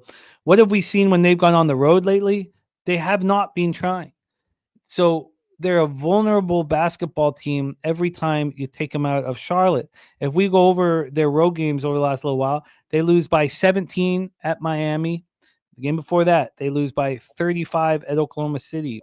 The game before that, they lose by 35 at the Clippers. Now, they beat the Spurs. You know, they beat the Spurs, but Ball was in the lineup. Who's going to step up on the road in this situation? We're also dealing with the trickiness of, you know, you kind of want to lose here. The Raptors kind of want to lose here. But one thing about the Raptors where they are right now is they can't get into the lottery. That's over. We know who's in the lottery, right? It's the Jazz, the Pelicans, the Wizards, the Hornets, and Brooklyn, and the Sixers. Now, I mean, we get it, the 7th spot here. I shouldn't say we can't get in the lottery, but the odds of we are going to be the 7th spot. I guess I should have said that better than the lottery. There's no way we can get out of it. There's no team near us right now. There's no team near us. We're 26-47, so there's nobody around that number. The Spurs are 31-41. They're not going to fall back. They're not going to fall back that much with 9 games left. And then the Heat aren't going to, the Sixers aren't catch up. So the Raptors can win this game, and it's fine. It means nothing, changes nothing. The lottery thing was a mistake. I said that wrong. I was thinking top 6 in my head, but you know, when we get to the spread right now, the Raptors are a 5.5 point favorite. I don't think that's enough. I think they can beat this team comfortably. But we've had the 1 point move towards Charlotte. I don't know if I want to get in the way of it. A 6.5 to 5.5. And then on the total, we have a 214.5. And that makes me uncomfortable. It's already moved 3 points. If it hadn't, maybe we could get on the under. The problem is pace. And we watched that Wizards-Sixers game play when the efficiency was horrible, like the Raptors are playing right now, but the pace was high. We still got over the 230.5. It only got to 233. And when we get to the cash flow here, we have 75% of the tickets, 77% of cash, and it's moved a point to the Hornets. 92-88 on the over. I don't know if I want to get in the way of that. Shout out to Razor Sharp Picks in the house. Take it away here. And Razor's on Pistons +6. So that's where we ended up too, Razor. Oh. I haven't pressed the button yet. I'm not sure if Wine Time has. Did you press the button on this? Oh yeah, I'm in on it. I like it, Razor. We're with you. Take it away here. I don't want to go up against this 1 point line move with these bums on the court. And I agree with the under, but it's moved past the 2.5 or 2 point. It's just moved a little too much. So take it away, my man. Yeah, no play for me in this game right now. This is a bum fight. I don't want to really get too involved in. Seeing that the line did move towards the Hornets has me thinking maybe the Hornets might be live in this game, but I just don't think it's enough conviction for me to take them here. Raptors have won 2 straight. Hornets, I don't remember the last time they won a game. So it's kind of hard for me to take them to cover a 5.5 point spread against Raptors. They're kind of healthy out there. They got Barnes out there. They got Quickly. Podol is in there too, right? Pirtle's playing. Yep. Yeah. Fairly healthy group. They should be able to run these guys out of the gym, especially with no LaMelo Ball. You got Mark Williams over there. Bridges, can definitely put the ball in the hoop. He's a walking bucket. He can put 20, 25 in for you. But the rest of the guys, what I'm worried about, guys like Josh Green, Simpson, we'll see what they can do today. I'm going to stay completely off this game. I want nothing to do with this one. Yeah, it's too bad. It's too bad. It's just nothing kind of correlates in a way that's appealing. Let's roll on. Next up for us, New York Knicks 45. Shouldn't have been talking about it for so long. I thought that I was coming towards a bet, and it just didn't come to fruition. Knicks 45-27, 21-15 on the road at the Milwaukee Bucks, 40-32, 23-12 at home. We're at Pfizer Forum, Milwaukee, Wisconsin. We know the situation for the Knicks. Tyler Kolek at the 1. Brunson, McBride, and Payne all out of the lineup. Not questionable, but out for the Bucks. Portis, of course, in the suspension. Sims long-term out. Dame going to be out long-term. And Giannis is a game time, is questionable. He didn't play on Wednesday. So he's listed as questionable here for this one. The Knicks come in off that pretty ugly loss in the final game of their homestand, 126-113. You guys were all on it, and I still beating myself up for not taking that cash when it was gifted to me. This is a one-off. They come home, and they play Portland on Sunday. I'm really interested in the Blazers in that spot. That's the Blazers' first game on the trip, and they're flying today. So they get tomorrow off. Now, will they go out in New York and things of that nature? That is always a bit of a concern. Both teams are 2-3 over their past 5 games. The Bucks, though, are playing at the second slowest pace in the NBA, whereas the Knicks are playing at a middling pace, 98.2 possessions, game 17th. Knicks are shooting 48 from the field and 33.3 from 3. Bucks are playing at a slow pace, shooting 47.3 from the field and 35.6 from 3. By the way, it worked. I just got the text message from Jose, minus 113 now on the Astros. That was work to wait. The VIG is our enemy, especially with the volume that we attack at times. So the Bucks just came back from a road trip, and they showed some heart against Denver. There was some spots. Remember, that was the line that moved from 4.5 to 10.5. We were wondering, it's just because Giannis is out, or Giannis, I should say, is out. And then you guys are saying, no, Jokic is going to play. And he, in fact, did play. And that was why because obviously by the time we got to 10.5, it was only, it had gone from 4.5 to like 6.5 or 7 when we had the show. It closed at 10.5, which is like, a ridiculous spot. I see Todd Clinton. Yes, we have Fat Wally's action. I'm going to pull it up for you here in a second. And I'm also, I forgot, I've got to get I did look at that Cam Johnson prop. Okay, I got that done. So we have the Bucks back home. This is a terrible spot after a long trip. Now they get to be home for a little bit, so it's not as bad as that Cavs spot yesterday, but it's a bad spot. But the New York Knicks are in town. You try when you play the Knicks. Gambler's first glance in the house. It is the under 217.5 in this one. Gambler's first glance is in from Razor Sharp Picks under 217.5 in Milwaukee, New York.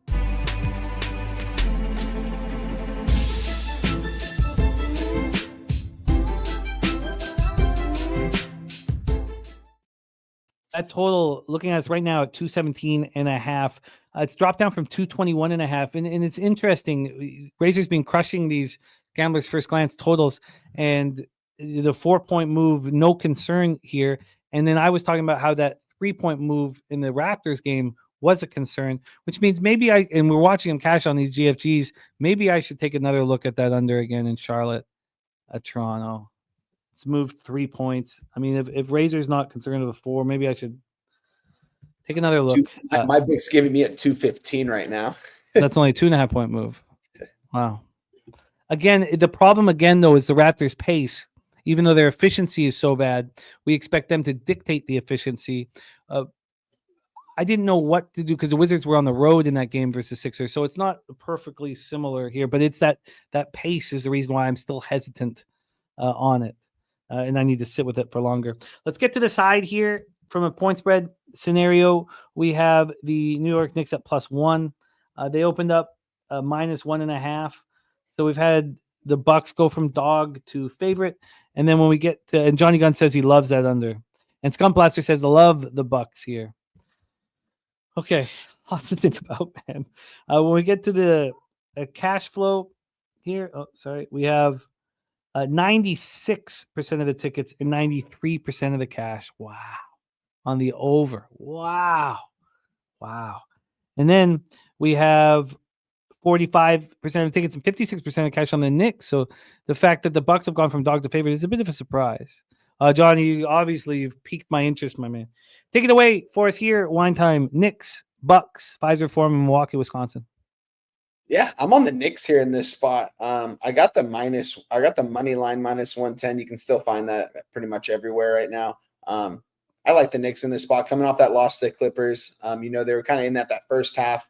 Keep losing point guards, man. They're dropping like flies over there. McBride, I don't think is expected to go in this one. We know Brunson's not going to be going, but I still think they have enough talent around. Tyler Kolek's going to be at point guard for them. He's got to get the ball to playmakers like Bridges and Karl Anthony Towns and OG. They got to have some big games today, but I think they can against this Bucks team, honestly. No Damian Lillard, for quite some time, most likely. I mean, I don't know when we're going to see him, probably playoff time, but might be extended through that. We don't know how bad this injury is. Milwaukee Bucks, they still got some good talent over there. I mean, we know Giannis needs shooters around him to succeed. They've got some shooters over there. They're going to need these guys to hit their open threes. Porter, Tarion Prince is having a really good year from three, shooting 45% from three. Just crazy. I wish he was doing that with the Lakers a couple of years ago. You got Kyle Kuzma that could also, when he gets hot, man, he can put the ball in the bucket as well. But I like the Knicks here in this spot. I think the Knicks want this game here. Friday night in Milwaukee. Giannis is going to be going for this one. But I'm on the Knicks here, money line, -110.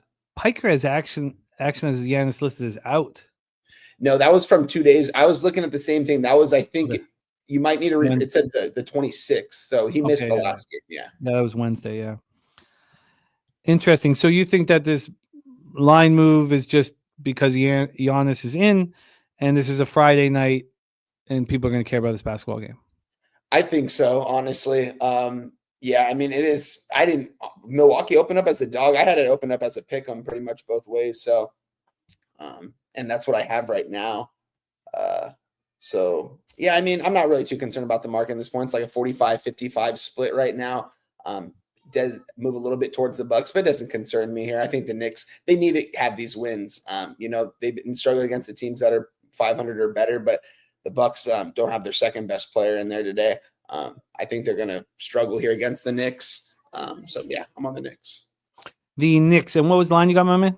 Money line -110. Okay. And have you tweeted that one out? I did. Yeah.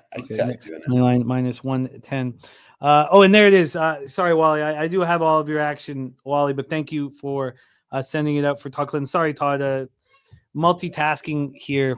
But thank you, Wally, my man. And here it is. Yeah, the Martinsville Cook 400 outright win with Elliott, Briscoe, Reddick. And I love it, man. Just running so hot. So sorry, Todd. I didn't mean to make you wait that long. Jose, can we get the poll up for those of you rocking with us? Do you guys want a $100 race or two $50 races? It is up to you. So Jose, if you could put that poll up and we can hear what the cappers would like to do. Let's move on. 8 p.m. Eastern. Phoenix Suns 35-38, 12-24 on the road at the Minnesota Timberwolves 41-32, 21-16 at home. Target Center, Minneapolis, Minnesota. Phoenix 4-1. Piker, you could text him. He is in the studio. Phoenix 4-1 over the past 5. 95.9 possessions a game. Not playing quick. 26 fastest pace, 48.3 from the field and 40.9% from three. Minnesota 2-3 over their past 5, the 4th fastest pace, 101.19 possessions a game, shooting 48.6 from the field and 35% from three. Let's get into the ins outs. It's pretty simple. Beal's out. We got the Minnesota starting five here ready to go. Conley, Ant, Daniels, Randall, and Gobert. So it's set here. And let's get into the situation and the line history. Line history wise, we have the Phoenix Suns plus 7.5. They opened up at 6.5. They've moved to 7.5. That's a pretty big move, pretty legit move. From a total side of things here, we have a 224. This 110 to the over. This opened up at 227. We see all of these totals dropping quickly. This is what we perceive as an angry group in Minnesota. The Blazers losing to the Kings, the Suns know that they're going to get into the play-in. The issue is they got destroyed by the Celtics. Just absolutely annihilated. You were on the Celtics in that one time. 132-102. We know Minnesota's angry. I guess we can expect Phoenix to be angry. I mean, that snapped a 4-game losing streak. I don't know. You know what? I'm not sure. I wish this was simple. Phoenix coming in off of a win. I wish this was it, and then we could just hammer the Timberwolves. The market is telling us that we should hammer the Timberwolves. 62% of tickets and 59% of cash on the Minnesota Timberwolves. We had a 1-point move towards them, and the sharpest book in the land just moved it a half point towards them. Then we have 94% of tickets, 90% cash on the over, and it's dropped 3 points. Who's going to dictate the pace? If it's Minnesota, they're playing at home. They're the home team who's going to dictate the pace. They're playing at the fourth fastest pace in the NBA over the last little while. Phoenix slowing way down. Take it away here for us. Wine Time, Suns, Wolves. Yeah, Phoenix Suns were red hot going to that last game against the Celtics.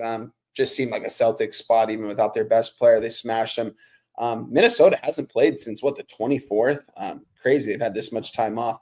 I think the taste of that loss is still on the Suns' mouths from a couple days ago. I'm on the Suns here. I got a worse number though. I gave it out earlier. I got a +7 -110. You can get a 7.5 now. Don't like that it moved away from me. But I still like the Suns here. I think they can stay within 7 points. I'm not saying they're going to win this game outright. There's no way I have the money line here in this spot. Although I do think they can win this game outright. I think they have the guys to do it. Pretty much it should be in this play-in tournament. I think they want to just go into their playing well, though, not coming off losses. I think they want to redeem themselves. They played the NBA champions. They got smashed. I think they don't like that taste that's left in their mouth. And they can come out here and compete with the Minnesota Timberwolves. So I gave it out at +7 -110. I like the 7.5 still. If this goes to an 8, I might get a little worried because it is in Minnesota. And they do have the advantage on the floor, but Booker and KD I expect them to go out there and do their thing. And the other role players to step up and make their open shots when they get it. They got to make their free throws, so I'm on the Suns here, +7 -110 in this spot. Yeah. Gave it out this morning on Twitter. Yeah, it's too bad they're not coming off of a win. I'd love to be on Minnesota. I won't come up against you here. I'll stay off that spot. Let's roll on. 8 p.m. Eastern is our next spot on the board. And Steph Curry is a game time decision here tonight. He's listed as questionable. He had a 6-minute team scrimmage yesterday. He's been dealing with this pelvic injury. He's missed 3 of the last 4. God, can we not have to watch Buddy Hield and Podziemski? Please. So I think that, wouldn't you say that? I hate this stuff. We'll let the market dictate whether we think Steph is in, and maybe you guys in the chat can say the same as well. The Warriors have lost 2 straight. That loss at Miami was as ugly as losses get, but that was back on Tuesday. So they had 2 days off. They fly into New Orleans. It's not a terrible situation for them. This is game 3 of the 6-game trip, and each game they have a day off in between. So is Steph coming back for this one? Let's get into the situation. We know CJ and Zion are out, so it's Grant Theft, Hawkins, Brown, Kelly Olynyk, and Missy. Just a horrifically ugly lineup here. And Sharon is on Kelly Olynyk's points, rebounds, and assists over. He's getting a ton of run. I mean, that makes a ton of sense. This total is at 226, so he's in because it opened up at 222.5. Why else would it jump? So Yeah. Steph's got to be in. Okay. Yeah. And then on the point spread here, we have a 15.5. Opened up at 13, 15.5. Samit says Steph listed as out on ESPN. Huh. I wonder. From a cash flow standpoint, we have 88% tickets and 89% cash on the over. And then on the point spread, we have 43% of tickets and 57% cash on the Golden State Warriors. Take it away for us here. Wine Time, floor is yours, my man. Yeah, no play for me in this game, but I do expect Steph Curry to go in this one. He missed the last game. I don't see him listed. I have him seems as projected to start today, so I do expect him to be out there. Although they probably don't need him to go out there to win this game, but if he's out there, I definitely think they're going to cover this spread. I mean, a 15.5. This has got to be high for a reason. You know, Pelicans, I mean, Zion and CJ are out. I mean, they don't got a lot over there, so Warriors should be able to beat these guys by 20 plus. Warriors coming off back-to-back losses as well. Pelicans coming off a win. Seems just like a Warriors smash and grab from start to finish that they beat these guys by 20 to 25 points. And it's a cruise control throughout the whole game for them early and often. I'm not going to move on it yet, though, just because I just don't want to lay 15.5 with the Warriors here. Although I do think they can take care of business. I'm not going to do it right now. I might end up moving on this later. I do think Curry is going to be playing. That's why the line continues to go up for the total and the spread. Pelicans, I mean, starting five out there looking pretty rough. You know, they got Kelly Olynyk, who can make some shots at times. You know what I mean? Bruce Brown, I mean, Hawkins, decent, I guess, but this team is not looking good. This team is trying to lose. I don't expect them to win another game this season. I'm going to stay away from this one, though. This is just, I can't take anything in this game. Yeah, it's ugly. It doesn't make sense here. Let's roll on. Next up for us, final game on the board here. By the way, we have votes coming in. Not a lot. That's all good, though. It's very tight race. Just 56% want the $250 races. So get your votes in. Let's move on to the next spot on the board. 9 p.m. Eastern with the Utah Jazz 16-57, 7-28 on the road to the Denver Nuggets 46-28, 24-12 at home at Ball Arena in Denver, Colorado. We heard from the Sweaty Butcher. He's on the Jazz team total under. We did see them try to end their homestand. I can't imagine what it must feel like to walk into an arena with this squad. I mean, it's just a disgrace to the sport of basketball. They now begin a 5-game road trip that's going to cover like 9 or 10 days. Denver, Charlotte, Houston, Indiana, Atlanta. Ugly, ugly stuff for basketball fans here. Although you can afford the tickets. And I only go to NBA games against the worst teams in the league because the tickets are the cheapest. We have the Nuggets coming off that 127-117 win with Jokic coming back. Jokic getting the triple-double, 39, 10, and 10. And this is game 3 of a 5-game homestand. And they don't play again until Tuesday. So it's a real interesting spot here. Let's get to the setup here for who's going to be in. You know, I was a little surprised that Jokic. Like I just thought you had this perfect spot to sit Jokic for a long time. Everybody's right now game time decision. So we have Jamal Murray listed as questionable. Look, I wouldn't play these guys. You have a chance to get real rest. You don't play a game till Tuesday. You're right before the playoffs. Now Michael Porter Jr. is listed as probable, so you have him in. The Joker is listed as probable. Okay, so he's in. And then we have, they're not all going to be in. I tell you that much. Someone's got to be sitting to get this extended rest. Gordon's listed as probable. So I guess it's just Jamal Murray. Jamal Murray's going to be out. I mean, he's not listed as out. He's listed as questionable. But we have Porter, Jokic, and Gordon all listed as probable. And then Brown, Christian Brown listed as probable. So I think it's pretty clear. Jamal's going to rest the hamstring. And then for For the Jazz, Collins is out. Markkanen is a game time decision here. This is second half of back-to-back. He was ruled out for last night, so he's going to be in. We expect. God, what a fucking mess, man. Utah and Denver playing at a similar pace. And you know what? They're shooting similar. It's just that a guy gets hot for Utah and they pull him immediately. We have Kessler's under for Jermaine, and Justin is on the over 240 in this one. Let's review the line history. We have an 18 for Denver, minus 18. This opened up at 17.5. I mean, why people are wondering why the numbers and TV ratings, everything going down. You know, who wants to watch? I mean, obviously we love watching Denver play, but you want to go to a game with an 18-point spread? The total opened up at 238.5 is now 240.5. It is climbing. There's going to be no defense, no emotion. 53% of the tickets and 45% of the cash is on the Jazz. And then on the total, we have 80% of the tickets, 80% cash on the over. Take it away, Wine Time, our last game on the board, my man. Yeah, Nuggets being minus 18 here. Such a high total. I kind of wanted to move on this over 240.5. Honestly, I think this would go way over. I think Denver Nuggets could probably score 140 themselves.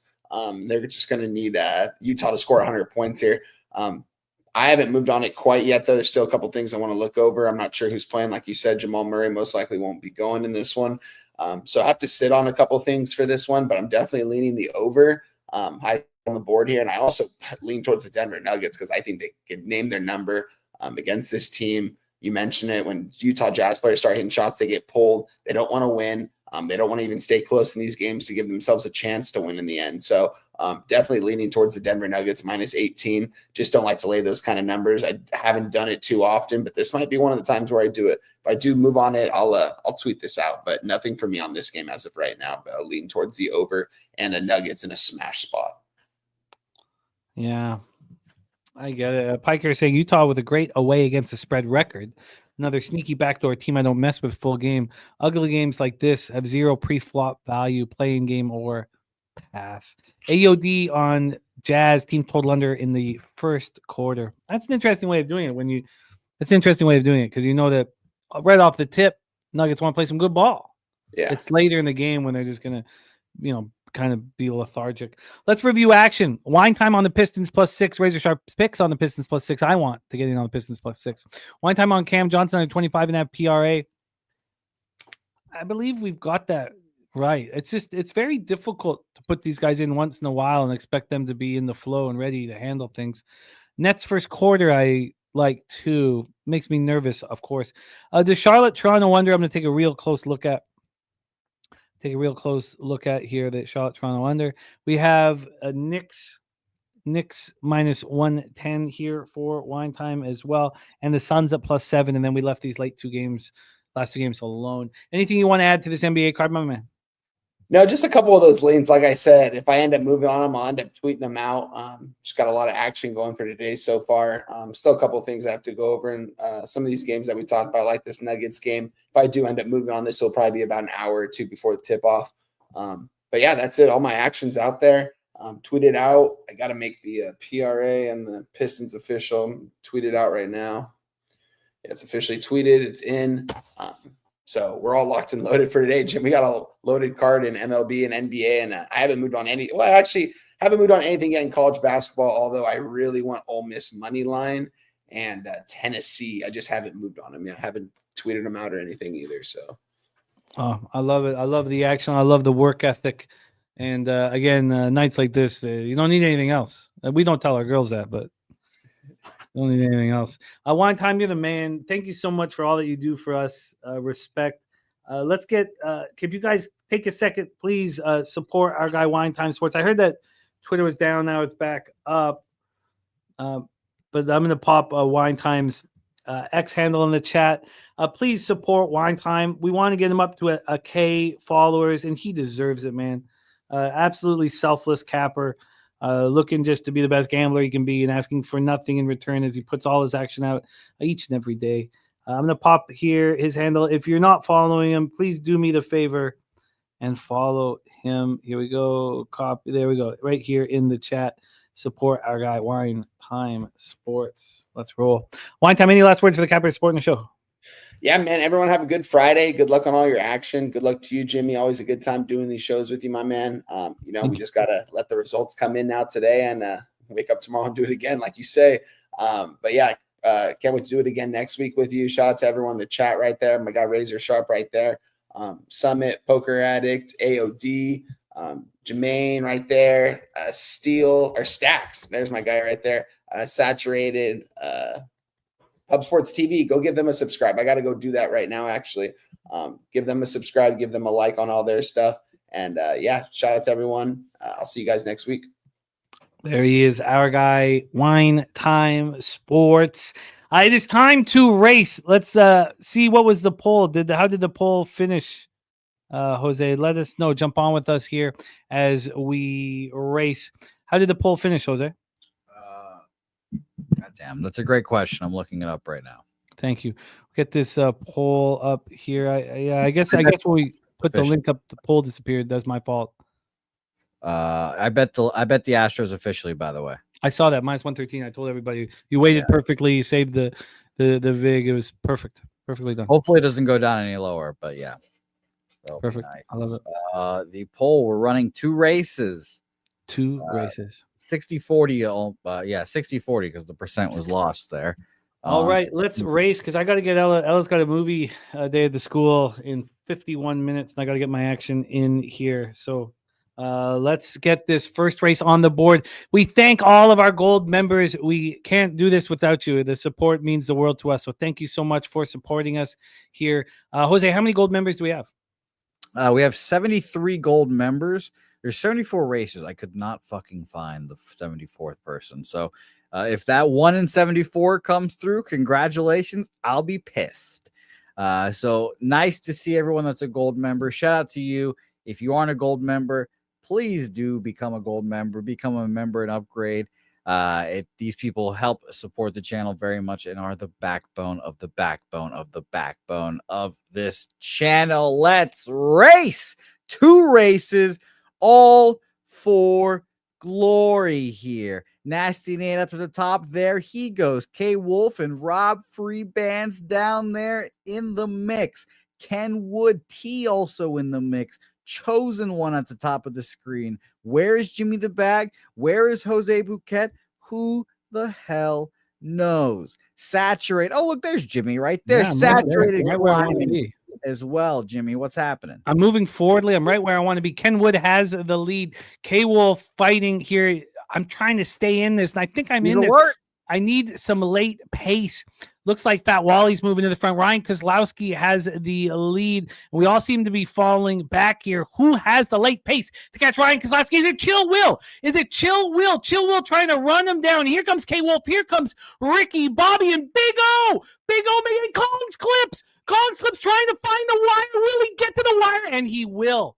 Wow. Kong's Clips is $50 richer.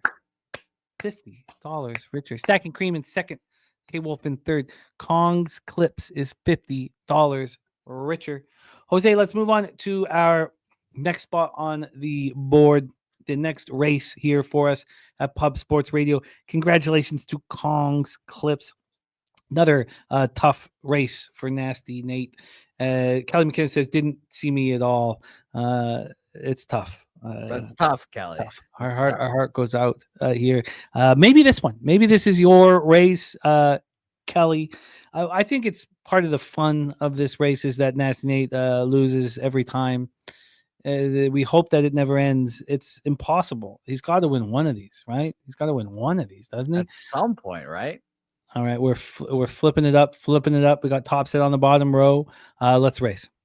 Let's race indeed. Good Lord, look at them go. New canals, lot of action. Helga taking her first lead in a race, and God knows how long. TJ, Robert McCormick, T. Moss, Billy Friedrich, Chill Will, and Crystal Craig all in the mix right now. Here comes Rob Free again. Wants some revenge from last time. Zofe and one of Nutflush Allen's horses are in the mix, Jimmy. Yes, another nice performance by Chilwell and Rob Free off the start, but looks like they're coming back to the pack here. Sweaty Butcher making a run. Sweaty Butcher making a run, as is Joey Marinaccio, the Dapper Capper, chosen one in there as well. I'm in a nice spot. If I get hot here, there was Dutch Boy Fresh. That's what I needed. I needed that boost. Dutch Boy Fresh pushing here. I still think I can get hot. I'm right in contention. Show that late pace. Who's got the late pace? Dutch Boy Fresh trying to find the wire. Kong's Clips going for back-to-back wins. There's Ricky Bobby and saturated. Ricky Bobby pushing home. And Ricky Bobby gets there. I thought Kong's Clips was about to go back-to-back on our ass right there. Looks like it was going to happen. Kelly McInnes, we see you in this one. We see you again. Nasty Nate, no showing. It's just good for the sport. It's good for the sport, Nate. I know that we could use the cash word and the bankroll, even though you ran so hot of late. But it's part of the fun. It's the reason why we never wanted the Cubs to win. We never wanted them to win. We never wanted the Red Sox to win. Jose. That's where we'll have to disagree there. That's where we part. And Frank C3. Shout out to Frank C3, upgraded his membership to PSR Gold. Thank you, Frank C3. Frank, just slide it in a little too late, Frank, but that was a beautiful job done, Frank. And it's very cool that he's supporting, though. That's what it's about, what it comes down to. So we will be racing every Thursday and Friday. Thank you, Frank C3, upgrading his membership to PSR Gold. It means a ton to us, By the way, mini production meeting, Jim, you have to move your front computer a little bit back. Oh, shoot. Yeah, no worries. Mini production meeting. You're good now. Got a little excited here. No, I get it. Chill Will hiring a new jockey. I've got to get my action in, and I guess I got to ditch the shower, but I got to get the action in because we got to get to the school here soon. Yeah, get there stinky. I'm going to have to bring the computer.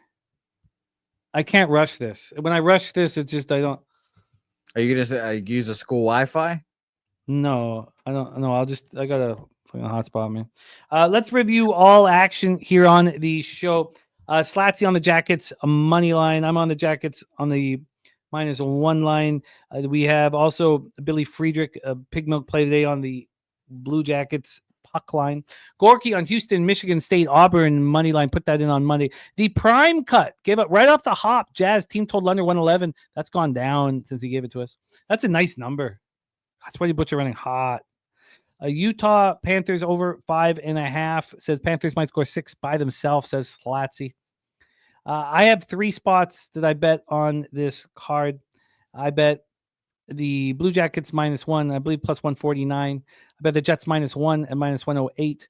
I have some interest in the over 6 in Vegas, Chicago.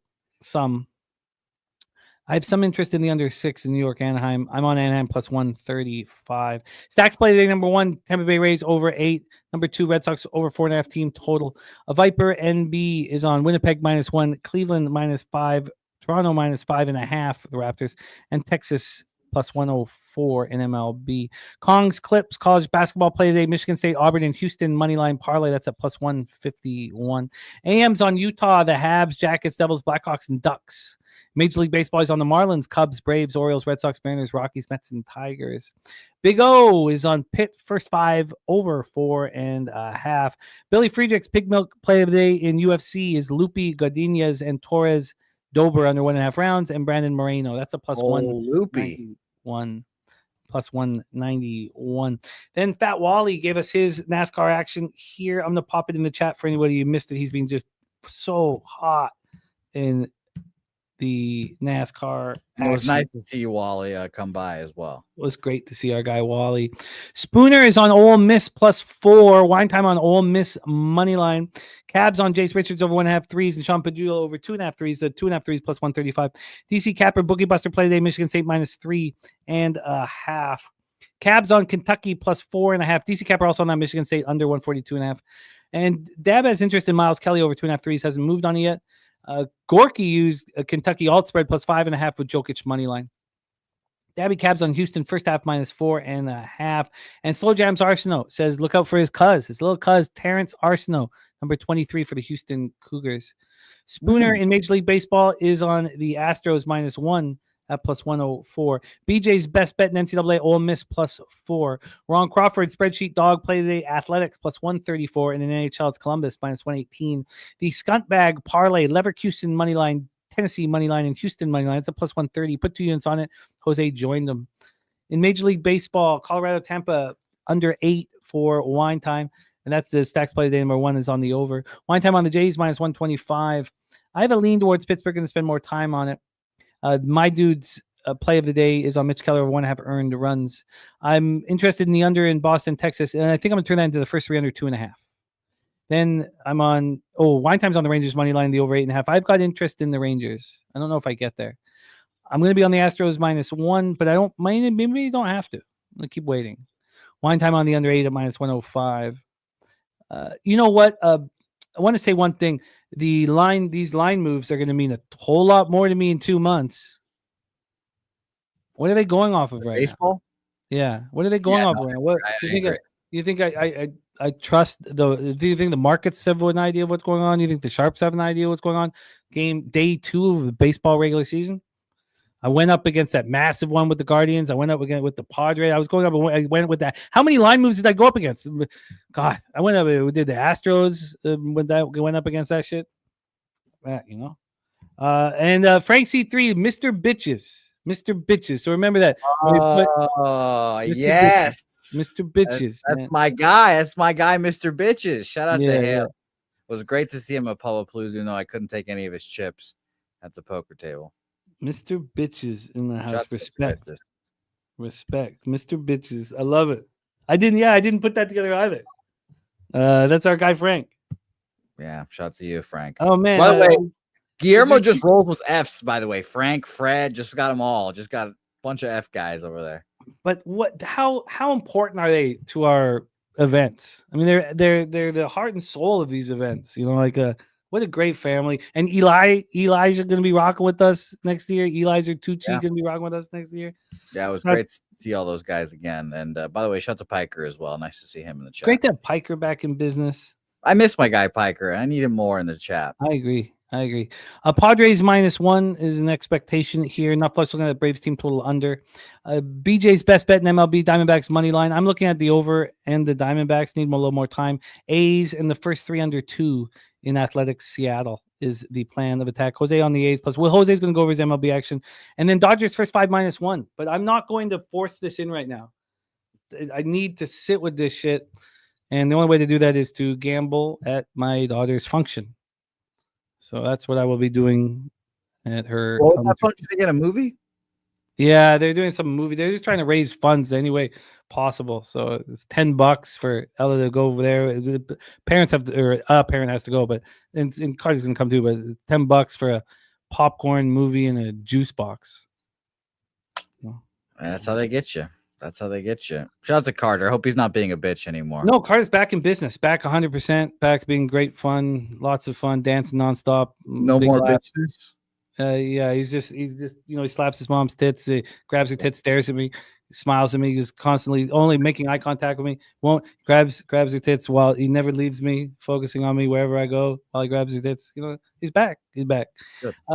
Review your, and we've already gone over NBA, so we don't need to hit that again. Can you please review your action in MLB? Yeah, sure. Sorry, I was thinking about Carter grabbing tits there. He won't take his eyes off me. Big smile on his face wherever I am in the room while he's. That's romantic, honestly. That's what I'm striving for in my future child as well.